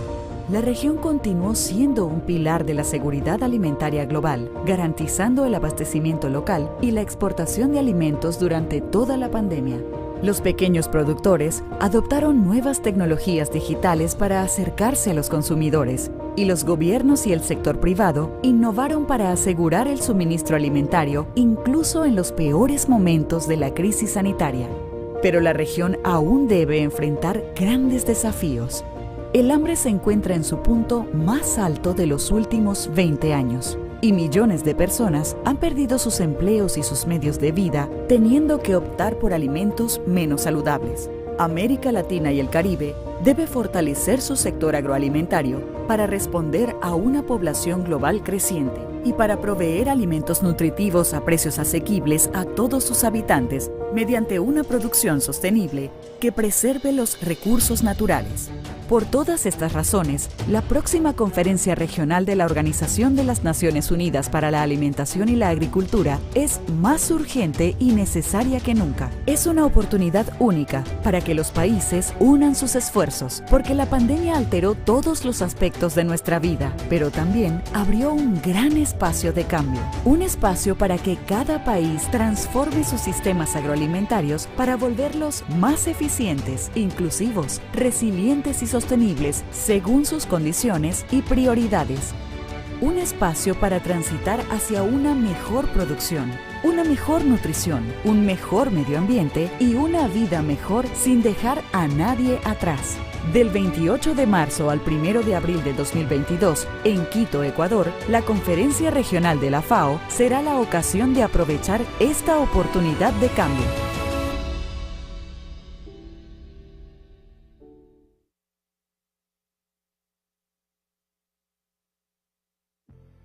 Durante el bienio 2020-2021, los países de América Latina y el Caribe lograron resultados de gran escala y avanzaron hacia sistemas agroalimentarios más eficientes, inclusivos, resilientes y sostenibles. Más de 170 instituciones en 31 países participaron en iniciativas de cooperación sur-sur y triangular, y el número de acuerdos suscritos entre la FAO y el sector privado aumentó en un 30% en relación con el bienio anterior. Para responder a la pandemia, la organización prestó apoyo a sus miembros para que mantuvieran sus sistemas agroalimentarios funcionando de manera eficiente. 26 países suscribieron una declaración ministerial comprometiéndose a asegurar el abastecimiento de alimentos. Y los ministros y secretarios de Agricultura de 34 países sostuvieron 3 reuniones hemisféricas para coordinar sus acciones. La FAO proporcionó estadísticas y análisis sobre las acciones de mitigación relativas al COVID-19 en la región, y organizó 27 webinars sobre esta materia, que alcanzaron a 150.000 personas. 20 países aplicaron la metodología de la FAO para realizar evaluaciones del impacto de la pandemia en la producción agrícola. 4 países elaboraron planes de recuperación de la COVID-19 y 9 países del Caribe prepararon planes nacionales para abordar riesgos potenciales para la seguridad alimentaria y la nutrición. La estrategia conjunta para reforzar programas sostenibles de alimentación escolar entregó implementos de higiene y conservación de alimentos a 600 escuelas en 11 países. Los miembros identificaron sus prioridades nacionales para la Cumbre de las Naciones Unidas sobre los sistemas alimentarios, luego de realizar 120 diálogos con múltiples partes interesadas convocados por 16 gobiernos. 10 países mejoraron sus censos agrícolas nacionales y 13 países utilizaron la escala de experiencia de inseguridad alimentaria de la FAO. Los miembros elaboraron planes para abordar la resistencia a los antimicrobianos. 11 países perfeccionaron sus sistemas de control alimentario. 23 crearon un plan de acción regional contra una enfermedad letal para los bananos. Y la FAO proporcionó apoyo y capacitación para enfrentar el brote de peste porcina africana. 40 mercados mayoristas de 13 países ofrecieron alimentos a precios accesibles mediante el comercio electrónico y las plataformas de consultas de precios. La Plataforma Técnica Regional sobre Agricultura Familiar fue lanzada para que la agricultura familiar incorpore nuevos conocimientos, ciencia y tecnología en sus sistemas productivos. Y 9 países promovieron el comercio electrónico digital de la agricultura familiar. Como parte del diseño de las Naciones Unidas de la Agricultura Familiar, 5 países comenzaron a implementar planes nacionales. La Comunidad Andina definió una agenda conjunta y América Central y República Dominicana iniciaron la elaboración de un plan subregional. 6 países participaron en la iniciativa Mano de la Mano e identificaron carteras de inversión para sectores prioritarios, mientras que la iniciativa 1000 Aldeas Digitales apoyó a 48 experiencias de turismo rural en 13 países. 8 países definieron un plan de acción para implementar soluciones tecnológicas para la administración de tierras, y la FAO reforzó las capacidades de los miembros para la gobernanza equitativa de la tierra. Más de 5.000 jóvenes participaron en el primer Festival Latinoamericano de la Juventud Rural, y los mensajes del informe Los pueblos indígenas y tribales y la gobernanza de los bosques llegaron a 1.600.000 personas en todo el mundo. 5 países implementaron prácticas y tecnologías ganaderas que redujeron las emisiones de gases de efecto invernadero y generaron múltiples beneficios, y 6 países promovieron la pesca sostenible. 9 países fortalecieron su preparación ante amenazas y peligros que impactan a los medios de vida de la agricultura, mientras que 3 países del corredor seco comenzaron a utilizar pronósticos de sequías y sistemas de captación y almacenamiento de agua. 6 países fortalecieron sus mecanismos para la adaptación al cambio climático y la gestión de riesgos de desastres, mientras que países del Caribe utilizaron el modelamiento digital de los riesgos y crearon equipos especializados en drones para uso en la agricultura y en sistemas de información geográfica.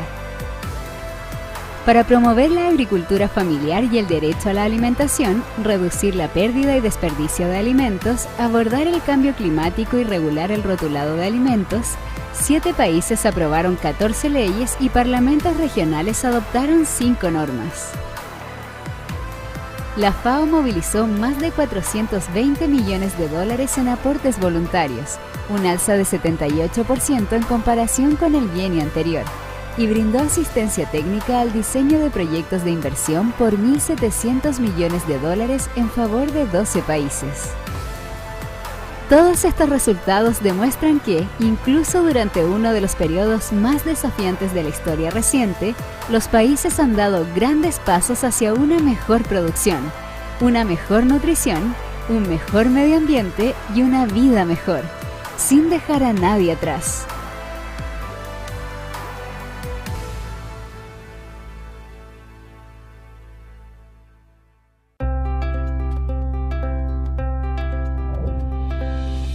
América Latina y el Caribe es una región única. Su patrimonio natural y la vitalidad de sus sistemas agroalimentarios la han convertido en un pilar de la alimentación y la biodiversidad mundial. Desde los hielos del sur hasta las islas del Caribe, la recorren cordilleras donde nacen ríos que se vierten en dos de los océanos más productivos del planeta. Luego de regar los campos, valles, bosques y selvas, en los que múltiples pueblos y etnias cultivan una enorme variedad de alimentos. Esta gran producción es fruto de pequeños, medianos y grandes emprendimientos, de la agricultura familiar y de la pesca y la acuicultura, y de quienes cuidan el ganado y los bosques.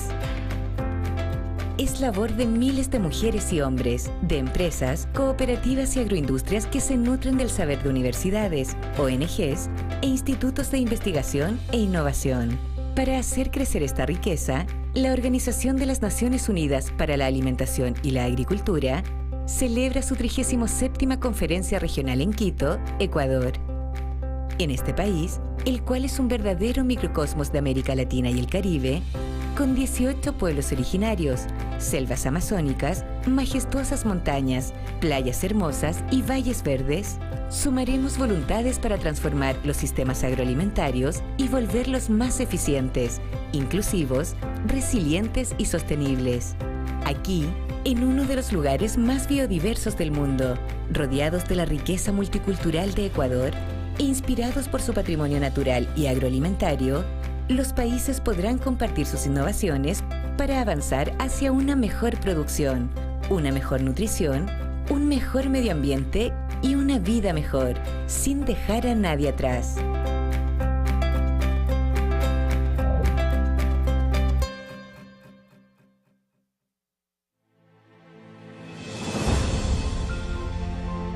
La pandemia de COVID-19 golpeó a América Latina y el Caribe más fuerte que a cualquier otra región del mundo. Y sin embargo, el sector agroalimentario no se detuvo. La región continuó siendo un pilar de la seguridad alimentaria global, garantizando el abastecimiento local y la exportación de alimentos durante toda la pandemia. Los pequeños productores adoptaron nuevas tecnologías digitales para acercarse a los consumidores, y los gobiernos y el sector privado innovaron para asegurar el suministro alimentario incluso en los peores momentos de la crisis sanitaria. Pero la región aún debe enfrentar grandes desafíos. El hambre se encuentra en su punto más alto de los últimos 20 años. Y millones de personas han perdido sus empleos y sus medios de vida, teniendo que optar por alimentos menos saludables. América Latina y el Caribe debe fortalecer su sector agroalimentario para responder a una población global creciente y para proveer alimentos nutritivos a precios asequibles a todos sus habitantes mediante una producción sostenible que preserve los recursos naturales. Por todas estas razones, la próxima Conferencia Regional de la Organización de las Naciones Unidas para la Alimentación y la Agricultura es más urgente y necesaria que nunca. Es una oportunidad única para que los países unan sus esfuerzos, porque la pandemia alteró todos los aspectos de nuestra vida, pero también abrió un gran espacio de cambio. Un espacio para que cada país transforme sus sistemas agroalimentarios para volverlos más eficientes, inclusivos, resilientes y sostenibles según sus condiciones y prioridades. Un espacio para transitar hacia una mejor producción, una mejor nutrición, un mejor medio ambiente y una vida mejor sin dejar a nadie atrás. Del 28 de marzo al 1 de abril de 2022, en Quito, Ecuador, la Conferencia Regional de la FAO será la ocasión de aprovechar esta oportunidad de cambio.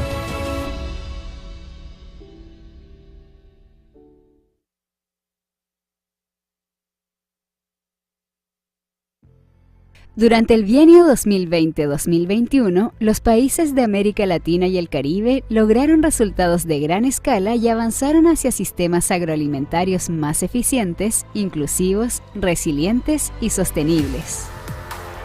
Más de 170 instituciones en 31 países participaron en iniciativas de cooperación sur-sur y triangular, y el número de acuerdos suscritos entre la FAO y el sector privado aumentó en un 30% en relación con el bienio anterior. Para responder a la pandemia, la organización prestó apoyo a sus miembros para que mantuvieran sus sistemas agroalimentarios funcionando de manera eficiente. 26 países suscribieron una declaración ministerial comprometiéndose a asegurar el abastecimiento de alimentos. y los ministros y secretarios de Agricultura de 34 países sostuvieron 3 reuniones hemisféricas para coordinar sus acciones. La FAO proporcionó estadísticas y análisis sobre las acciones de mitigación relativas al COVID-19 en la región y organizó 27 webinars sobre esta materia, que alcanzaron a 150.000 personas. 20 países aplicaron la metodología de la FAO para realizar evaluaciones del impacto de la pandemia en la producción agrícola.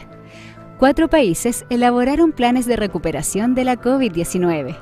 Y 9 países del Caribe prepararon planes nacionales para abordar riesgos potenciales para la seguridad alimentaria y la nutrición.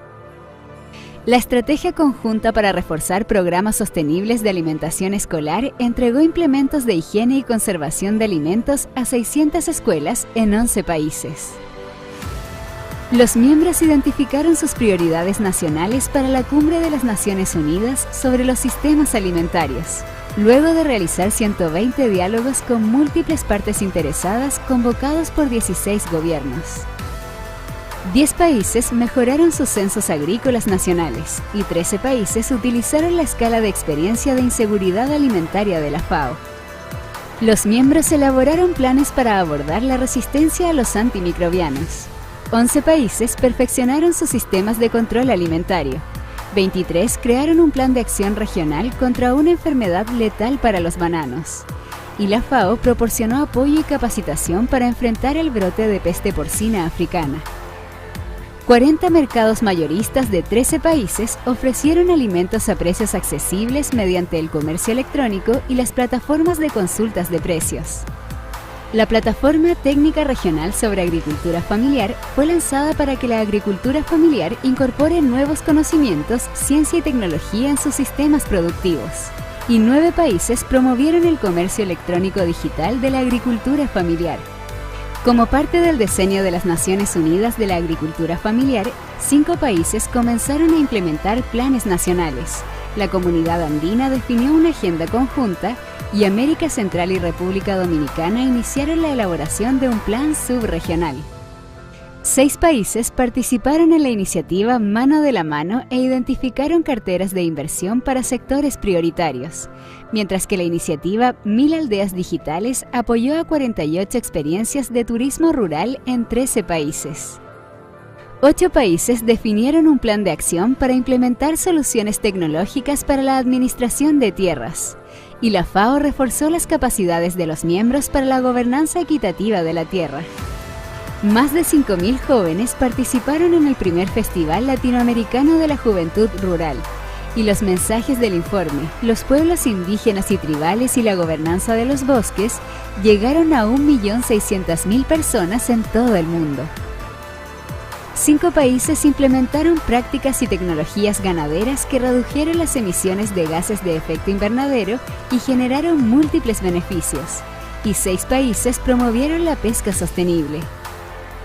9 países fortalecieron su preparación ante amenazas y peligros que impactan a los medios de vida de la agricultura, mientras que 3 países del corredor seco comenzaron a utilizar pronósticos de sequías y sistemas de captación y almacenamiento de agua. 6 países fortalecieron sus mecanismos para la adaptación al cambio climático y la gestión de riesgos de desastres, mientras que países del Caribe utilizaron el modelamiento digital de los riesgos y crearon equipos especializados en drones para uso en la agricultura y en sistemas de información geográfica. Para promover la agricultura familiar y el derecho a la alimentación, reducir la pérdida y desperdicio de alimentos, abordar el cambio climático y regular el rotulado de alimentos, 7 países aprobaron 14 leyes y parlamentos regionales adoptaron 5 normas. La FAO movilizó más de 420 millones de dólares en aportes voluntarios, un alza de 78% en comparación con el bienio anterior, y brindó asistencia técnica al diseño de proyectos de inversión por 1.700 millones de dólares en favor de 12 países.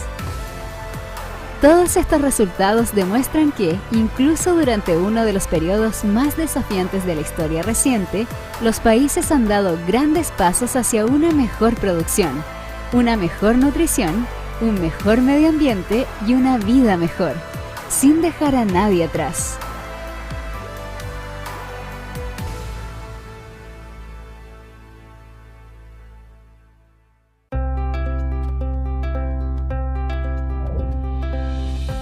América Latina y el Caribe es una región única. Su patrimonio natural y la vitalidad de sus sistemas agroalimentarios la han convertido en un pilar de la alimentación y la biodiversidad mundial. Desde los hielos del sur hasta las islas del Caribe, la recorren cordilleras donde nacen ríos que se vierten en dos de los océanos más productivos del planeta. Luego de regar los campos, valles, bosques y selvas, en los que múltiples pueblos y etnias cultivan una enorme variedad de alimentos. Esta gran producción es fruto de pequeños, medianos y grandes emprendimientos, de la agricultura familiar y de la pesca y la acuicultura, y de quienes cuidan el ganado y los bosques. Es labor de miles de mujeres y hombres, de empresas, cooperativas y agroindustrias que se nutren del saber de universidades, ONGs e institutos de investigación e innovación. Para hacer crecer esta riqueza, la Organización de las Naciones Unidas para la Alimentación y la Agricultura celebra su 37ª Conferencia Regional en Quito, Ecuador. En este país, el cual es un verdadero microcosmos de América Latina y el Caribe, con 18 pueblos originarios, selvas amazónicas, majestuosas montañas, playas hermosas y valles verdes, sumaremos voluntades para transformar los sistemas agroalimentarios y volverlos más eficientes, inclusivos, resilientes y sostenibles. Aquí, en uno de los lugares más biodiversos del mundo, rodeados de la riqueza multicultural de Ecuador e inspirados por su patrimonio natural y agroalimentario, los países podrán compartir sus innovaciones para avanzar hacia una mejor producción, una mejor nutrición, un mejor medio ambiente y una vida mejor, sin dejar a nadie atrás.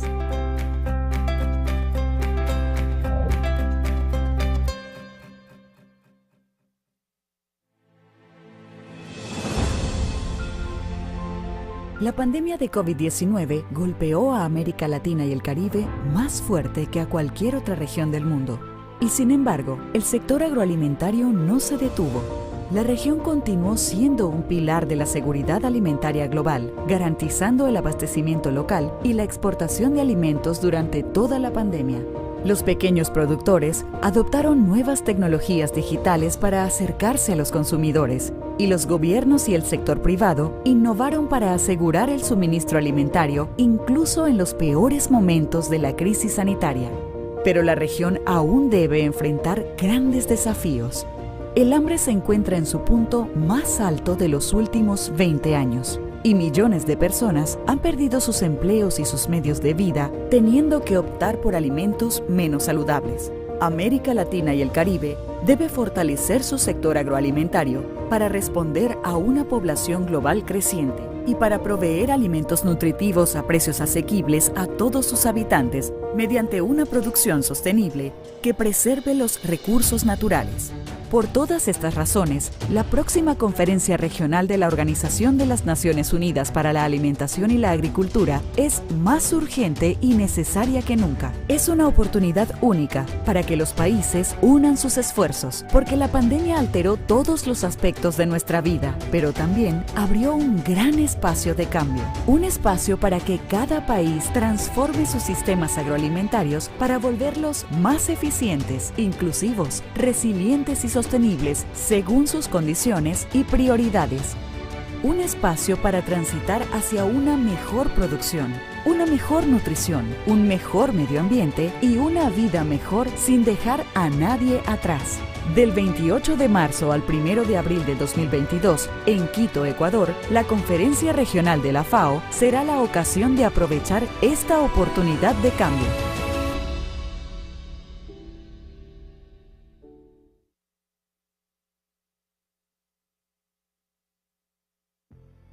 Durante el bienio 2020-2021, los países de América Latina y el Caribe lograron resultados de gran escala y avanzaron hacia sistemas agroalimentarios más eficientes, inclusivos, resilientes y sostenibles.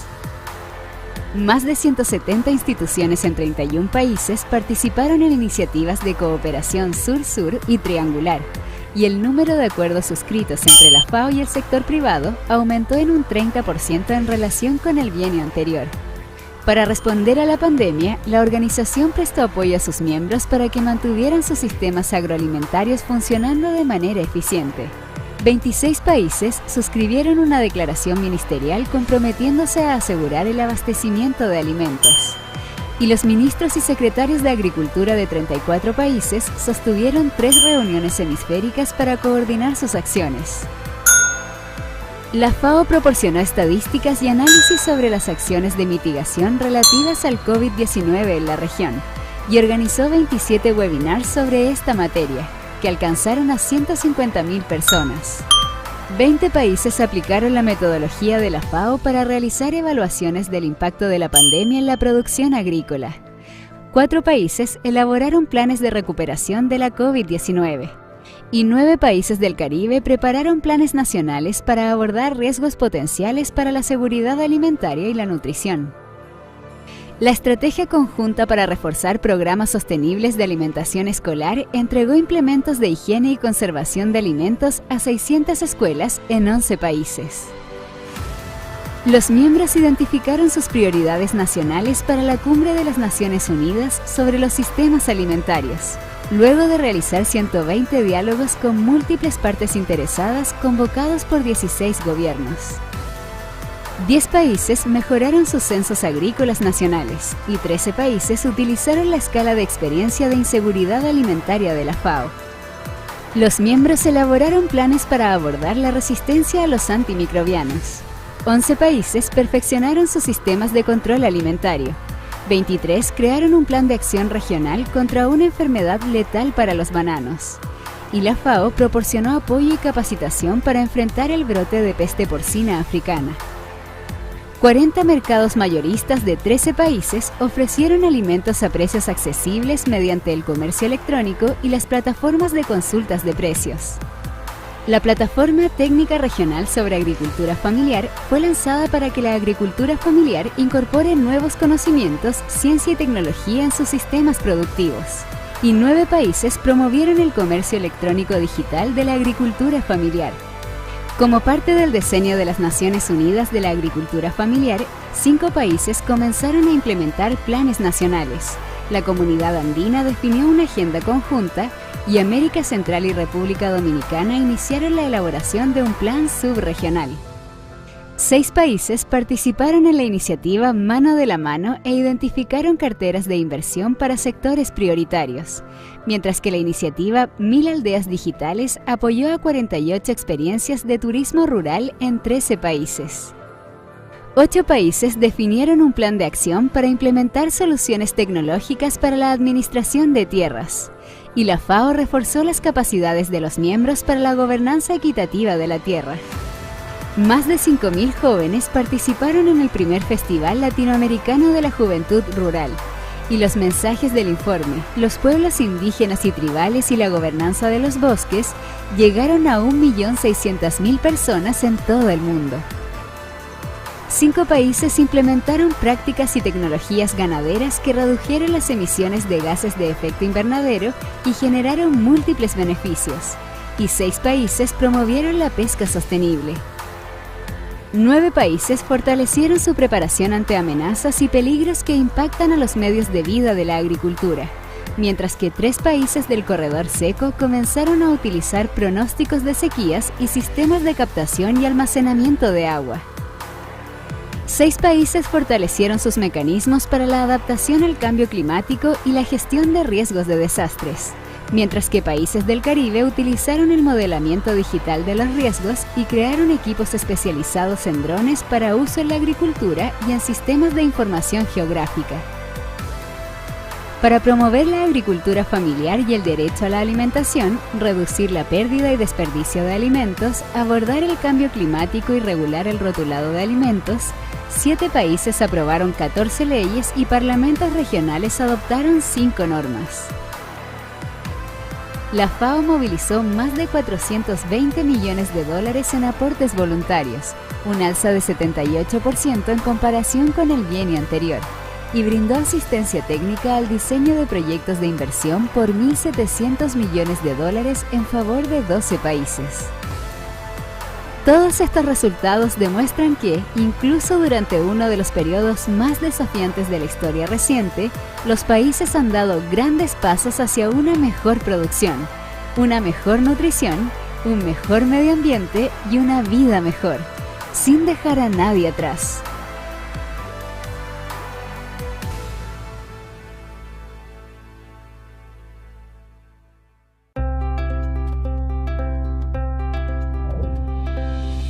América Latina y el Caribe es una región única.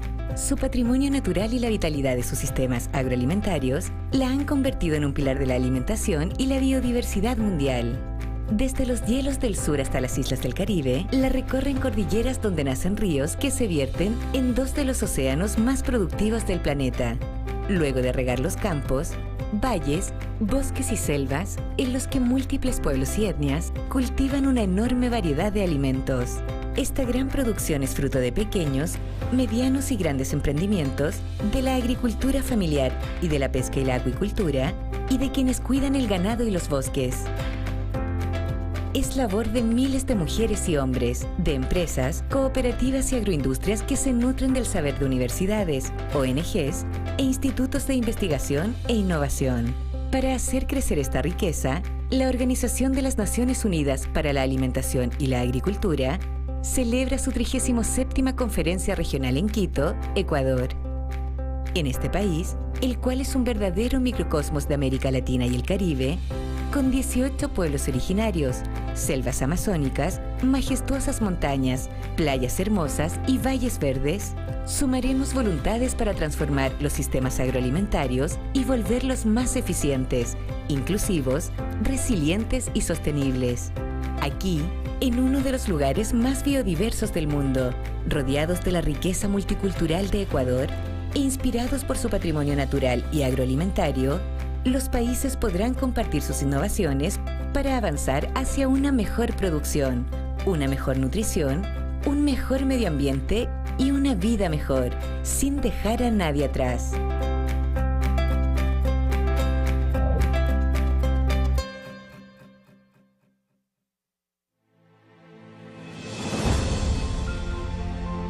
La pandemia de COVID-19 golpeó a América Latina y el Caribe más fuerte que a cualquier otra región del mundo. Y sin embargo, el sector agroalimentario no se detuvo.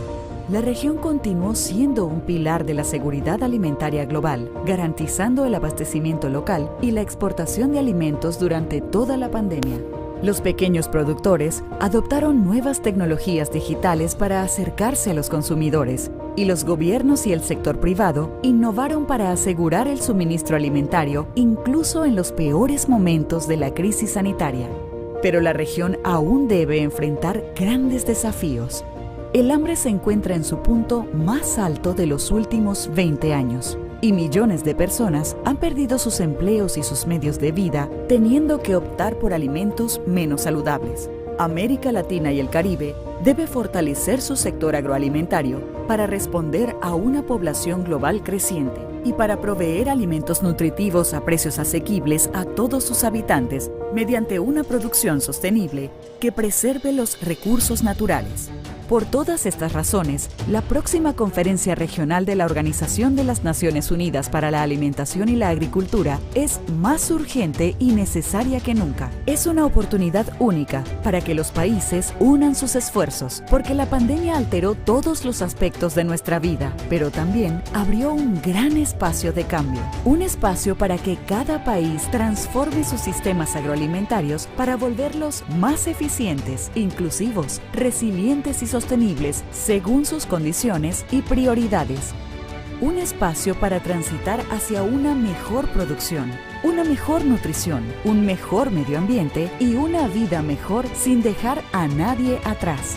Del 28 de marzo al 1 de abril de 2022, en Quito, Ecuador, la Conferencia Regional de la FAO será la ocasión de aprovechar esta oportunidad de cambio.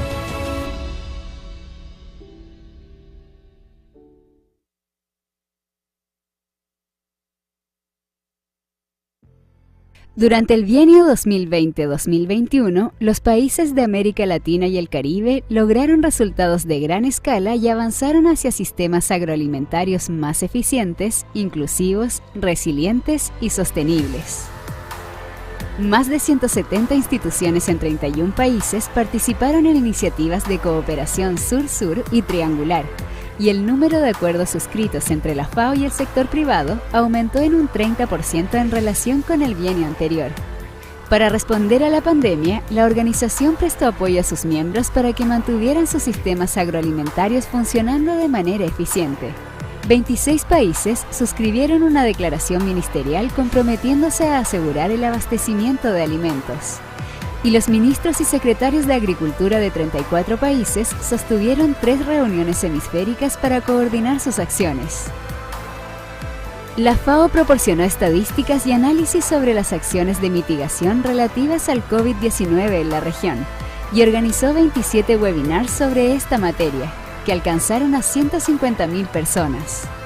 20 países aplicaron la metodología de la FAO para realizar evaluaciones del impacto de la pandemia en la producción agrícola. 4 países elaboraron planes de recuperación de la COVID-19. Y 9 países del Caribe prepararon planes nacionales para abordar riesgos potenciales para la seguridad alimentaria y la nutrición. La Estrategia Conjunta para Reforzar Programas Sostenibles de Alimentación Escolar entregó implementos de higiene y conservación de alimentos a 600 escuelas en 11 países. Los miembros identificaron sus prioridades nacionales para la Cumbre de las Naciones Unidas sobre los sistemas alimentarios, luego de realizar 120 diálogos con múltiples partes interesadas convocados por 16 gobiernos. 10 países mejoraron sus censos agrícolas nacionales y 13 países utilizaron la escala de experiencia de inseguridad alimentaria de la FAO. Los miembros elaboraron planes para abordar la resistencia a los antimicrobianos. 11 países perfeccionaron sus sistemas de control alimentario. 23 crearon un plan de acción regional contra una enfermedad letal para los bananos. Y la FAO proporcionó apoyo y capacitación para enfrentar el brote de peste porcina africana.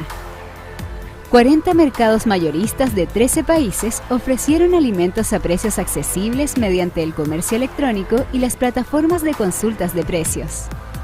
La Plataforma Técnica Regional sobre Agricultura Familiar fue lanzada para que la agricultura familiar incorpore nuevos conocimientos, ciencia y tecnología en sus sistemas productivos.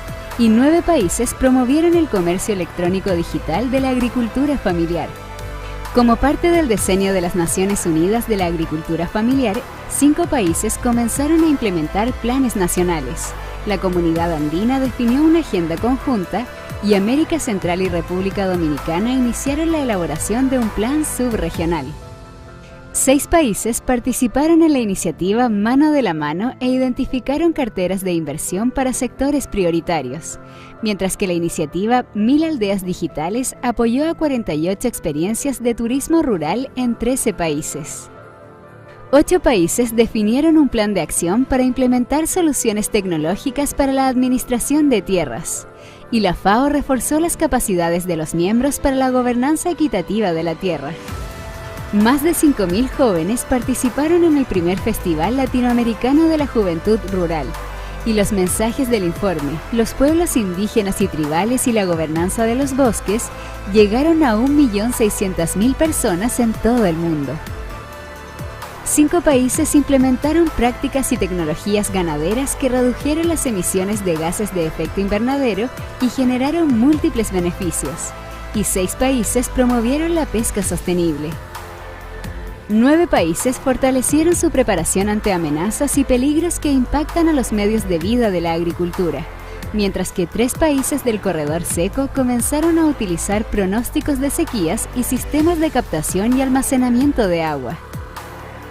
6 países fortalecieron sus mecanismos para la adaptación al cambio climático y la gestión de riesgos de desastres, mientras que países del Caribe utilizaron el modelamiento digital de los riesgos y crearon equipos especializados en drones para uso en la agricultura y en sistemas de información geográfica. Para promover la agricultura familiar y el derecho a la alimentación, reducir la pérdida y desperdicio de alimentos, abordar el cambio climático y regular el rotulado de alimentos, 7 países aprobaron 14 leyes y parlamentos regionales adoptaron 5 normas. La FAO movilizó más de 420 millones de dólares en aportes voluntarios, un alza de 78% en comparación con el bienio anterior, y brindó asistencia técnica al diseño de proyectos de inversión por $1.700 millones en favor de 12 países. Todos estos resultados demuestran que, incluso durante uno de los periodos más desafiantes de la historia reciente, los países han dado grandes pasos hacia una mejor producción, una mejor nutrición, un mejor medio ambiente y una vida mejor, sin dejar a nadie atrás.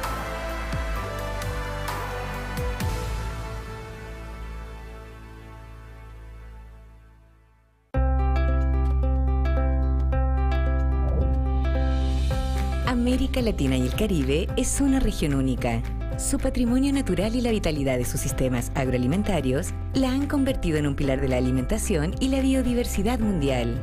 Desde los hielos del sur hasta las islas del Caribe, la recorren cordilleras donde nacen ríos que se vierten en dos de los océanos más productivos del planeta. Luego de regar los campos, valles, bosques y selvas, en los que múltiples pueblos y etnias cultivan una enorme variedad de alimentos. Esta gran producción es fruto de pequeños, medianos y grandes emprendimientos, de la agricultura familiar y de la pesca y la acuicultura, y de quienes cuidan el ganado y los bosques. Es labor de miles de mujeres y hombres, de empresas, cooperativas y agroindustrias que se nutren del saber de universidades, ONGs e institutos de investigación e innovación. Para hacer crecer esta riqueza, la Organización de las Naciones Unidas para la Alimentación y la Agricultura celebra su 37ª Conferencia Regional en Quito, Ecuador. En este país, el cual es un verdadero microcosmos de América Latina y el Caribe, con 18 pueblos originarios, selvas amazónicas, majestuosas montañas, playas hermosas y valles verdes, sumaremos voluntades para transformar los sistemas agroalimentarios y volverlos más eficientes, inclusivos, resilientes y sostenibles. Aquí, en uno de los lugares más biodiversos del mundo, rodeados de la riqueza multicultural de Ecuador e inspirados por su patrimonio natural y agroalimentario, los países podrán compartir sus innovaciones para avanzar hacia una mejor producción, una mejor nutrición, un mejor medio ambiente y una vida mejor, sin dejar a nadie atrás.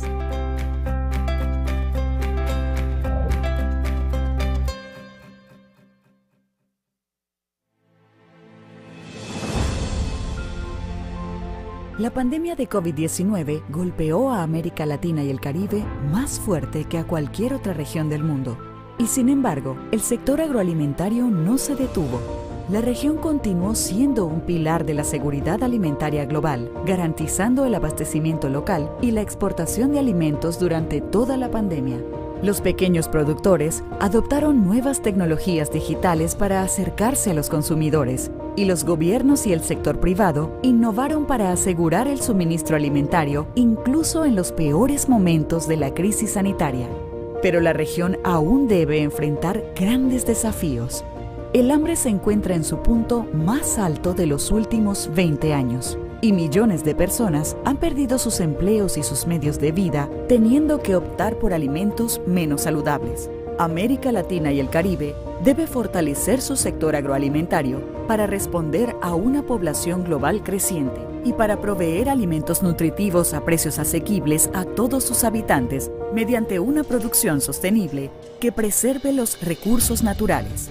Por todas estas razones, la próxima Conferencia Regional de la Organización de las Naciones Unidas para la Alimentación y la Agricultura es más urgente y necesaria que nunca. Es una oportunidad única para que los países unan sus esfuerzos, porque la pandemia alteró todos los aspectos de nuestra vida, pero también abrió un gran espacio de cambio. Un espacio para que cada país transforme sus sistemas agroalimentarios para volverlos más eficientes, inclusivos, resilientes y sostenibles según sus condiciones y prioridades. Un espacio para transitar hacia una mejor producción, una mejor nutrición, un mejor medio ambiente y una vida mejor sin dejar a nadie atrás. Del 28 de marzo al 1 de abril de 2022, en Quito, Ecuador, la Conferencia Regional de la FAO será la ocasión de aprovechar esta oportunidad de cambio.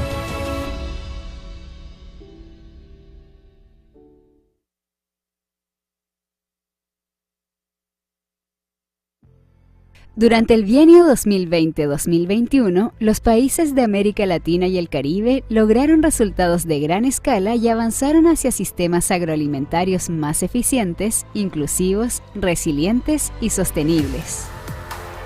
Más de 170 instituciones en 31 países participaron en iniciativas de cooperación sur-sur y triangular, y el número de acuerdos suscritos entre la FAO y el sector privado aumentó en un 30% en relación con el bienio anterior.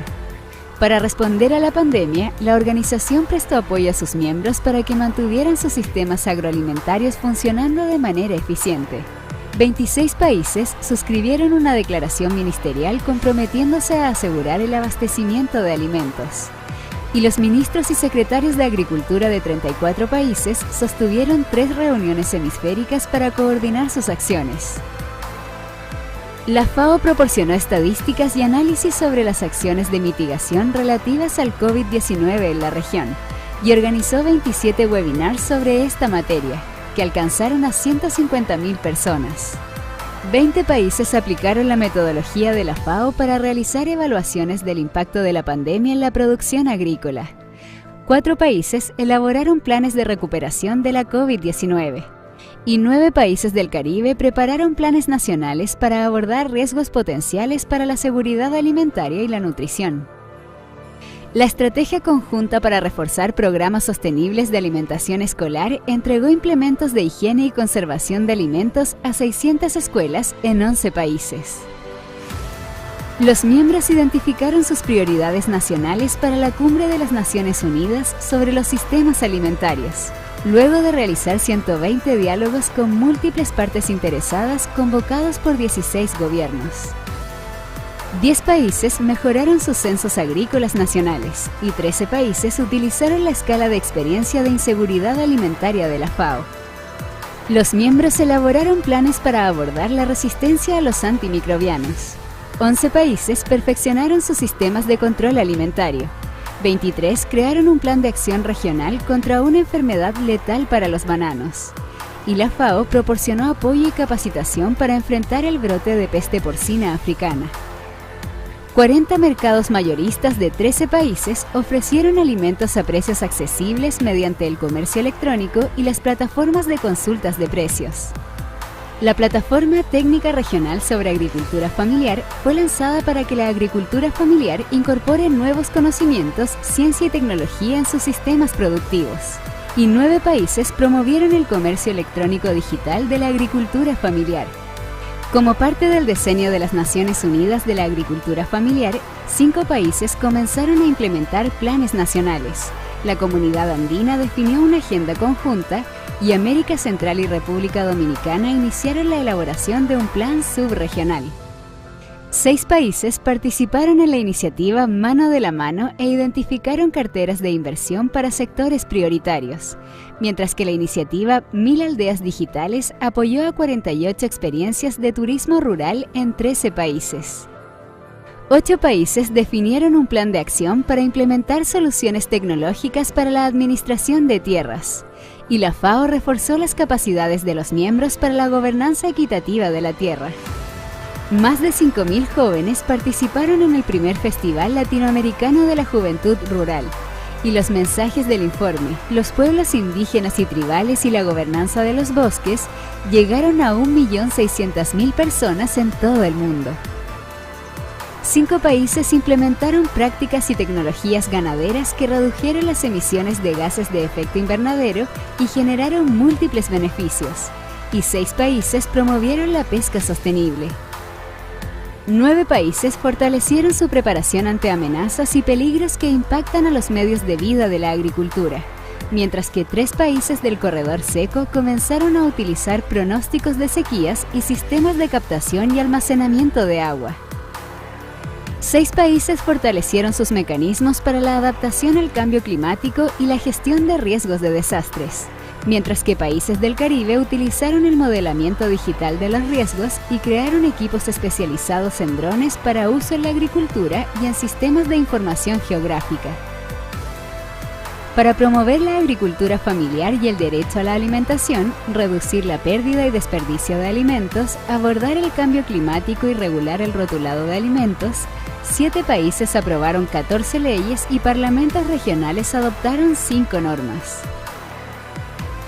La FAO movilizó más de 420 millones de dólares en aportes voluntarios, un alza de 78% en comparación con el bienio anterior, y brindó asistencia técnica al diseño de proyectos de inversión por 1.700 millones de dólares en favor de 12 países. Todos estos resultados demuestran que, incluso durante uno de los periodos más desafiantes de la historia reciente, los países han dado grandes pasos hacia una mejor producción, una mejor nutrición, un mejor medio ambiente y una vida mejor, sin dejar a nadie atrás.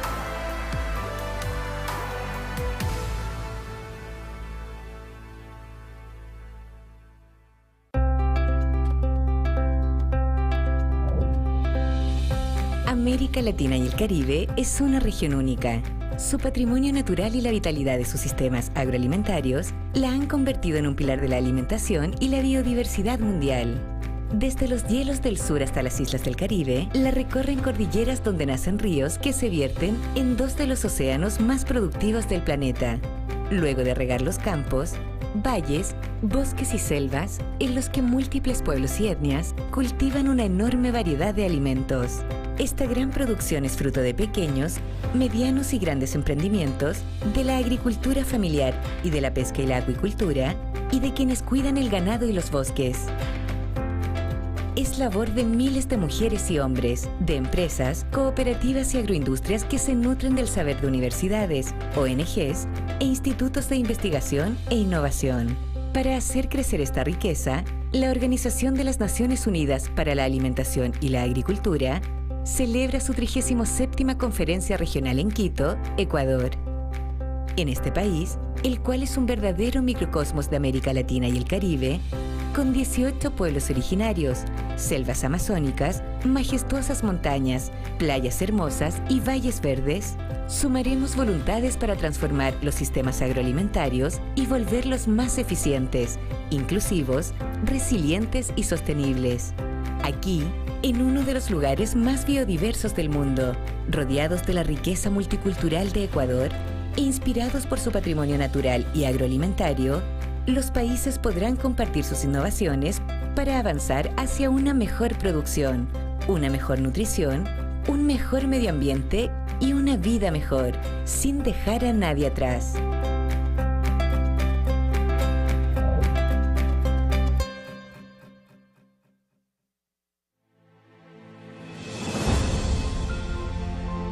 La pandemia de COVID-19 golpeó a América Latina y el Caribe más fuerte que a cualquier otra región del mundo. Y sin embargo, el sector agroalimentario no se detuvo. La región continuó siendo un pilar de la seguridad alimentaria global, garantizando el abastecimiento local y la exportación de alimentos durante toda la pandemia. Los pequeños productores adoptaron nuevas tecnologías digitales para acercarse a los consumidores, y los gobiernos y el sector privado innovaron para asegurar el suministro alimentario incluso en los peores momentos de la crisis sanitaria. Pero la región aún debe enfrentar grandes desafíos. El hambre se encuentra en su punto más alto de los últimos 20 años. Y millones de personas han perdido sus empleos y sus medios de vida, teniendo que optar por alimentos menos saludables. América Latina y el Caribe debe fortalecer su sector agroalimentario para responder a una población global creciente y para proveer alimentos nutritivos a precios asequibles a todos sus habitantes mediante una producción sostenible que preserve los recursos naturales. Por todas estas razones, la próxima Conferencia Regional de la Organización de las Naciones Unidas para la Alimentación y la Agricultura es más urgente y necesaria que nunca. Es una oportunidad única para que los países unan sus esfuerzos, porque la pandemia alteró todos los aspectos de nuestra vida, pero también abrió un gran espacio de cambio. Un espacio para que cada país transforme sus sistemas agroalimentarios para volverlos más eficientes, inclusivos, resilientes y sostenibles según sus condiciones y prioridades. Un espacio para transitar hacia una mejor producción, una mejor nutrición, un mejor medio ambiente y una vida mejor sin dejar a nadie atrás.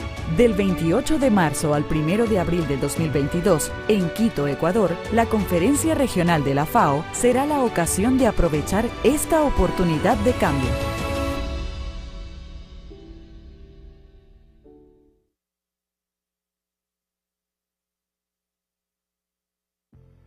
Durante el bienio 2020-2021, los países de América Latina y el Caribe lograron resultados de gran escala y avanzaron hacia sistemas agroalimentarios más eficientes, inclusivos, resilientes y sostenibles.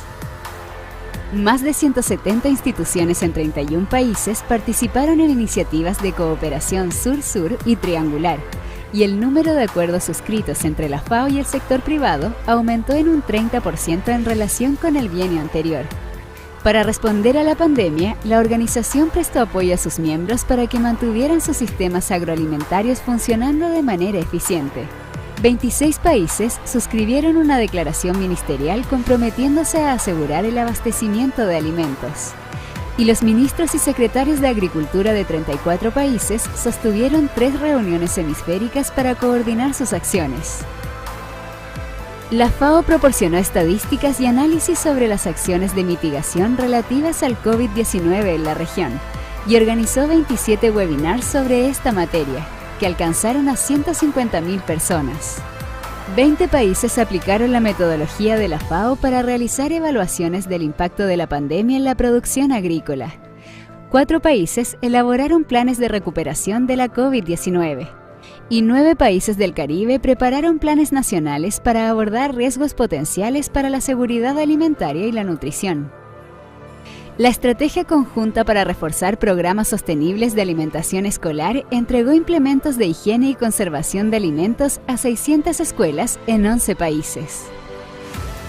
Los miembros identificaron sus prioridades nacionales para la Cumbre de las Naciones Unidas sobre los sistemas alimentarios, luego de realizar 120 diálogos con múltiples partes interesadas convocados por 16 gobiernos. 10 países mejoraron sus censos agrícolas nacionales y 13 países utilizaron la escala de experiencia de inseguridad alimentaria de la FAO. Los miembros elaboraron planes para abordar la resistencia a los antimicrobianos. 11 países perfeccionaron sus sistemas de control alimentario.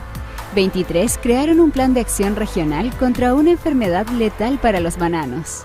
Y la FAO proporcionó apoyo y capacitación para enfrentar el brote de peste porcina africana.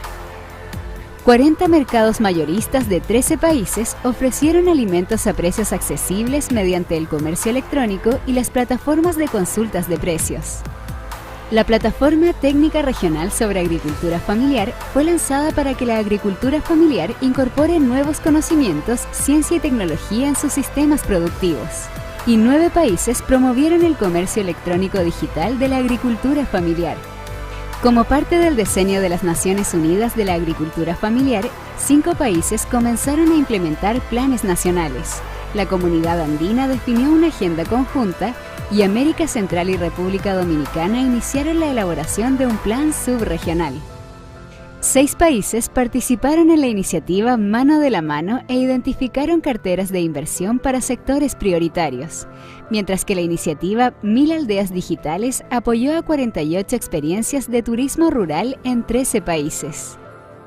8 países definieron un plan de acción para implementar soluciones tecnológicas para la administración de tierras, y la FAO reforzó las capacidades de los miembros para la gobernanza equitativa de la tierra.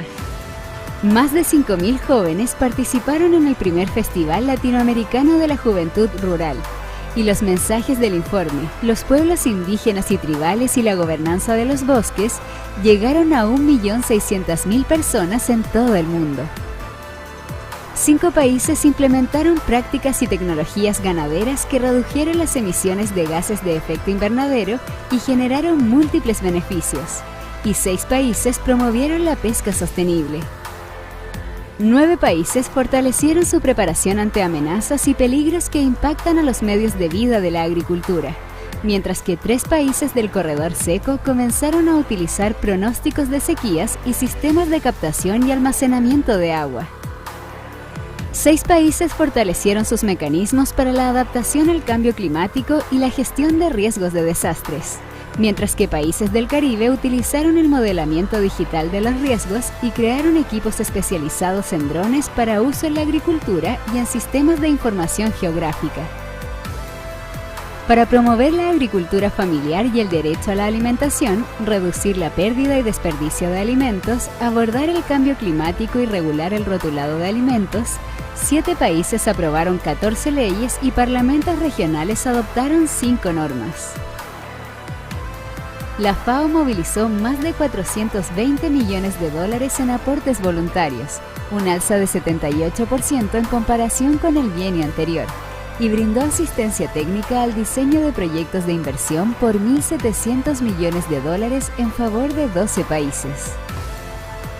Todos estos resultados demuestran que, incluso durante uno de los periodos más desafiantes de la historia reciente, los países han dado grandes pasos hacia una mejor producción, una mejor nutrición, un mejor medio ambiente y una vida mejor, sin dejar a nadie atrás.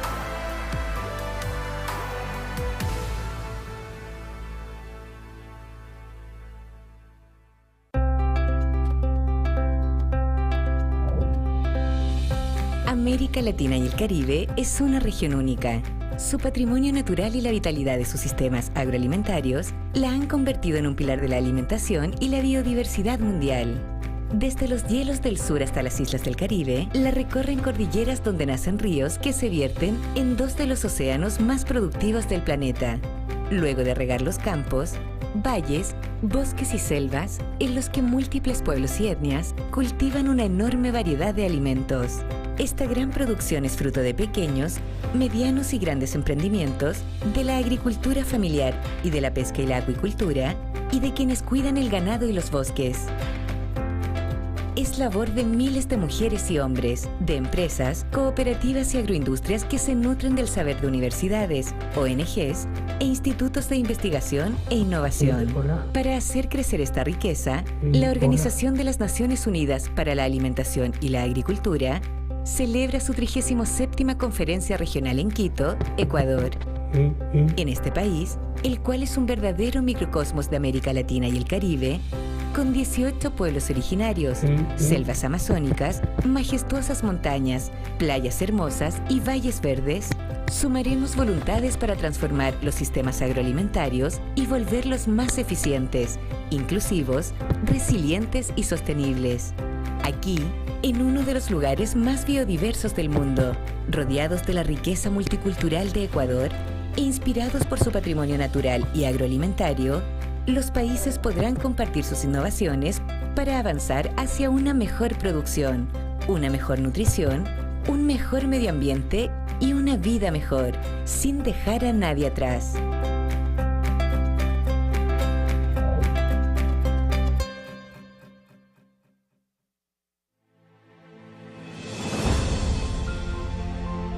La pandemia de COVID-19 golpeó a América Latina y el Caribe más fuerte que a cualquier otra región del mundo. Y sin embargo, el sector agroalimentario no se detuvo. La región continuó siendo un pilar de la seguridad alimentaria global, garantizando el abastecimiento local y la exportación de alimentos durante toda la pandemia. Los pequeños productores adoptaron nuevas tecnologías digitales para acercarse a los consumidores, y los gobiernos y el sector privado innovaron para asegurar el suministro alimentario incluso en los peores momentos de la crisis sanitaria. Pero la región aún debe enfrentar grandes desafíos. El hambre se encuentra en su punto más alto de los últimos 20 años. Y millones de personas han perdido sus empleos y sus medios de vida, teniendo que optar por alimentos menos saludables. América Latina y el Caribe debe fortalecer su sector agroalimentario para responder a una población global creciente y para proveer alimentos nutritivos a precios asequibles a todos sus habitantes mediante una producción sostenible que preserve los recursos naturales. Por todas estas razones, la próxima Conferencia Regional de la Organización de las Naciones Unidas para la Alimentación y la Agricultura es más urgente y necesaria que nunca. Es una oportunidad única para que los países unan sus esfuerzos, porque la pandemia alteró todos los aspectos de nuestra vida, pero también abrió un gran espacio de cambio. Un espacio para que cada país transforme sus sistemas agroalimentarios para volverlos más eficientes, inclusivos, resilientes y sostenibles según sus condiciones y prioridades.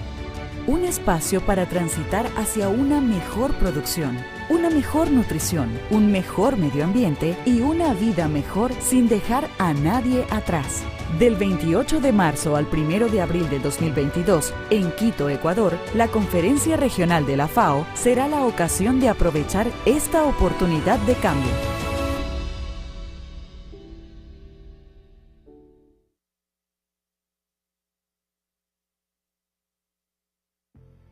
Durante el bienio 2020-2021, los países de América Latina y el Caribe lograron resultados de gran escala y avanzaron hacia sistemas agroalimentarios más eficientes, inclusivos, resilientes y sostenibles.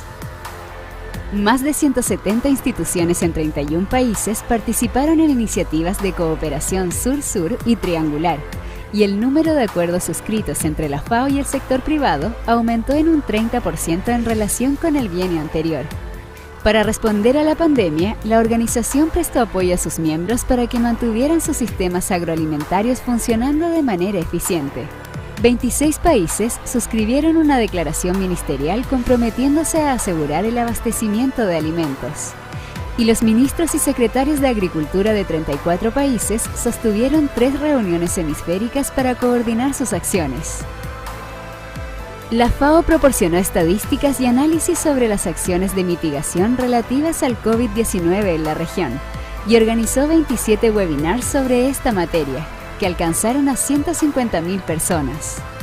20 países aplicaron la metodología de la FAO para realizar evaluaciones del impacto de la pandemia en la producción agrícola. 4 países elaboraron planes de recuperación de la COVID-19. Y 9 países del Caribe prepararon planes nacionales para abordar riesgos potenciales para la seguridad alimentaria y la nutrición. La Estrategia Conjunta para Reforzar Programas Sostenibles de Alimentación Escolar entregó implementos de higiene y conservación de alimentos a 600 escuelas en 11 países. Los miembros identificaron sus prioridades nacionales para la Cumbre de las Naciones Unidas sobre los sistemas alimentarios, luego de realizar 120 diálogos con múltiples partes interesadas convocados por 16 gobiernos. 10 países mejoraron sus censos agrícolas nacionales y 13 países utilizaron la escala de experiencia de inseguridad alimentaria de la FAO. Los miembros elaboraron planes para abordar la resistencia a los antimicrobianos. 11 países perfeccionaron sus sistemas de control alimentario. 23 crearon un plan de acción regional contra una enfermedad letal para los bananos. Y la FAO proporcionó apoyo y capacitación para enfrentar el brote de peste porcina africana. 40 mercados mayoristas de 13 países ofrecieron alimentos a precios accesibles mediante el comercio electrónico y las plataformas de consultas de precios. La Plataforma Técnica Regional sobre Agricultura Familiar fue lanzada para que la agricultura familiar incorpore nuevos conocimientos, ciencia y tecnología en sus sistemas productivos. Y 9 países promovieron el comercio electrónico digital de la agricultura familiar. Como parte del diseño de las Naciones Unidas de la Agricultura Familiar, 5 países comenzaron a implementar planes nacionales. La Comunidad Andina definió una agenda conjunta y América Central y República Dominicana iniciaron la elaboración de un plan subregional. 6 países participaron en la iniciativa Mano de la Mano e identificaron carteras de inversión para sectores prioritarios, mientras que la iniciativa 1000 Aldeas Digitales apoyó a 48 experiencias de turismo rural en 13 países. 8 países definieron un plan de acción para implementar soluciones tecnológicas para la administración de tierras, y la FAO reforzó las capacidades de los miembros para la gobernanza equitativa de la tierra. Más de 5.000 jóvenes participaron en el primer Festival Latinoamericano de la Juventud Rural, y los mensajes del informe, los pueblos indígenas y tribales y la gobernanza de los bosques, llegaron a 1.600.000 personas en todo el mundo. 5 países implementaron prácticas y tecnologías ganaderas que redujeron las emisiones de gases de efecto invernadero y generaron múltiples beneficios. Y 6 países promovieron la pesca sostenible. 9 países fortalecieron su preparación ante amenazas y peligros que impactan a los medios de vida de la agricultura, mientras que 3 países del corredor seco comenzaron a utilizar pronósticos de sequías y sistemas de captación y almacenamiento de agua. 6 países fortalecieron sus mecanismos para la adaptación al cambio climático y la gestión de riesgos de desastres, mientras que países del Caribe utilizaron el modelamiento digital de los riesgos y crearon equipos especializados en drones para uso en la agricultura y en sistemas de información geográfica. Para promover la agricultura familiar y el derecho a la alimentación, reducir la pérdida y desperdicio de alimentos, abordar el cambio climático y regular el rotulado de alimentos, 7 países aprobaron 14 leyes y parlamentos regionales adoptaron 5 normas. La FAO movilizó más de 420 millones de dólares en aportes voluntarios, un alza de 78% en comparación con el bienio anterior, y brindó asistencia técnica al diseño de proyectos de inversión por 1.700 millones de dólares en favor de 12 países. Todos estos resultados demuestran que, incluso durante uno de los periodos más desafiantes de la historia reciente, los países han dado grandes pasos hacia una mejor producción, una mejor nutrición, un mejor medio ambiente y una vida mejor, sin dejar a nadie atrás.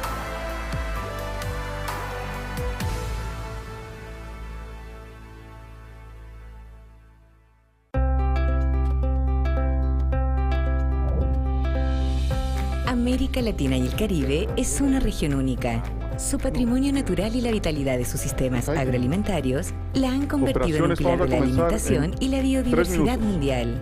Desde los hielos del sur hasta las islas del Caribe, la recorren cordilleras donde nacen ríos que se vierten en 2 de los océanos más productivos del planeta. Luego de regar los campos, valles, bosques y selvas, en los que múltiples pueblos y etnias cultivan una enorme variedad de alimentos. Esta gran producción es fruto de pequeños, medianos y grandes emprendimientos, de la agricultura familiar y de la pesca y la acuicultura, y de quienes cuidan el ganado y los bosques. Es labor de miles de mujeres y hombres, de empresas, cooperativas y agroindustrias que se nutren del saber de universidades, ONGs e institutos de investigación e innovación. Para hacer crecer esta riqueza, la Organización de las Naciones Unidas para la Alimentación y la Agricultura celebra su 37ª Conferencia Regional en Quito, Ecuador. En este país, el cual es un verdadero microcosmos de América Latina y el Caribe, con 18 pueblos originarios, selvas amazónicas, majestuosas montañas, playas hermosas y valles verdes, sumaremos voluntades para transformar los sistemas agroalimentarios y volverlos más eficientes, inclusivos, resilientes y sostenibles. Aquí, en uno de los lugares más biodiversos del mundo, rodeados de la riqueza multicultural de Ecuador e inspirados por su patrimonio natural y agroalimentario, los países podrán compartir sus innovaciones para avanzar hacia una mejor producción, una mejor nutrición, un mejor medio ambiente y una vida mejor, sin dejar a nadie atrás. Please, we will resume the meeting in 1 minute, please. La pandemia de COVID-19 golpeó a América Latina y el Caribe más fuerte que a cualquier otra región del mundo. Y sin embargo, el sector agroalimentario no se detuvo. La región continuó siendo un pilar de la seguridad alimentaria global, garantizando el abastecimiento local y la exportación de alimentos durante toda la pandemia. Los pequeños productores adoptaron nuevas tecnologías digitales para acercarse a los consumidores, y los gobiernos y el sector privado innovaron para asegurar el suministro alimentario incluso en los peores momentos de la crisis sanitaria. Pero la región aún debe enfrentar grandes desafíos.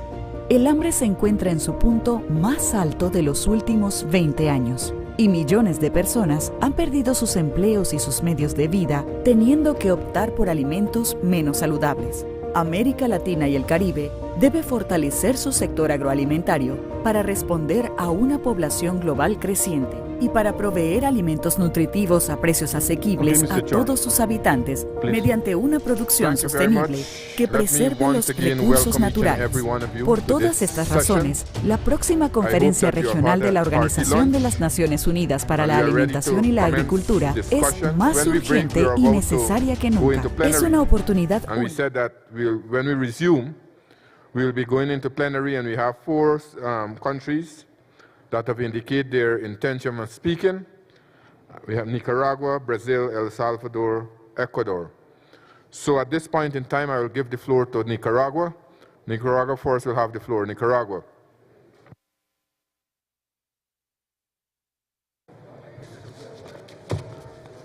Muchas gracias. Thank you very much.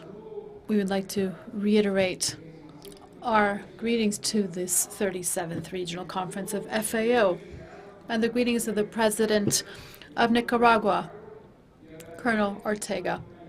We'd like to express thanks to the government and people of Ecuador for their hospitality and congratulate our friend, Minister Pedro Alava, for the excellent work he has done chairing the conference and for the country he represents. As of 2007, Nicaragua began to reconcile growth and transformation with an integrated model for poverty reduction and reduction of inequalities, with at the core of its policies and actions human beings, with a view to achieving short-term, medium-term, and long-term development with our national plan to combat poverty. Our achievements have been the outcome of joint work between the government for reconciliation and national unity and the many different sectors of our national economy. On January 10th, 2007, Colonel Daniel Ortega said, and I'm sharing this with you, Nicaragua cannot be free so long as it has unemployed people, so long as its people are poor. We cannot be free when our people are illiterate. We cannot be free when there are thousands of children who cannot go to school. That is why the challenges we face are huge. Therefore, among the first actions implemented by this government, we had the recover the right to free education for all of Nicaragua's people at all levels. As part of this public policy, over 35,000 schools have been enhanced or built, and 1.2 million students were reached through school-related programs. Nicaragua, in 2009, was declared free of illiteracy. That was our first time since 1980. We've also enhanced the family and community health model, developing a family-centered and human-centered system, balancing the elements that can contribute to better health, rehabilitating the population. This has earned us international renown.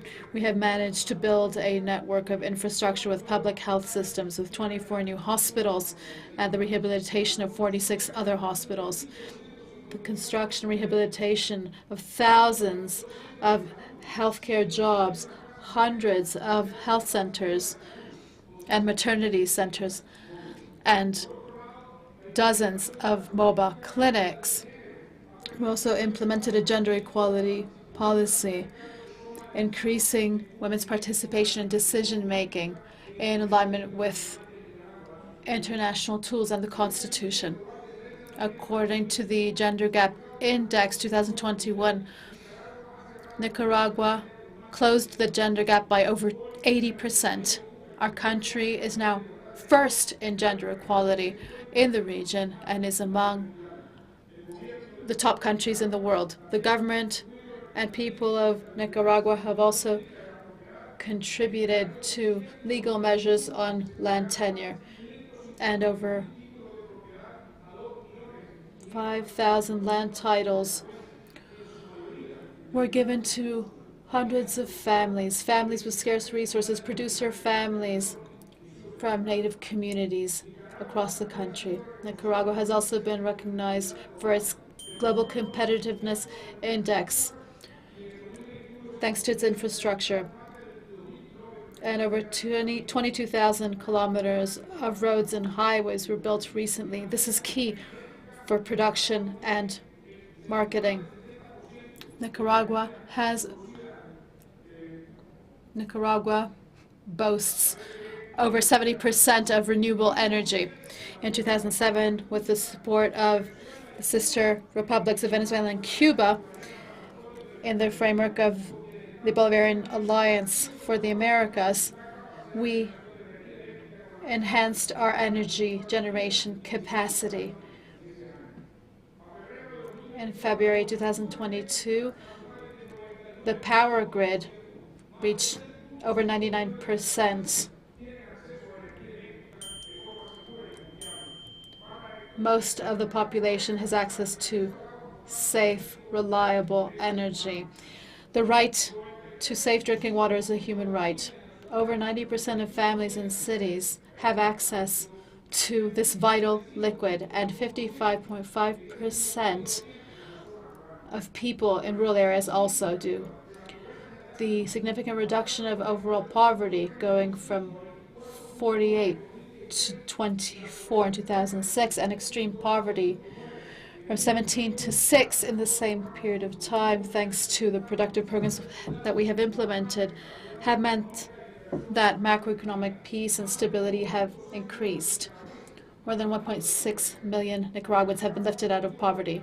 With the food production program and its aim to reduce poverty and hunger in rural families, 200,000 families were reached, contributing to the reduction of malnutrition and extreme poverty. Nicaragua, like most countries in the region, sees some 80% of production coming from family farming, and generally speaking, our production sector has grown by 76%.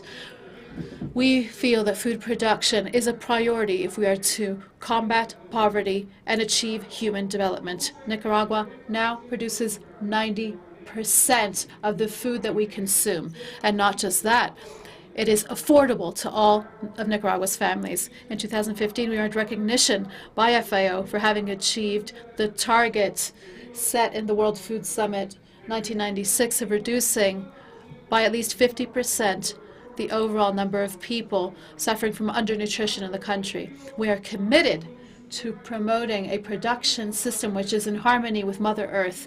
We have strengthened national policies on climate change, and institutions in the agricultural sector are part of the national system to manage the effects of climate change. Nicaragua has been producing low-input farming so as to reduce our dependence on synthetic fertilizers, improve soil health, and reduce the contamination of our water so as to strengthen agroecological practices. We need to find alternatives so that the cost and supply of food do not affect production and food and nutrition security. We are grateful to FAO for the support it has provided in implementing our policies and programs defined by the Reconciliation and National Unity Government of Nicaragua. We hope to move forward in tackling new challenges such as digital agriculture, innovation, and the use of technology, so as to contribute to better and more production. Chairman, our regional conference has been the fruit of a broad consultation process, which has allowed us to address the main challenges that we face and has given us a way to identify our priorities as contained in the regional initiative proposed for the next biennium. We believe that these will be useful in guiding the strategic framework and medium-term plan of our organization and the work it will do in the coming years. These consensus-based initiatives cover, among others, actions on the impact of the climate crisis and the need to focus increasingly on sustainable food systems so as to provide healthy, sufficient diets for our people. Activating and promoting cooperation mechanisms based on South-South Triangular cooperation, including the Hand-in-Hand initiative, will be just as important in driving the development agenda and achieving prosperous and inclusive rural societies through sustainable and resilient agriculture. Lastly, Chair,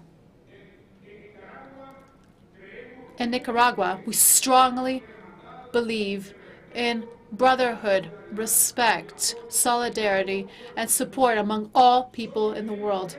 These are paramount if we are to achieve human development and peace. Thank you very much, Chair. Thank you very much, Nicaragua. I will now give the floor to Brazil. Let us stick to the time frame because we have a number of issues to conclude this afternoon. Brazil, you have the floor. Gracias, señor presidente. Thank you, Chair. Please trust me when I say I'll be brief. Chairman, distinguished ministers, distinguished delegates, representatives of the private sector and civil society. I believe it's really topical for us to finish this ministerial segment with this thematic session of better life. Why are we here today? I think, in summary, we're here because we all wish for a better life for the people of our people and beyond. And because we believe that cooperation and dialogue are the most effective means of achieving that common goal.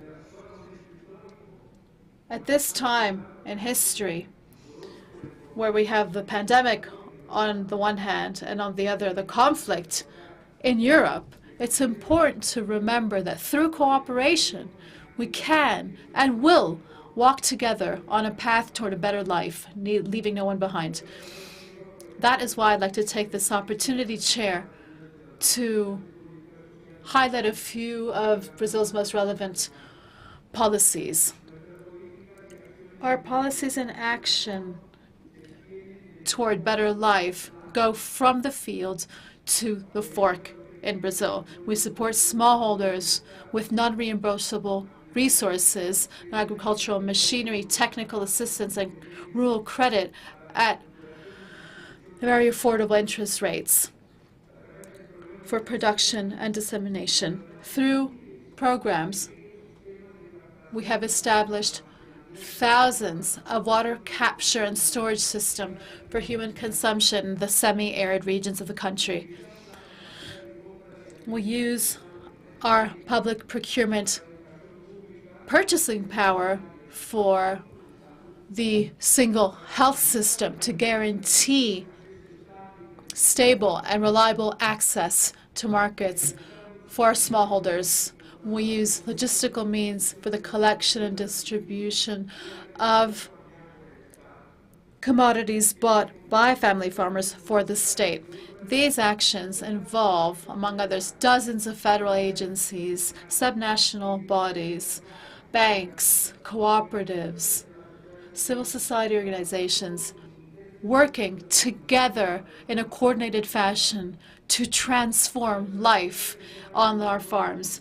These actions generate employment and income for smallholders and their families, and they are part of a virtuous cycle of public policies that, at the end of the day, guarantee access to a healthy, adequate diet for over 40 million Brazilians, both through the National Program for School Feeding, which we've already discussed under the segment on better nutrition, and through the Feed Brazil program, where we donate state-bought products from family farmers to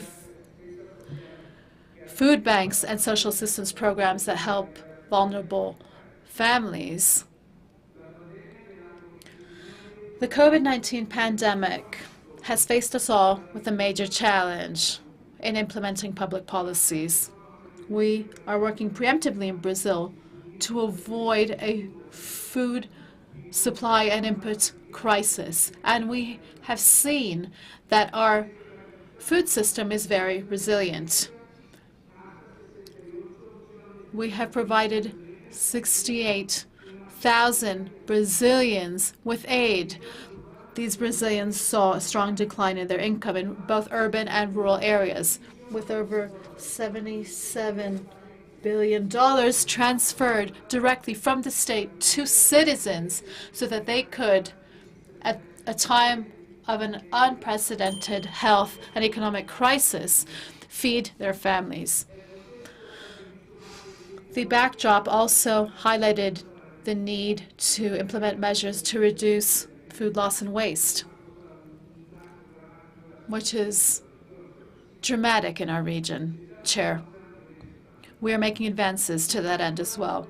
We have improved our operational and normative framework to eliminate obstacles and foster the use of unsold food surpluses.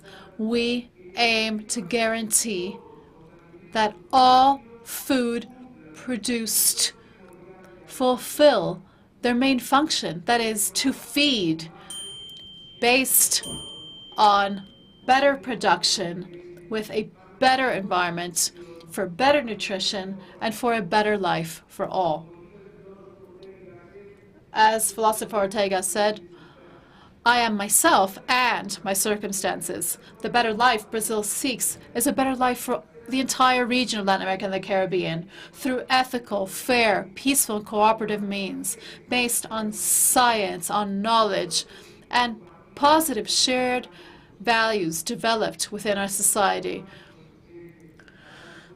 Chair, we are therefore willing to share these experiences with all the countries gathered here today. I'd like to note that the outcome documents of this regional conference need to be interpreted and received by FAO's Council as an expression of the will of all the countries of Latin America and the Caribbean together for the future of our region within the organization. Thank you very much, Chairman. Thank you very much, Brazil. I will now give the floor to El Salvador. El Salvador, you have the floor.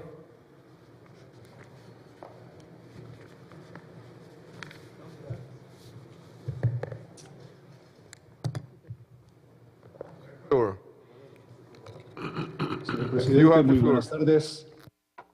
Good afternoon, Chair. Good afternoon. As one of the spokespersons of this conference, the private sector, I express my support to the addressing of this in Latin America that includes all key stakeholders in the value chain of agricultural, livestock, fisheries, aquacultural, forestry, processing, and foods and beverages, among others. In particular, we take into account the data contributed in this meeting, where we see the increase in poverty rates, a reduction of income that limits the purchase of food. Price of the basic food basket, among others. That is why we feel it would be important to the issue of a nutritious life so that we can guarantee the cognitive and other types of development of everyone. That is why we urge, that is why we join others in the will to transform our food systems in line with national contexts and priorities. We believe it's a priority to join efforts to facilitate production in all its forms, and that we need to urge measures for access to credit so as to improve the capacity of the many groups that make up our rural areas. All of this should be done transparently, in an inclusive manner, with respect for institutions and science in developing norms. We urge members to create regulatory frameworks that are innovative and that we all look for solutions and the root causes of malnutrition in all its forms. The debate on good and bad foods needs to evolve further, drawing on different branches of knowledge and science. We believe it's imperative at a time like this that FAO lead strategies with the WTO, bearing in mind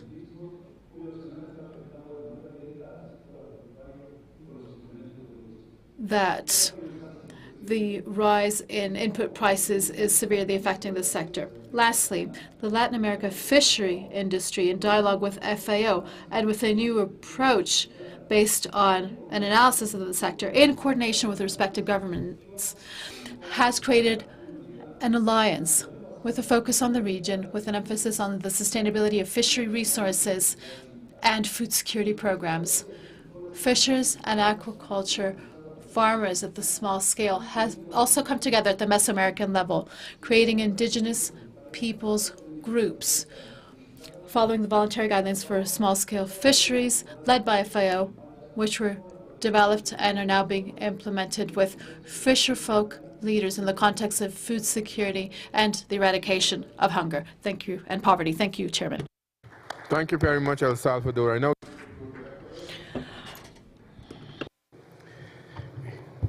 Thank you very much, Mr. President. Señor Presidente. Chair, I wish to reiterate our welcome you to our country, and hopefully in this conference we can agree on actions to face the challenges and take advantage of the opportunities for a rural development that is more inclusive and sustainable, also focused on human health and the environment. We have taken note of the national initiatives with interest presented during this segment, A Better Life, and undoubtedly this exercise reflects the spirit of the South-South cooperation between our countries. In the same way, we fully agree with the FAO by highlighting the importance of expanding the scope of rural development strategies to respond to broader matters such as environmental sustainability. Chair, Ecuador supports high-impact initiatives in the field of environmental sustainability as the expansion of the Galapagos Marine Reserve, the conservation and sustainable management of marine resources are fundamental for everyone.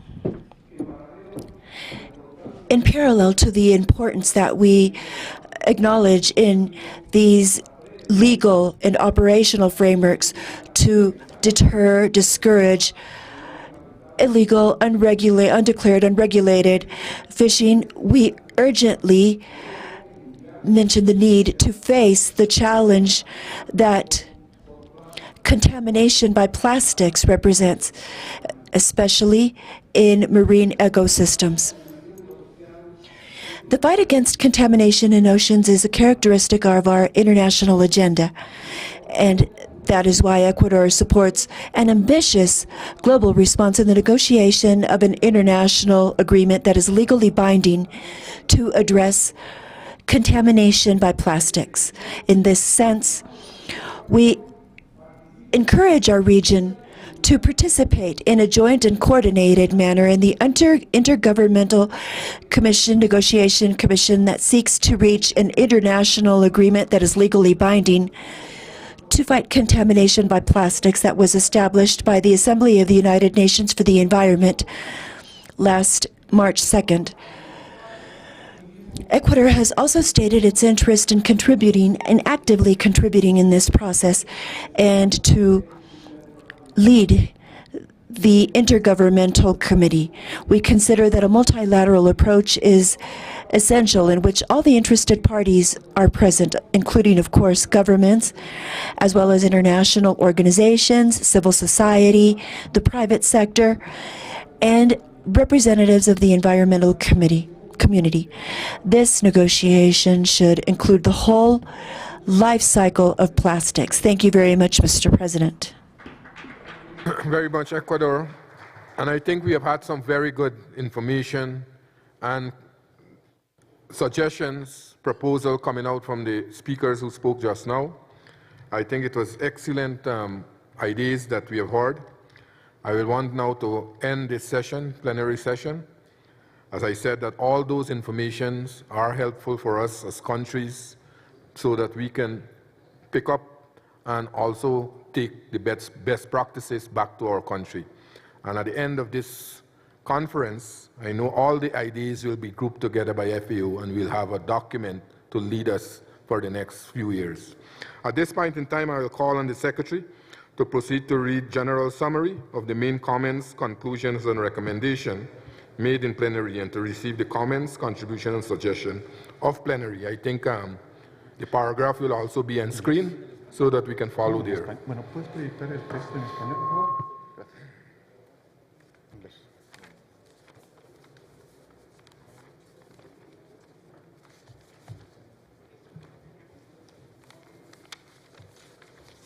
Secretary, you have the floor. English.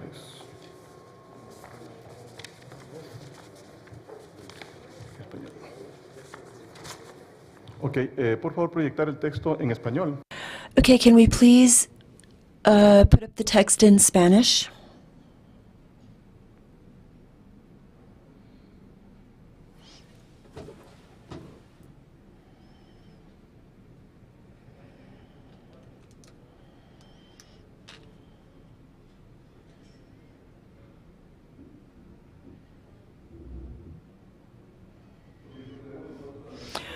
Okay, so we will proceed to read the chair's summary.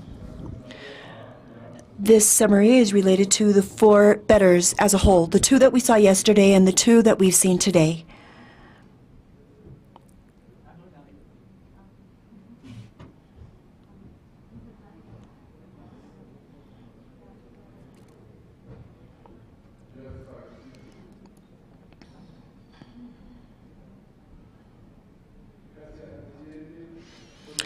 Thank you, Chair.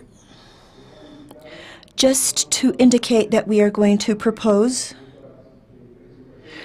before this presentation on the Chair's report, but first I'd like to say that we should read the whole content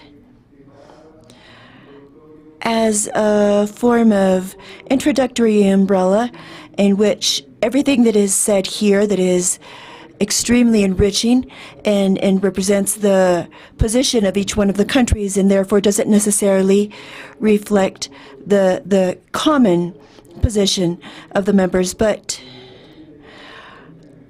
when we finish reading the report, I have text to suggest and propose to the Secretariat. Thank you, Chair.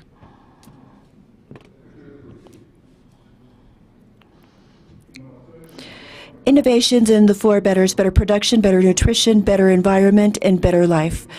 The members exchanged their experiences in designs, implementation of policies, plans, programs, and innovative regulations that address the 4 betters in a cross-cutting manner in order to show that the region is addressing the challenge to transform agri-food systems, taking into consideration the context of each country and sub-region. The members valued the space and the opportunity to share and exchange experiences and innovations regarding the 4 betters.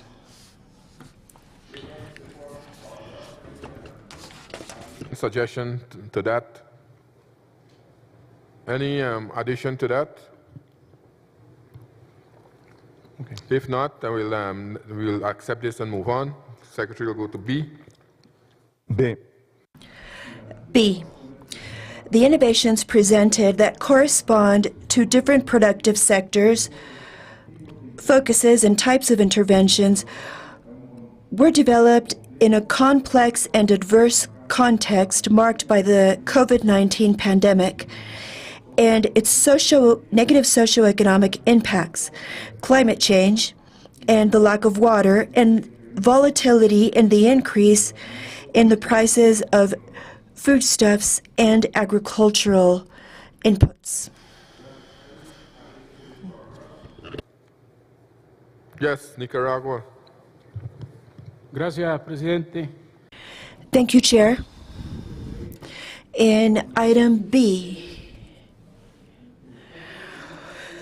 where it refers to climate change and lack of water and the volatility and increase in prices of food or foodstuffs. I think that we should be more clear there. What we have seen is an excessive increase in the prices of foodstuffs.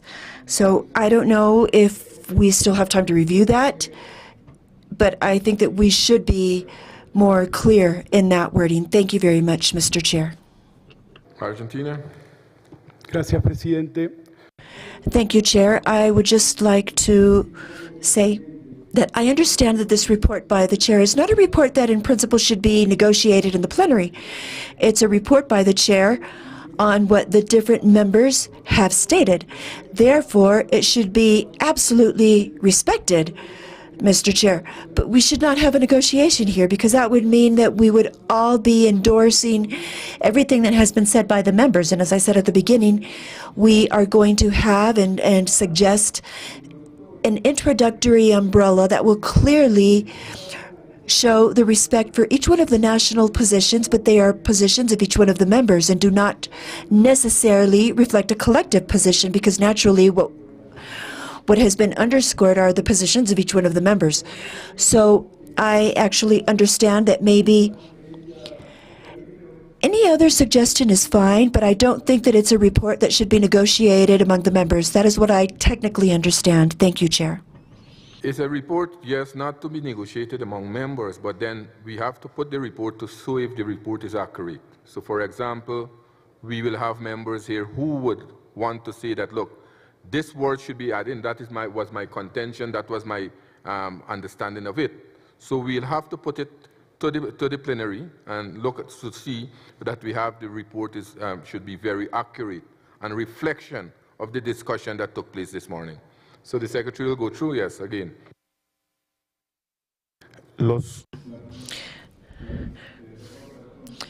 I'm sorry, drafting?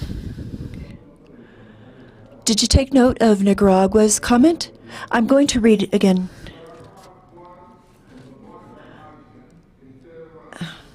Increase excessive.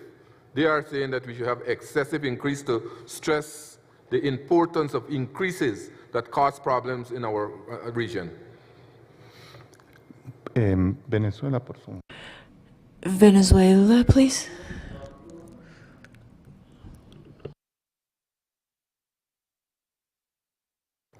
Venezuela? You have the floor. Can you hear me now? Thank you. Yes, thank you very much, Mr. Chair. I wanted to take advantage of what you've said to also suggest if we could also say that aside from all those elements that have been included, such as COVID, the negative socioeconomic impacts, climate change, the scarcity or lack of water, also economic penalties or sanctions that also have an adverse impact and significantly impact productive sectors, at least of the countries that suffer those types of measures. Thank you.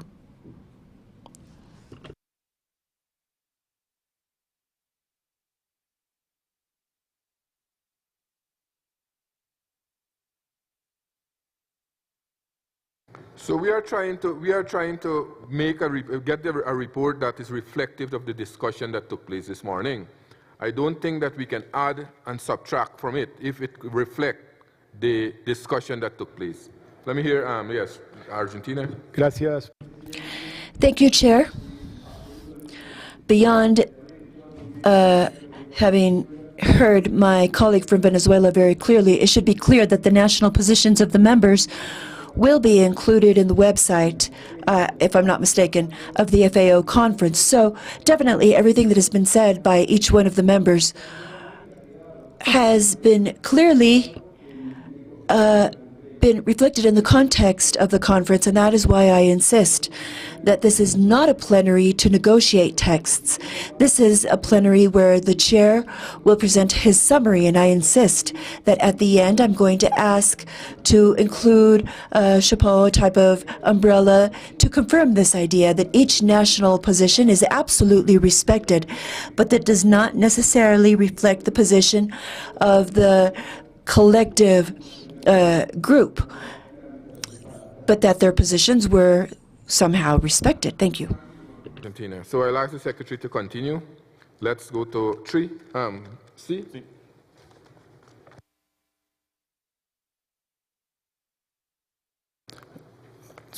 las experiencias.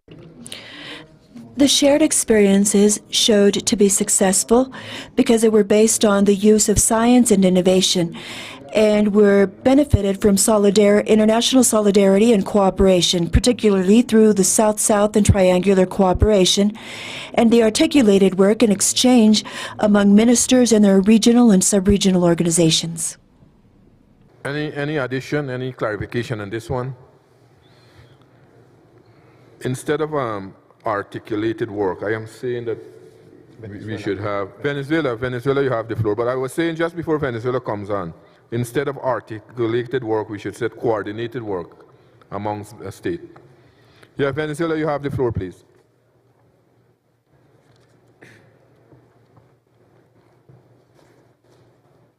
Muchas gracias, señor presidente.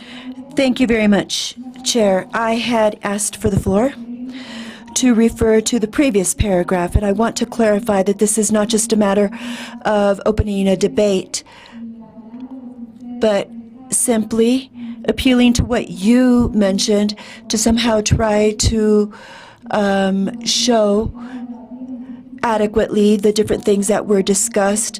I'd just like to draw everyone's attention to the fact that these penalties or sanctions were not only mentioned by countries as mine, but even in yesterday's presentations by the economist-in-chief, Mr. Toledo, where he explained that these sanctions are a double-edged weapon. These are things that do impact the lives and the development of our activities. So just to clarify that, thank you very much. Venezuela, I think, yes, Venezuela have spoken about this issue, but I don't think it was in this session that they spoke on it. And this here the report is intended to reflect the discussion, the comments, and the speeches that were made in that session. So I think we can capture that from Venezuela, but we have to know the session that was spoken on. So let's continue.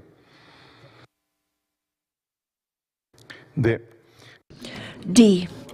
The shared experiences evidenced that to implement innovations, sustain them, and achieve short and medium-term impacts, political will, commitment, and clear goals are required, as well as investments in public and private resources, institutional changes, and sustainable processes for the development of capacities.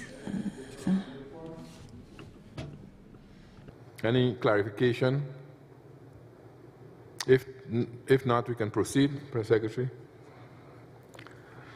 The members presented innovations for a better production that they consider is the use of science, technology, and innovation for an agriculture, livestock, forest management, fisheries, and sustainable and resilient aquaculture.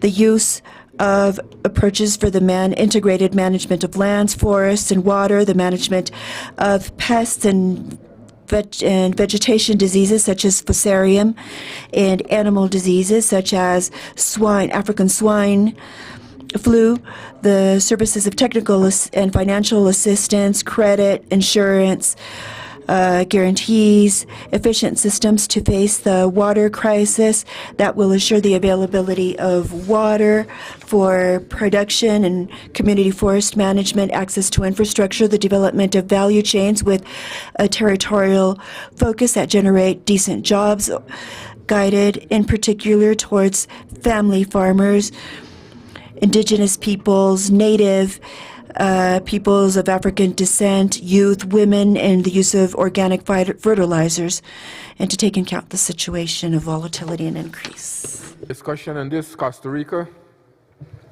Sí, yo quisiera que tomáramos. Yes, I would like us to take into consideration the inclusive language, because yesterday the same thing happened in the resolutions. They are all in masculine gender, in male gender, and at least through some of the presentations, from women, reference was made to this, and I think that the FAO has really done wonderful work in the participation of women. So we should not avoid the inclusive language in all the declarations of the FAO.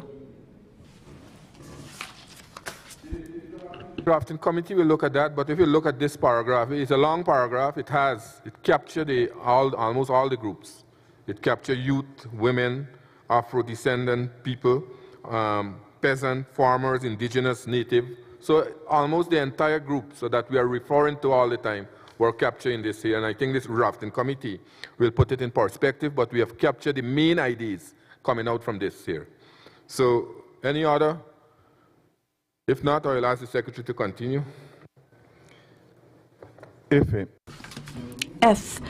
The members presented innovations for better nutrition, highlighting the school feeding programs that promote public purchases from family agriculture and of micro, small, and medium enterprises, and that promote the consumption of healthy foods.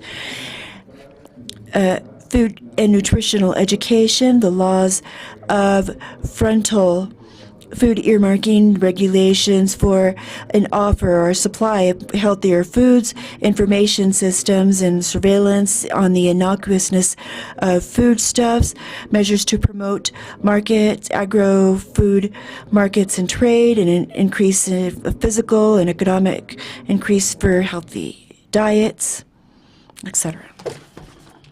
Any discussion on this paragraph? Clarification, addition? If not, we will accept it and move forward, Secretary. G. G. The members presented innovations for a better environment, underscoring the conservation focuses and restoration as a pre-requirement for sustainable agri-food and sustainable and resilient agri-food systems, the measures to face the challenges of scarcity of water through the comprehensive management and innovations in the capture, storage, and efficient use of water. Agriculture low in carbon emissions that includes the use of biotechnology, the recovery of degraded soils, silvipastoral systems, the practices of restoration of degraded landscapes, and the diversification of cultures and use of seed banks, and the importance of the strengthening of key sectors such as coffee, livestock, and cocoa free of deforestation. Fishing and sustainable aquaculture, the restoration of forests, productive landscapes, and key ecosystems, and the certification and valuation schemes of ecosystemic services, in particular those provided by tropical forests. One. Any views? If not, we can proceed, Secretary.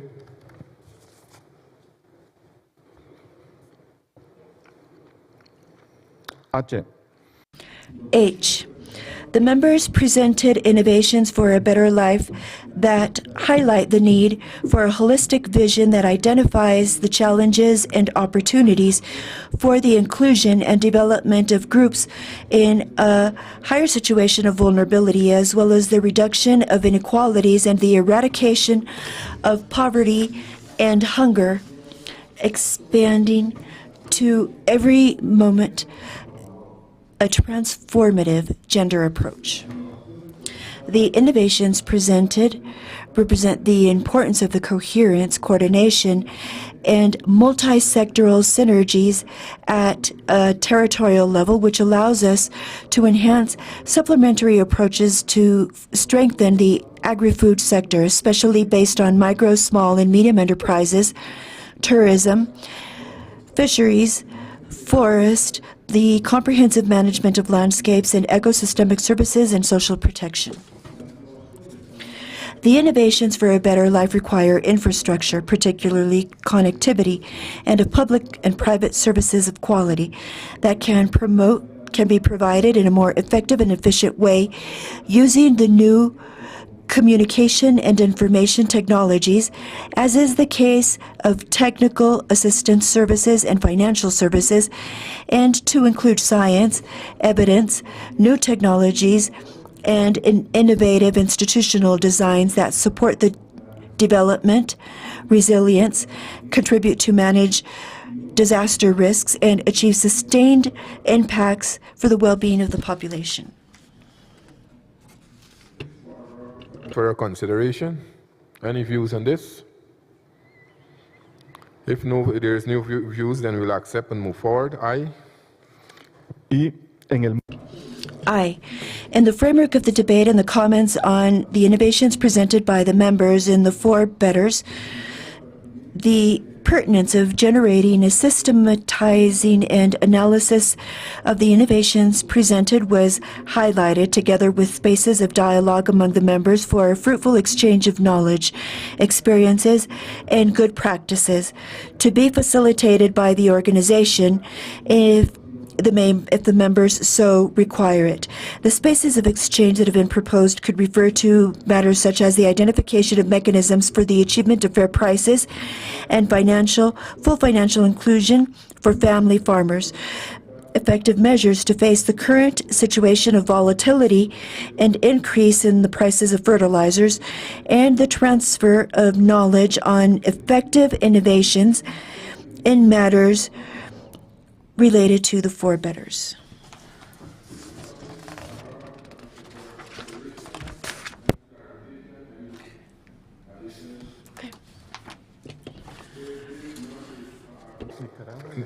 Yeah, we'll accept these. I see Nicaragua. I will hold Argentina until the end because they want to propose some two new paragraphs. So Nicaragua, you have the floor. Nicaragua?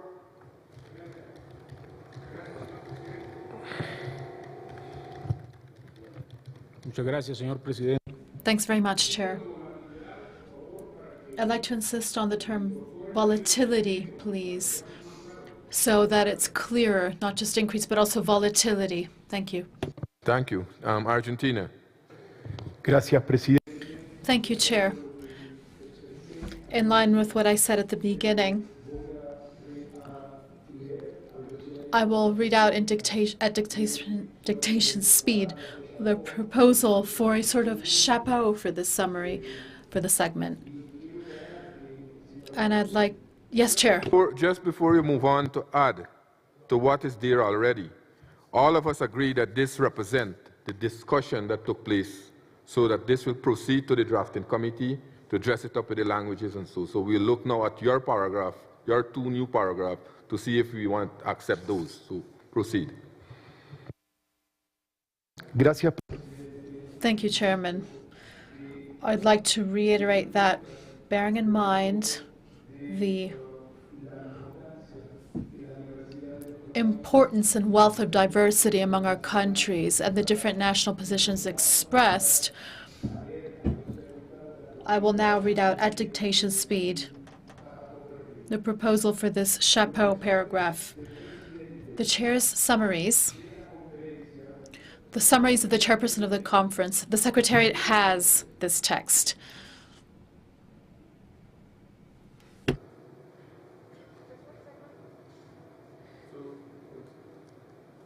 Go slow so they... Okay. Right. Okay, Presidente, perdón. Thank you, Chair.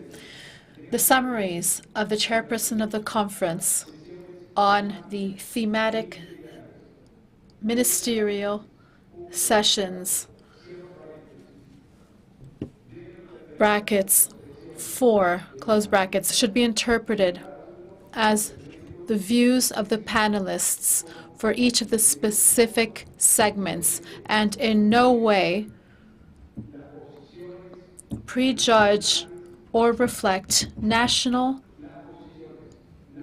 positions of the members of GRULAC in multilateral negotiations,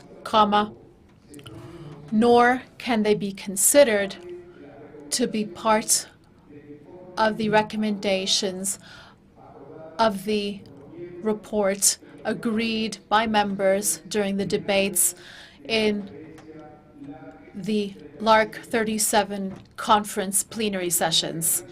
I would like to be clear as to the fact that this text is not as I was saying at the beginning, it needs to come before the subparagraphs. It's not part of the subparagraphs, because what I'm saying is that this clearly explains that each national position is extremely valid and important and will be reflected, as we have said, on the conference website. But it's also important to underscore that this is a chapeau, so that,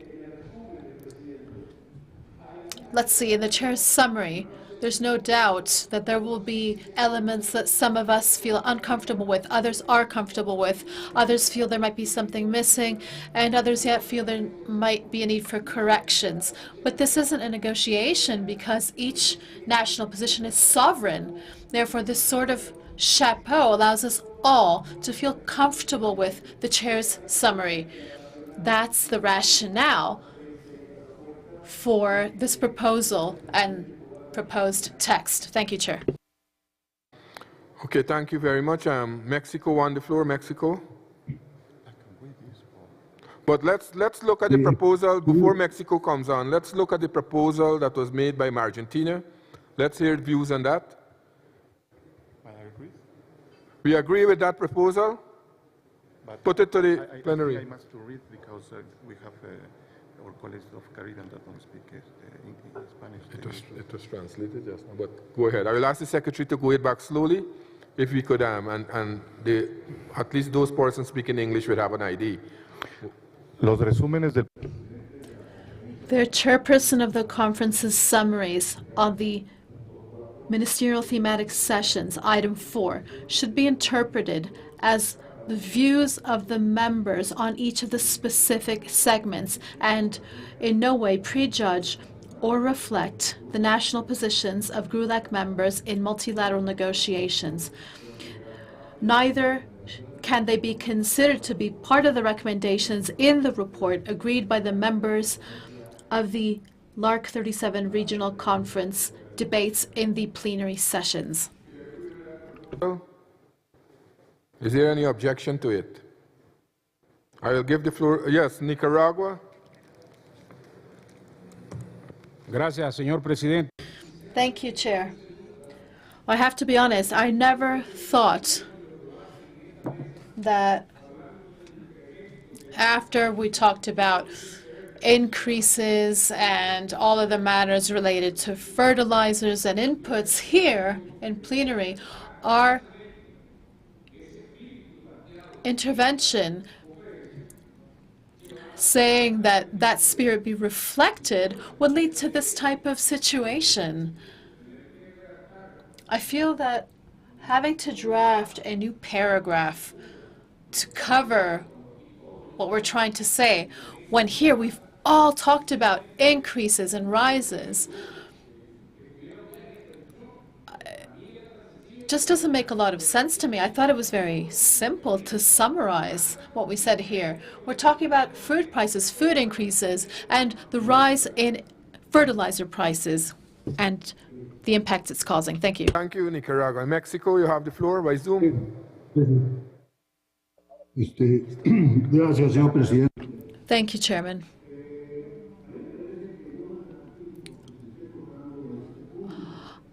I don't think it's a given that we touch upon this issue. We talk about innovation in the agricultural sector and so on. Well, this regional conference has brought innovation.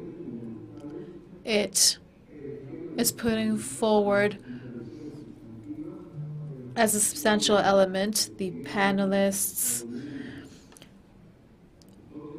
and the statements by governments and members. So, of course, we're going to bear in mind that this is not legally binding. None of what's been expressed is legally binding. International cooperation is subject to the will of the parts. We're not signing anything. However, there is some validity in the concern of some, which leads me to think that the Secretariat, in coordination with those who are interested, could provide us with an alternative text the format of the regional conference is innovative. On the one hand, we have speakers, on the others, people commenting in a very diverse fashion and expressing the views of other individual nations. We shouldn't minimize or invalidate any of this, of course, but rather explain from the outset what exactly the nature is of the work we are doing in this format. And I think the Secretariat of FAO can really play a key role in this so that they can tell us exactly how this format came about, what its nature is, because I think at the end of the day, the idea, if I'm not mistaken, was to find a way to identify the needs of countries relating to the possibility of support within the framework of FAO's work and identifying any links with these fundamental tools such as the strategic framework and so on and so forth. So I do believe there's some validity to this remark, but as Nicaragua also said, we need to be careful not to invalidate some of the points or any of the points that members have expressed, because these are also fundamental.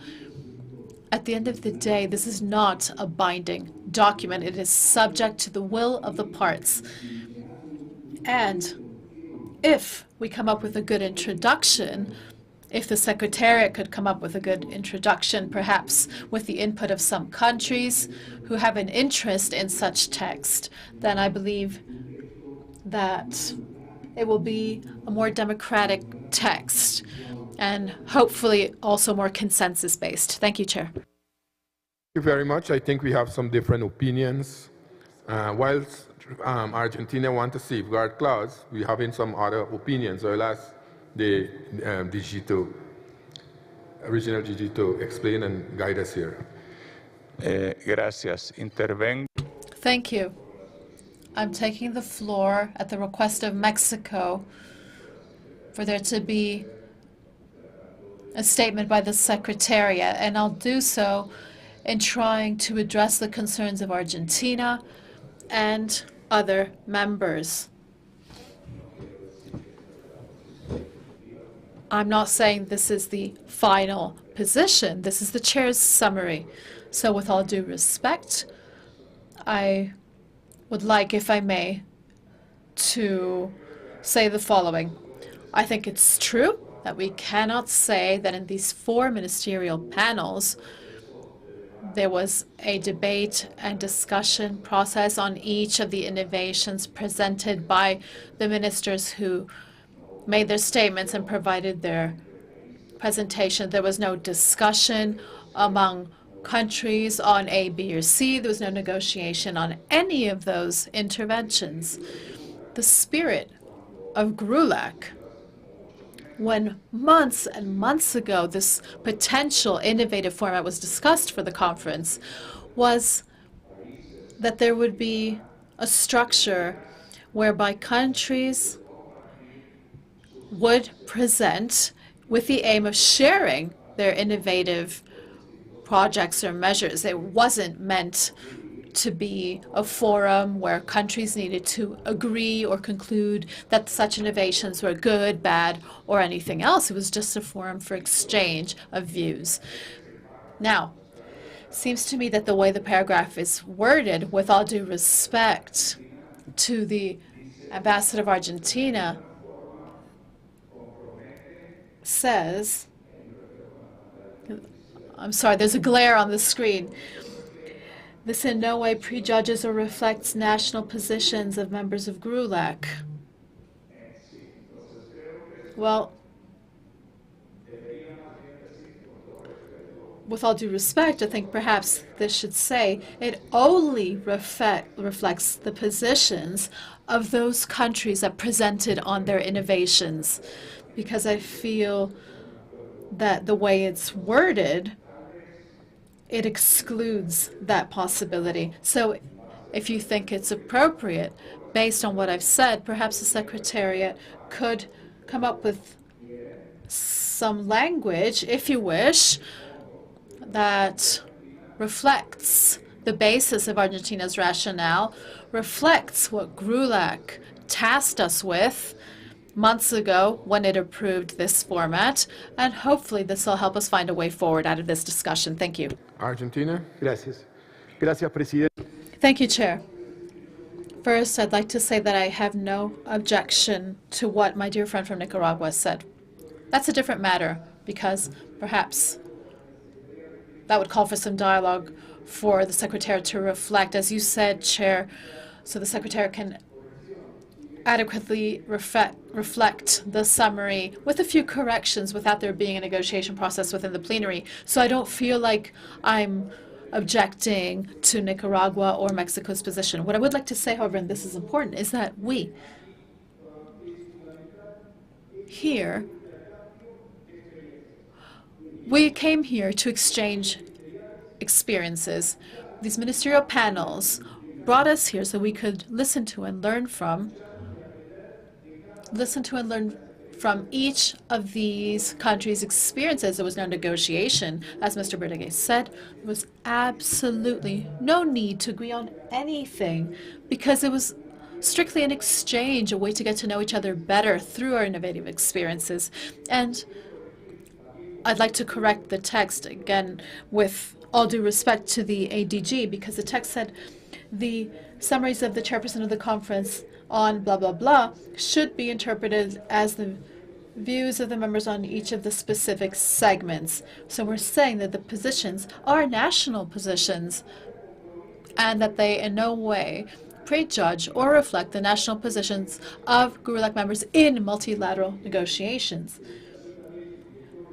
So what I'm trying to say here, please allow me, ADG, to clarify, is that despite the fact that we each expressed our national positions in the regional conference, this does not represent the collective position of GRULAC when we need to attend multilateral negotiations. I think the text is very clear. It can always be improved, of course, but the spirit needs to be very clear. The aim was never to come here and negotiate between and among ministers or try to find some sort of specific consensus on any proposal being better than any other. That was never the spirit. The spirit was always to have an exchange of best practices, of good practices, of experiences, to learn from each other.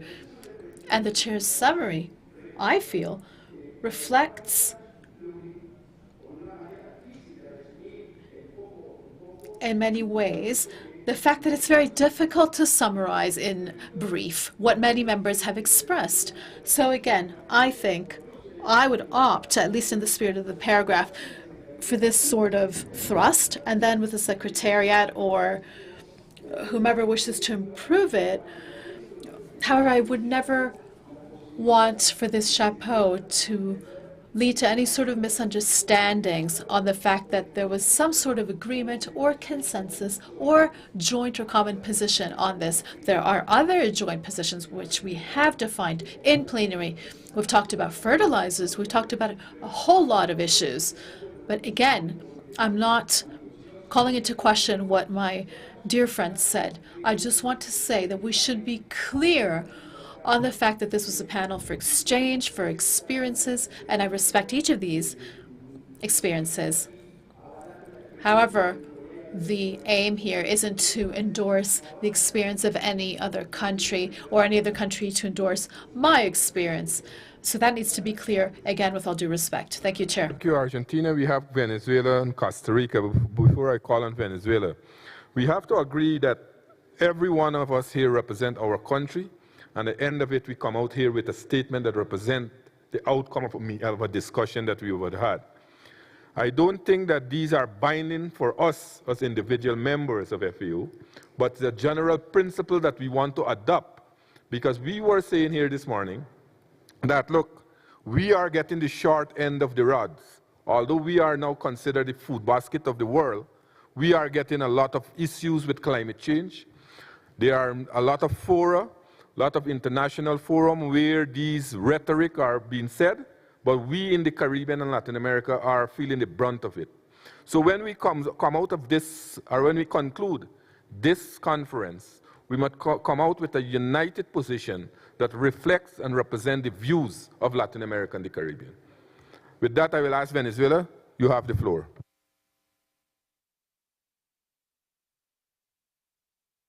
Muchas gracias. Thank you very much, Chair, not only for giving me the floor, but also for the comments you've just included and injected into our debate. It is not my intention to be contentious or go off on a tangent at this time of day here in Rome as we follow this discussion with a great deal of interest and great pleasure, because it's wonderful to see our entire region reunited and see everyone explain from their points of views and through their experiences the difficulties they have faced, but also the achievements they've seen, which truly deserve our admiration given the difficult context. I listened carefully to your invitation for this summary to be enriched and reflect, well, I believe this is a factual summary on the positions that each country provided either through their comments or through the ministerial segments. However, if we want this to be faithful to what happened and inclusive and reflect all points of view and visions without, of course, this implying that we are all endorsing any country's position. It's clear that each country has its own position and their own constraints. And please believe me when I say that Venezuela is not looking for the entire region to suffer from the economic embargo, to be able to understand and be empathic by putting themselves in our shoes. This is an element that we've referred to across the week, throughout the week, as needed. And when I asked you to include that, when the distinguished minister of Nicaragua stated that we needed to reflect the impact of price increases adequately, from my country's standpoint, this exacerbates a pre-existing situation, that of economic sanctions. That does not imply that any other country that's taking part in the regional conference is echoing any of what we've said. We own our position because these are difficulties faced by my country, and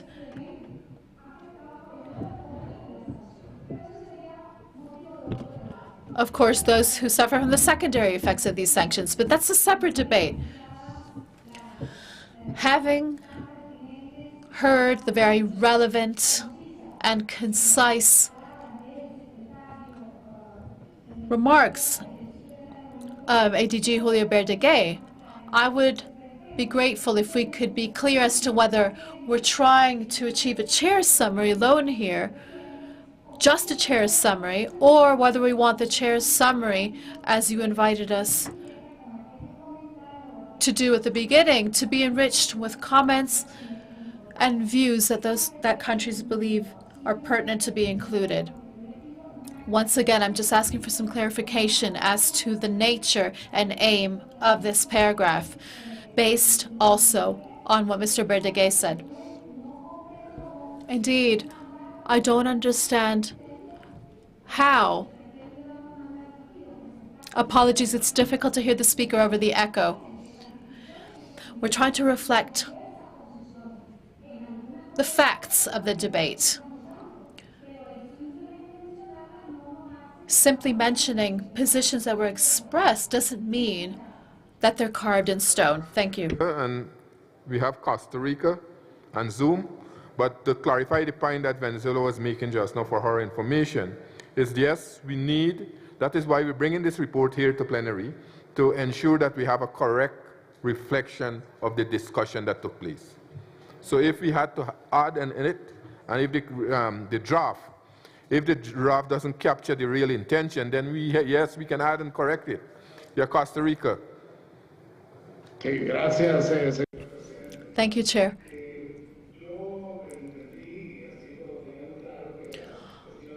It was my understanding, I thought it was very clear, that today's thematic sessions were high-level segments. In any case, our ministers attended these segments, so I would say these are national positions. Every country will have its own national position and expectations based on what they shared. However, with all due respect for my friend and colleague from Argentina, it seems to me that the paragraph he's proposed invalidates the positions of our ministers, of all our ministers who are heads of delegations and representatives of our countries. Therefore, I would not agree to this proposed paragraph proposed by my colleague Carlos Cherniak. I agree with the remarks made by the Assistant Director General, Julio Verdaguer. I agree that these are not multilateral agreements. These are national positions that each of our ministers and heads of delegation expressed. And this is important. We should in no way invalidate what my Minister of Agriculture said with so much eloquence in today's segment. Of course, no one is saying this needs to be carved in stone as a final agreement of the conference. I honestly must say that I do not agree with this proposed text by my colleague from Argentina. Perhaps we could word it differently if what we're trying to do is provide an introduction to all the different views and concerns expressed by ministers. However, I do not believe we should invalidate in any shape or form the concepts expressed by our heads of delegation. Thank you very much, Mr. Chairman. Good to see you again. Good evening to everyone. Yo creo que I think that there is a wealth of diversity here that's clearly reflected in the debate that we're having. I believe that perhaps it's necessary to stay in Quito 2 or 3 days longer so that we can deal with this very rich discussion. One of these solutions to cut our stay short would be to take advantage of Argentina's suggestion, which I believe reflects the responsibilities and lightens the responsibilities of countries vis-à-vis the different positions. So perhaps one solution would be to adopt Argentina's proposed paragraph or not. If we decide not to adopt this paragraph, then what we need to do is start discussing and achieving consensus on one paragraph at a time. We need to take it paragraph by paragraph, because this is a consensus-based text. It would no longer be text that reflects the efforts of the chairperson to capture the very rich discussions that we had in the last few days. Thank you. Mexico? Argentina? Oh, sorry. I was leaving Argentina so that he can have the, because you have a number of views, opposing views that you could also address it at the end, but as you want the floor, go ahead. Yes, please. Thank you very much. 3 very clear points. Anyone who knows me knows full well that the term invalidate is not part of my culture as a diplomat or my political culture, so I believe my distinguished colleague of Costa Rica made a mistake. And of course, I accept your apologies. Now, no one is trying to disqualify or invalidate anyone or anything. We're just trying to find a way to make it clear that this event was not a negotiation. It was a forum for the exchange of ideas, and the chair's summary needs to reflect a sort of mean of what was expressed here. No one should have to discuss paragraphs because it's not negotiation, it's the chair's summary. Therefore, with a view to proving the fact that I wish to invalidate nothing and no one, but rather I'm very flexible, if this is the point that the ADG believes might be more contentious, we could take out what's in brackets, but keep in the paragraph, because what we're trying to say and make clear is that there should be no doubt that what was discussed here is an exchange. It does not reflect the collective views of the region. Again, that which is in brackets, if we were to take that out, then I believe no one could object to the text. But once again, I think it's fundamental, if we are to have any exchange of ideas, that we not have any sort of bias on anyone's positions. I am always respectful. I try to build bridges, never destroy them. So I'm trying to put something forward which would be useful to us all. We have other fora within this conference where we need to stand united and come out with a common vision in which we have negotiated paragraph by paragraph for that joint vision. This was not a forum for debate. We held our negotiations in the other panels and the other fora. So again, taking into account some of the comments that some of the delegations made, again, I am trying to be flexible in suggesting that we take out the part of the paragraph that could be a little more sensitive or tricky or contentious. Thank you. Thank you. Argentina, Mexico, and Zoom. Mexico and Zoom. Yes, you have the floor. Thank you, Chair. Indeed, it would be a shame if this issue were to be exceedingly contentious. I would insist that based on and in light of these debates, and in order to save a little time, the Secretariat come up with some alternative language taking into account the different positions expressed. I recognize the leadership shown by some of the distinguished delegates, their rhetorical skills and so on, but we need to be more receptive to the positions of some of the other delegations that are also making an effort to contribute to the drafting of this document. I wouldn't use the term invalidate, but there might be other synonyms such as undermine, which would lead to the same conclusion. So that's not what we're trying to do here. Let's avoid any type of confrontation.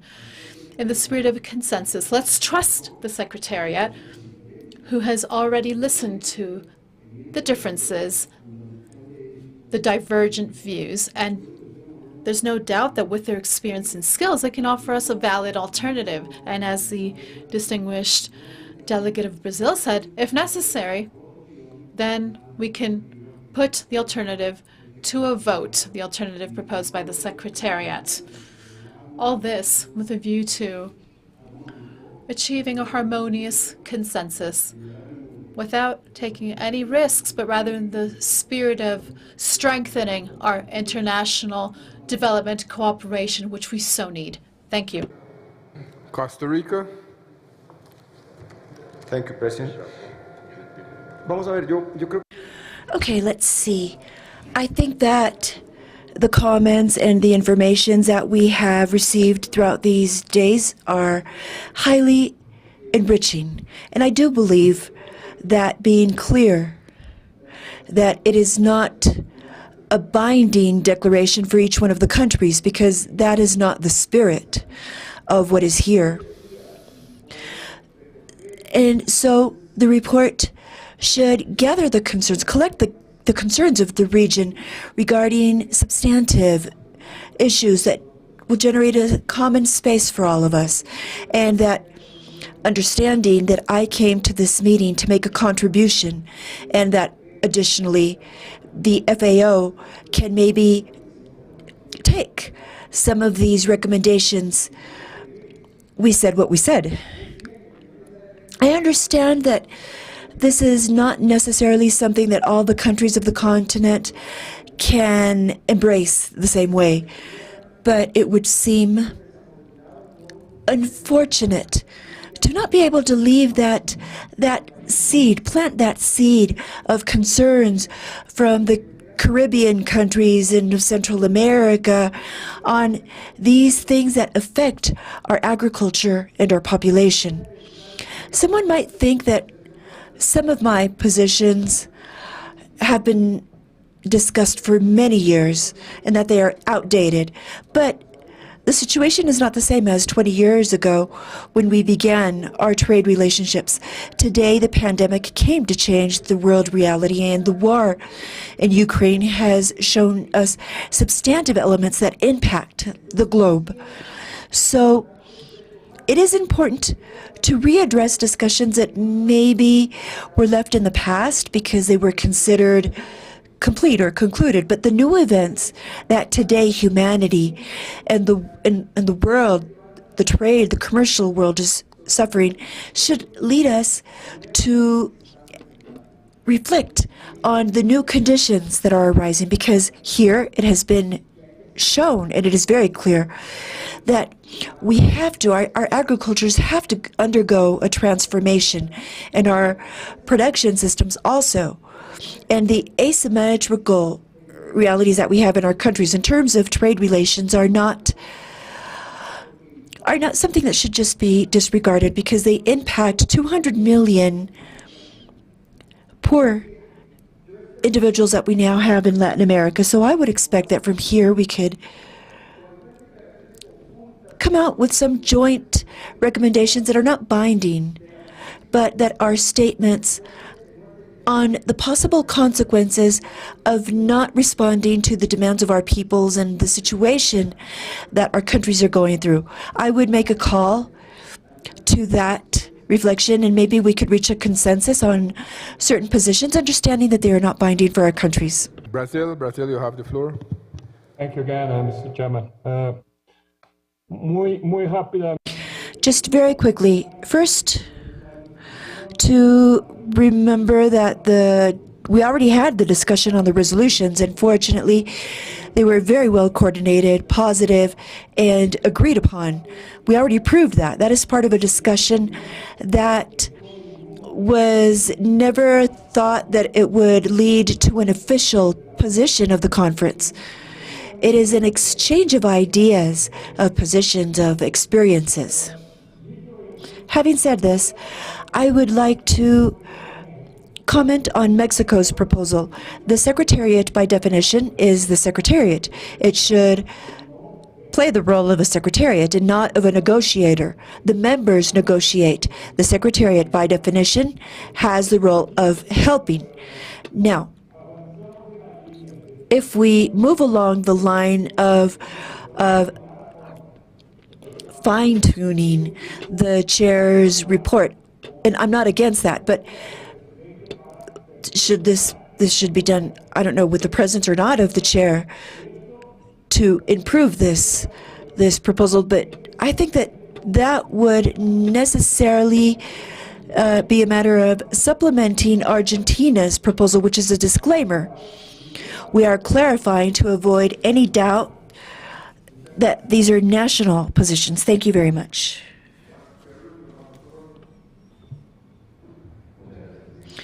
Thank you, Chair. After having listened to the members and with the comments that Mr. Julio Verdeguer provided us, we support this paragraph. Firstly, but we must bear in mind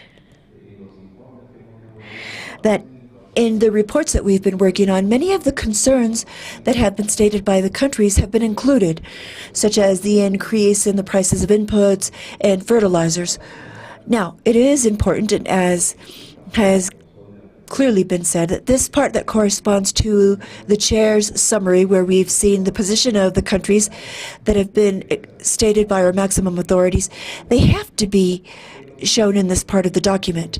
But evidently, I do think that we can make an effort to improve the text of this paragraph in the degree that we can indicate that this does not necessarily reflect consensus, but it does reflect the positions of the different countries. Thank you. Ecuador.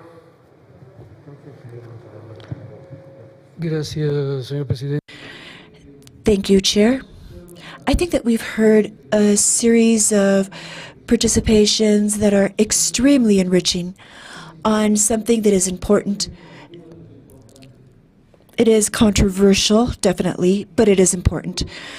I consider that the proposal by the distinguished delegation of Brazil can somehow lead to a solution that will gather the legitimate concerns of all the participants that have taken the floor on this matter. An informal support group that, together with its chair, with the corresponding support of the Secretariat, can draft a paragraph that will collect all the legitimate concerns that have been stated. I think that this proposal for my dear colleague and friend of Brazil can take us to a safe port. Thank you. Paraguay. Have the floor. The floor, Paraguay. Muchas gracias. Thank you very much, Chair. I think that something that has characterized the development of these days has been precisely to be able to participate in an active way. And so I trust that this will not be the exception. And I also support the initiative of reviewing and continuing to develop the proposal by Argentina and other colleagues. Thank you very much, Chair. Nicaragua. Muchas gracias. Thank you, Chair. I have been paying close attention to what colleagues that have been in this for many years, and I obviously greet my brother ambassador of Argentina, with whom we've exchanged ideas for a long time. But if this is not binding, then I don't understand, or help me understand, what the problem is of including something that here has been a matter of discussion and debate. I don't see the issue. Now, if that document that has been proposed here in this plenary is written on stone, then, well, let's look into it. If we cannot establish comments or a contribution to enrich it, etc., if that is not possible, well, so then let's look into it. But I understand that the plenary has that power. It is sovereign. And undoubtedly, the interest of this, our position, is not to go into an endless discussion. No, on the contrary, I think that, I think that it is enriching to have a debate. The worst thing that we could do is to not debate. So if this is generating a situation, let's find a language that adjusts to the spirit of what has been said here, and let's move forward. But also a comment, just to finish. It wouldn't bother me to stay here for a couple of more days. And I thank the Ambassador of Brazil for that recommendation. I would love to stay here in this wonderful country for a couple of more days. Argentina won the floor. Before I give Argentina the floor, all of us must recognize here, and I am seeing that the general contention or the general views is leading towards this, that we have asked the advice of our distinguished DG. He have given us a suggestion. I think some members, or most members, would have said that let us get the language crafted by the Secretariat, because we trust the Secretariat, and we know, and it wouldn't be a language, and I want for the distinguished delegates of Nicaragua, this summary is not cast in stone. We are here to correct it, to reflect the views of the discourse that came out here this morning. Let us go with the ADG to suggest a sentence, suggest a paragraph, sorry, and let us agree with that paragraph and put it in. Because we went through almost 10 or 9 paragraphs. We agree unanimously here. One paragraph that was suggested. We are having issue almost an hour back and forth. So I am saying if we agree on that position, let us ask the ADG and the Secretariat to come up with a proper language and we'll accept it into the summary. We agree on that? We got a position on that? Any other different position?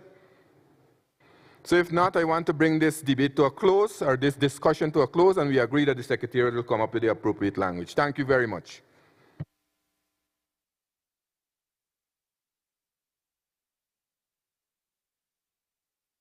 So we will move to the report.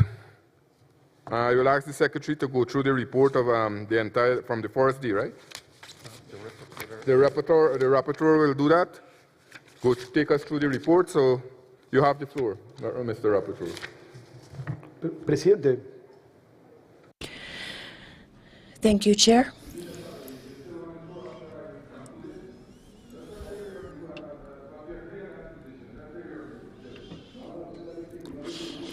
No, I apologize. I had not understood how we were going to proceed. The idea that we simply wanted to state is for the spirit to be clear. The suggestion of the paragraph, it reflected a certain spirit. I just wanted to know, is this concluded, or how is this going to be done? Will we sit down later? Will we continue discussing it? I'm sorry, I apologize, but I'd just like clarification. Let's see at the end, before the end of this session, if we could come up with the proper language, so we'll share it and we'll discuss it. Oh, okay. I'm sorry. I apologize. That was not clear to me. I'm sorry.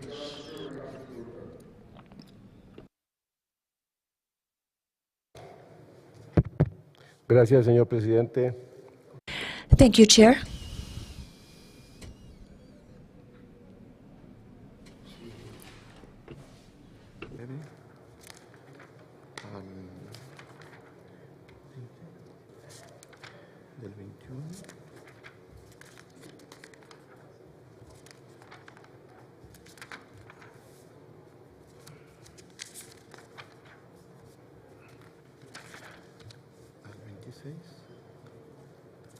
Y después sesiones temáticas son 27, que es lo que estamos viendo ahora. Y otros. Gracias. Buenas tardes a todos. Thank you. Good afternoon, everyone. It's been four days of hard work, but right now, in which we're going to present the draft report of this regional conference, I would like to congratulate everyone, because this has been a process of joint development, integrating with everyone's will to reach consensus. We are advancing in line with the timeframes established, and we have the draft in 3 languages that was presented today to you at 8 a.m. We are right on time with the time that was established, so I thank all our participants, not only the participants of the plenary, but also those of us that have accompanied us in the rapporteuring.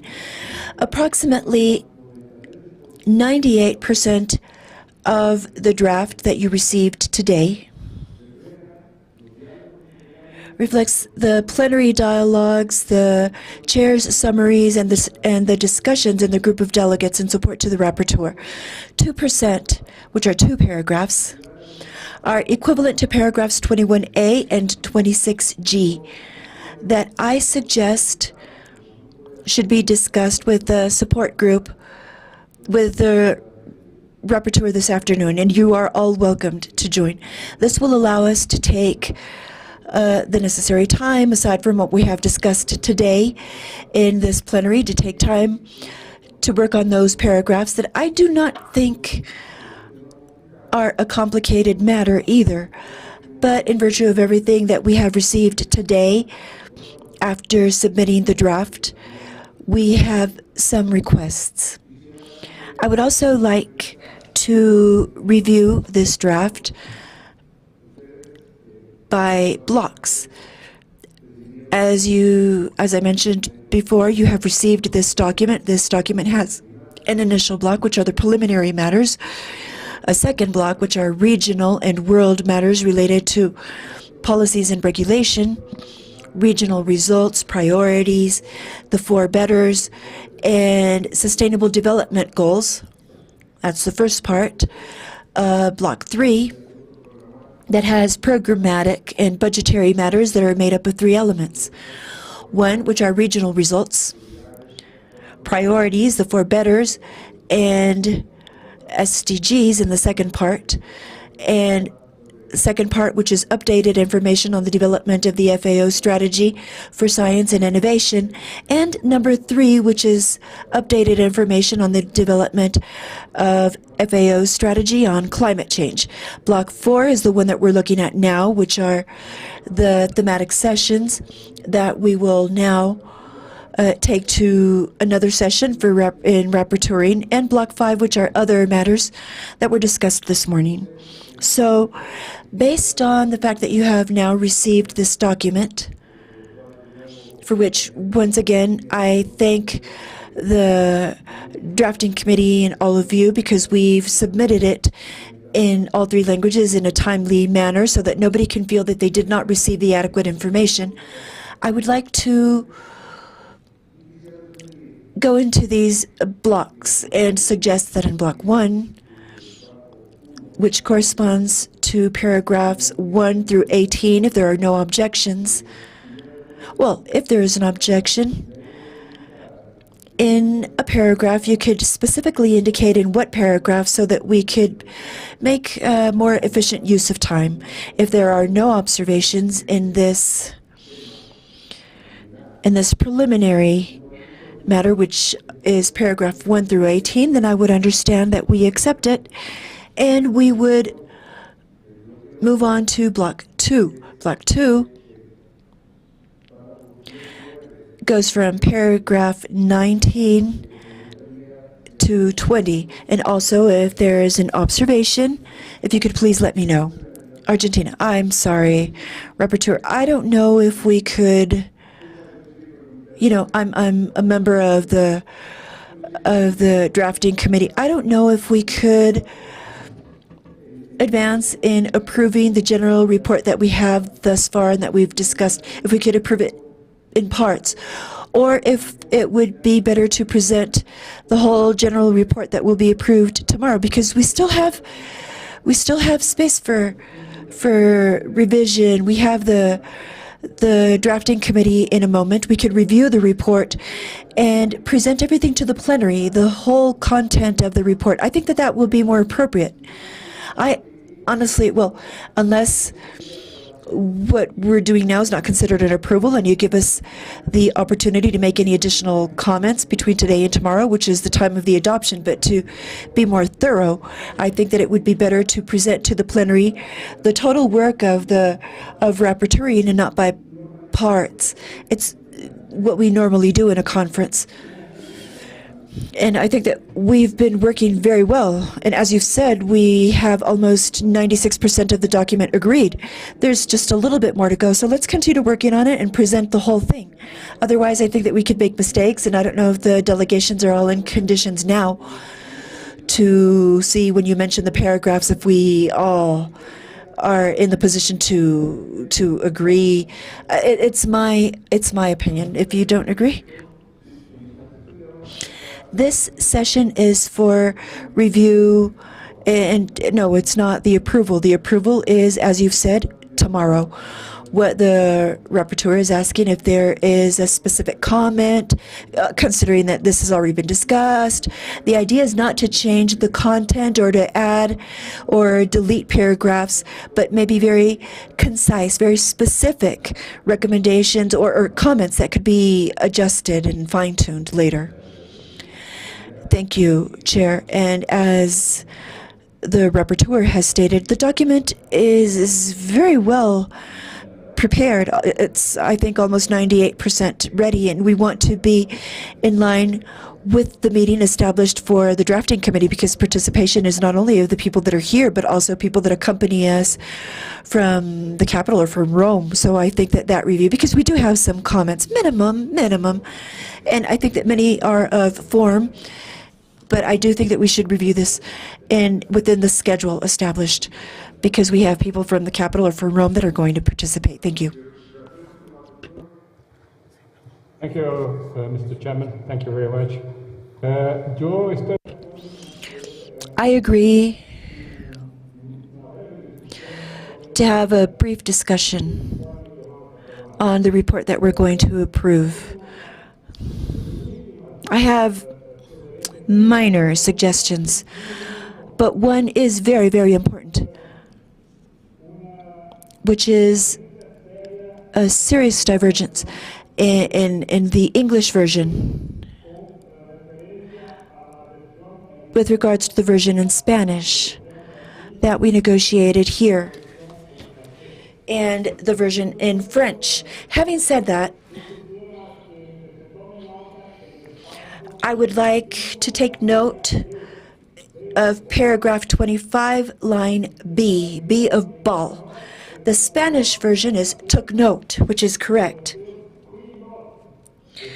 In French, but then the English version says concurred, which has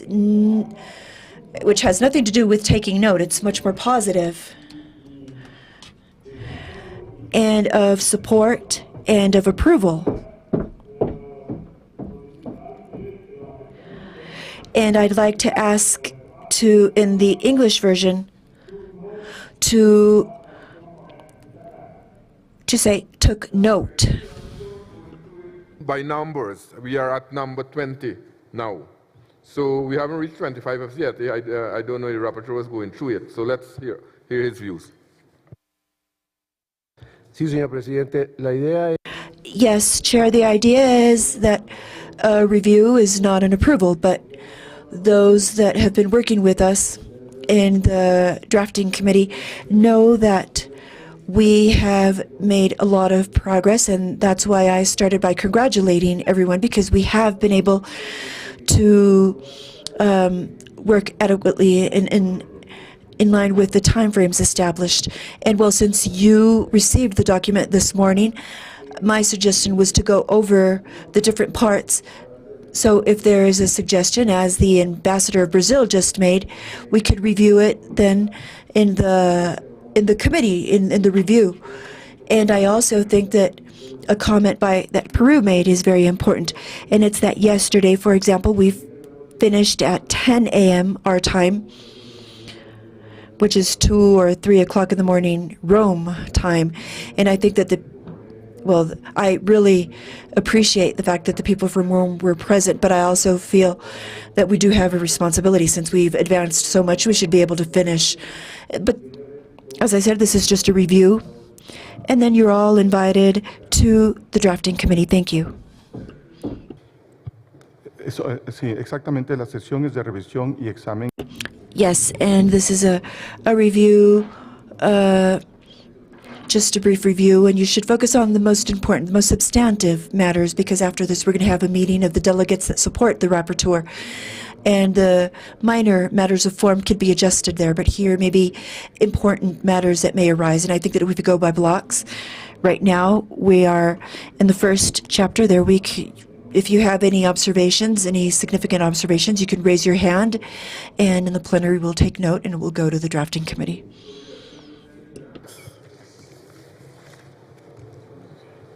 Trinidad. Thank you, Chair. Just an observation, and I know this matter was quite contentious over the past couple of days, but I just want to raise it in one context. At 22Q, the third block, and this is where we had bilateral discussions with Argentina to have this paragraph included.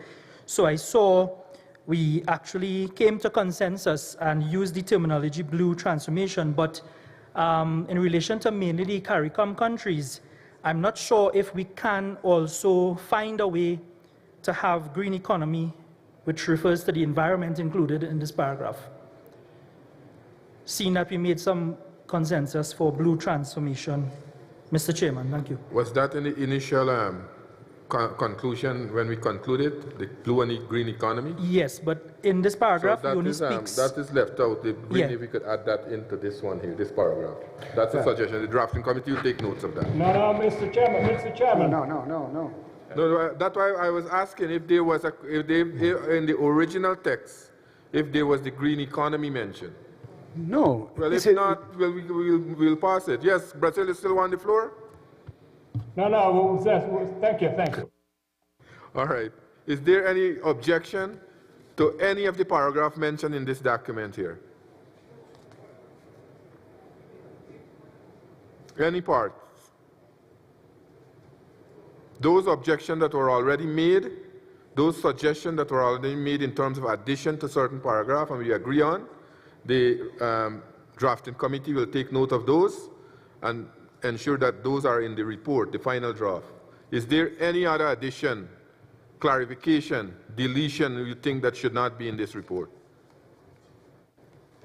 If not, yes. If not, I take it that we agree. Peru. Muchas gracias, Presidente.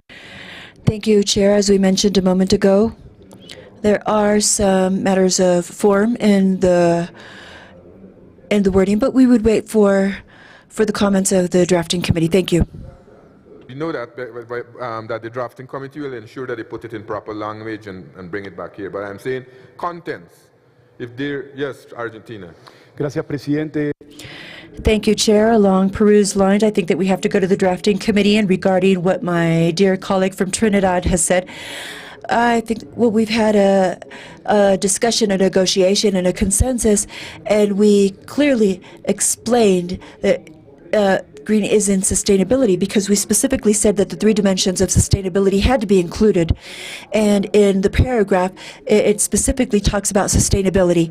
And that includes the 3 dimensions that specifically are indivisible in the concept of sustainability. Therefore, I appreciate the request for clarification of Trinidad, and the consensus was on that basis. And once again, I appreciate the flexibility of both parties for reaching that consensus. Thank you, Chair. Have the floor. Brazil, okay. No, thank you. I'm satisfied. Thank you. Good, thanks. Yes, Ecuador. Sí. Thank you, Chair. First, I want to congratulate and acknowledge the wonderful work, the magnificent work of our rapporteur leading the drafting committee. My delegation has minor observations in paragraph 21 that, as has been agreed here, since these are matters of form, they will be expressed in the drafting committee. Thank you. Much. Any other suggestion? Yes, Nicaragua. Gracias, señor presidente. Thank you, Chair. I should understand that in the drafting in 22I, what we have stated on the wording of analyzing the repercussions of the excessive volatility of prices will be taken into consideration.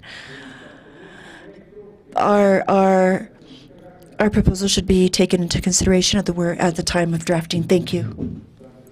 Any other? So we agree that the report is a reflection of the comments, suggestion, and discussion that took place besides that what we had here just now, those additions. So let me, on behalf of all of us, thank the drafting committee, the rapporteur and his committee for a wonderful job over the last few days. I have here now, I will the paragraph, the additional paragraph that we agree on, or we should agree on.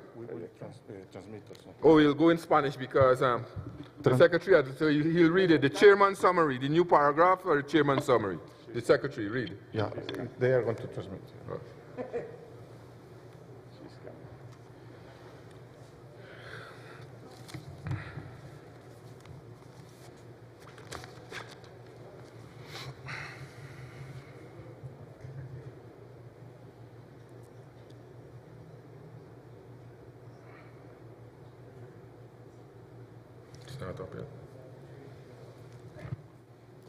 No se puede proyectar. Could the Secretariat please project the paragraph, the new chair's summary?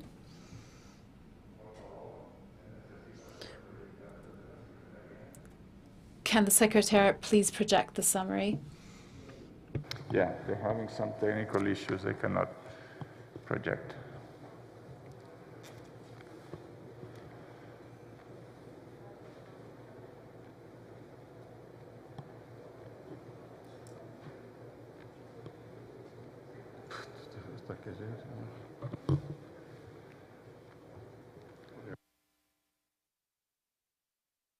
Texto alternativo, ¿está ahí?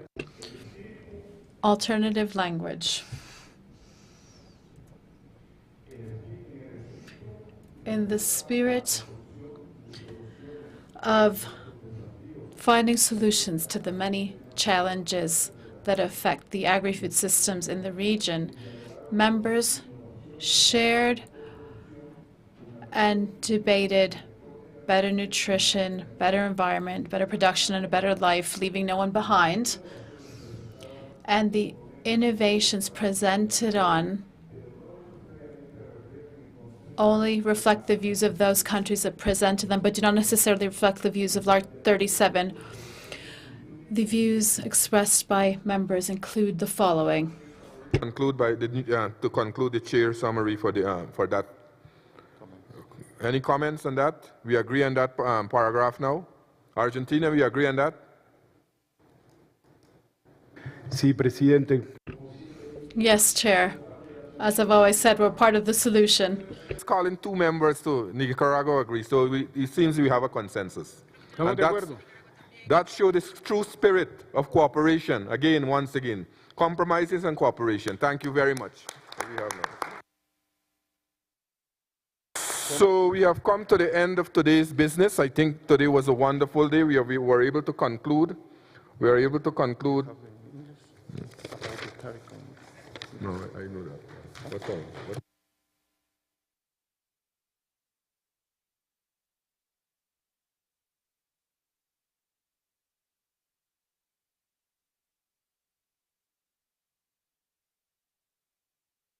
As I said, we have concluded today today's business in terms of the plenary and other discussion. I think we have came up with some very good ideas, suggestion, and decision. This will make us stronger as countries in Latin America and the Caribbean. I want to thank each and every one of you for those valuable contributions that you have made in today's session.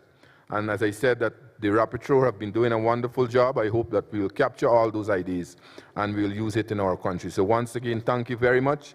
And we have the CARICOM meeting 5 o'clock here this afternoon, so we'll share more ideas. Thank you once again.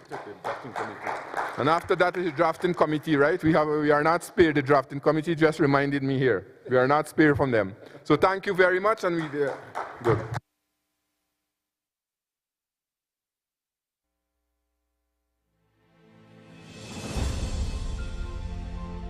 La pandemia de COVID-19 golpeó a América Latina y el Caribe más fuerte que a cualquier otra región del mundo.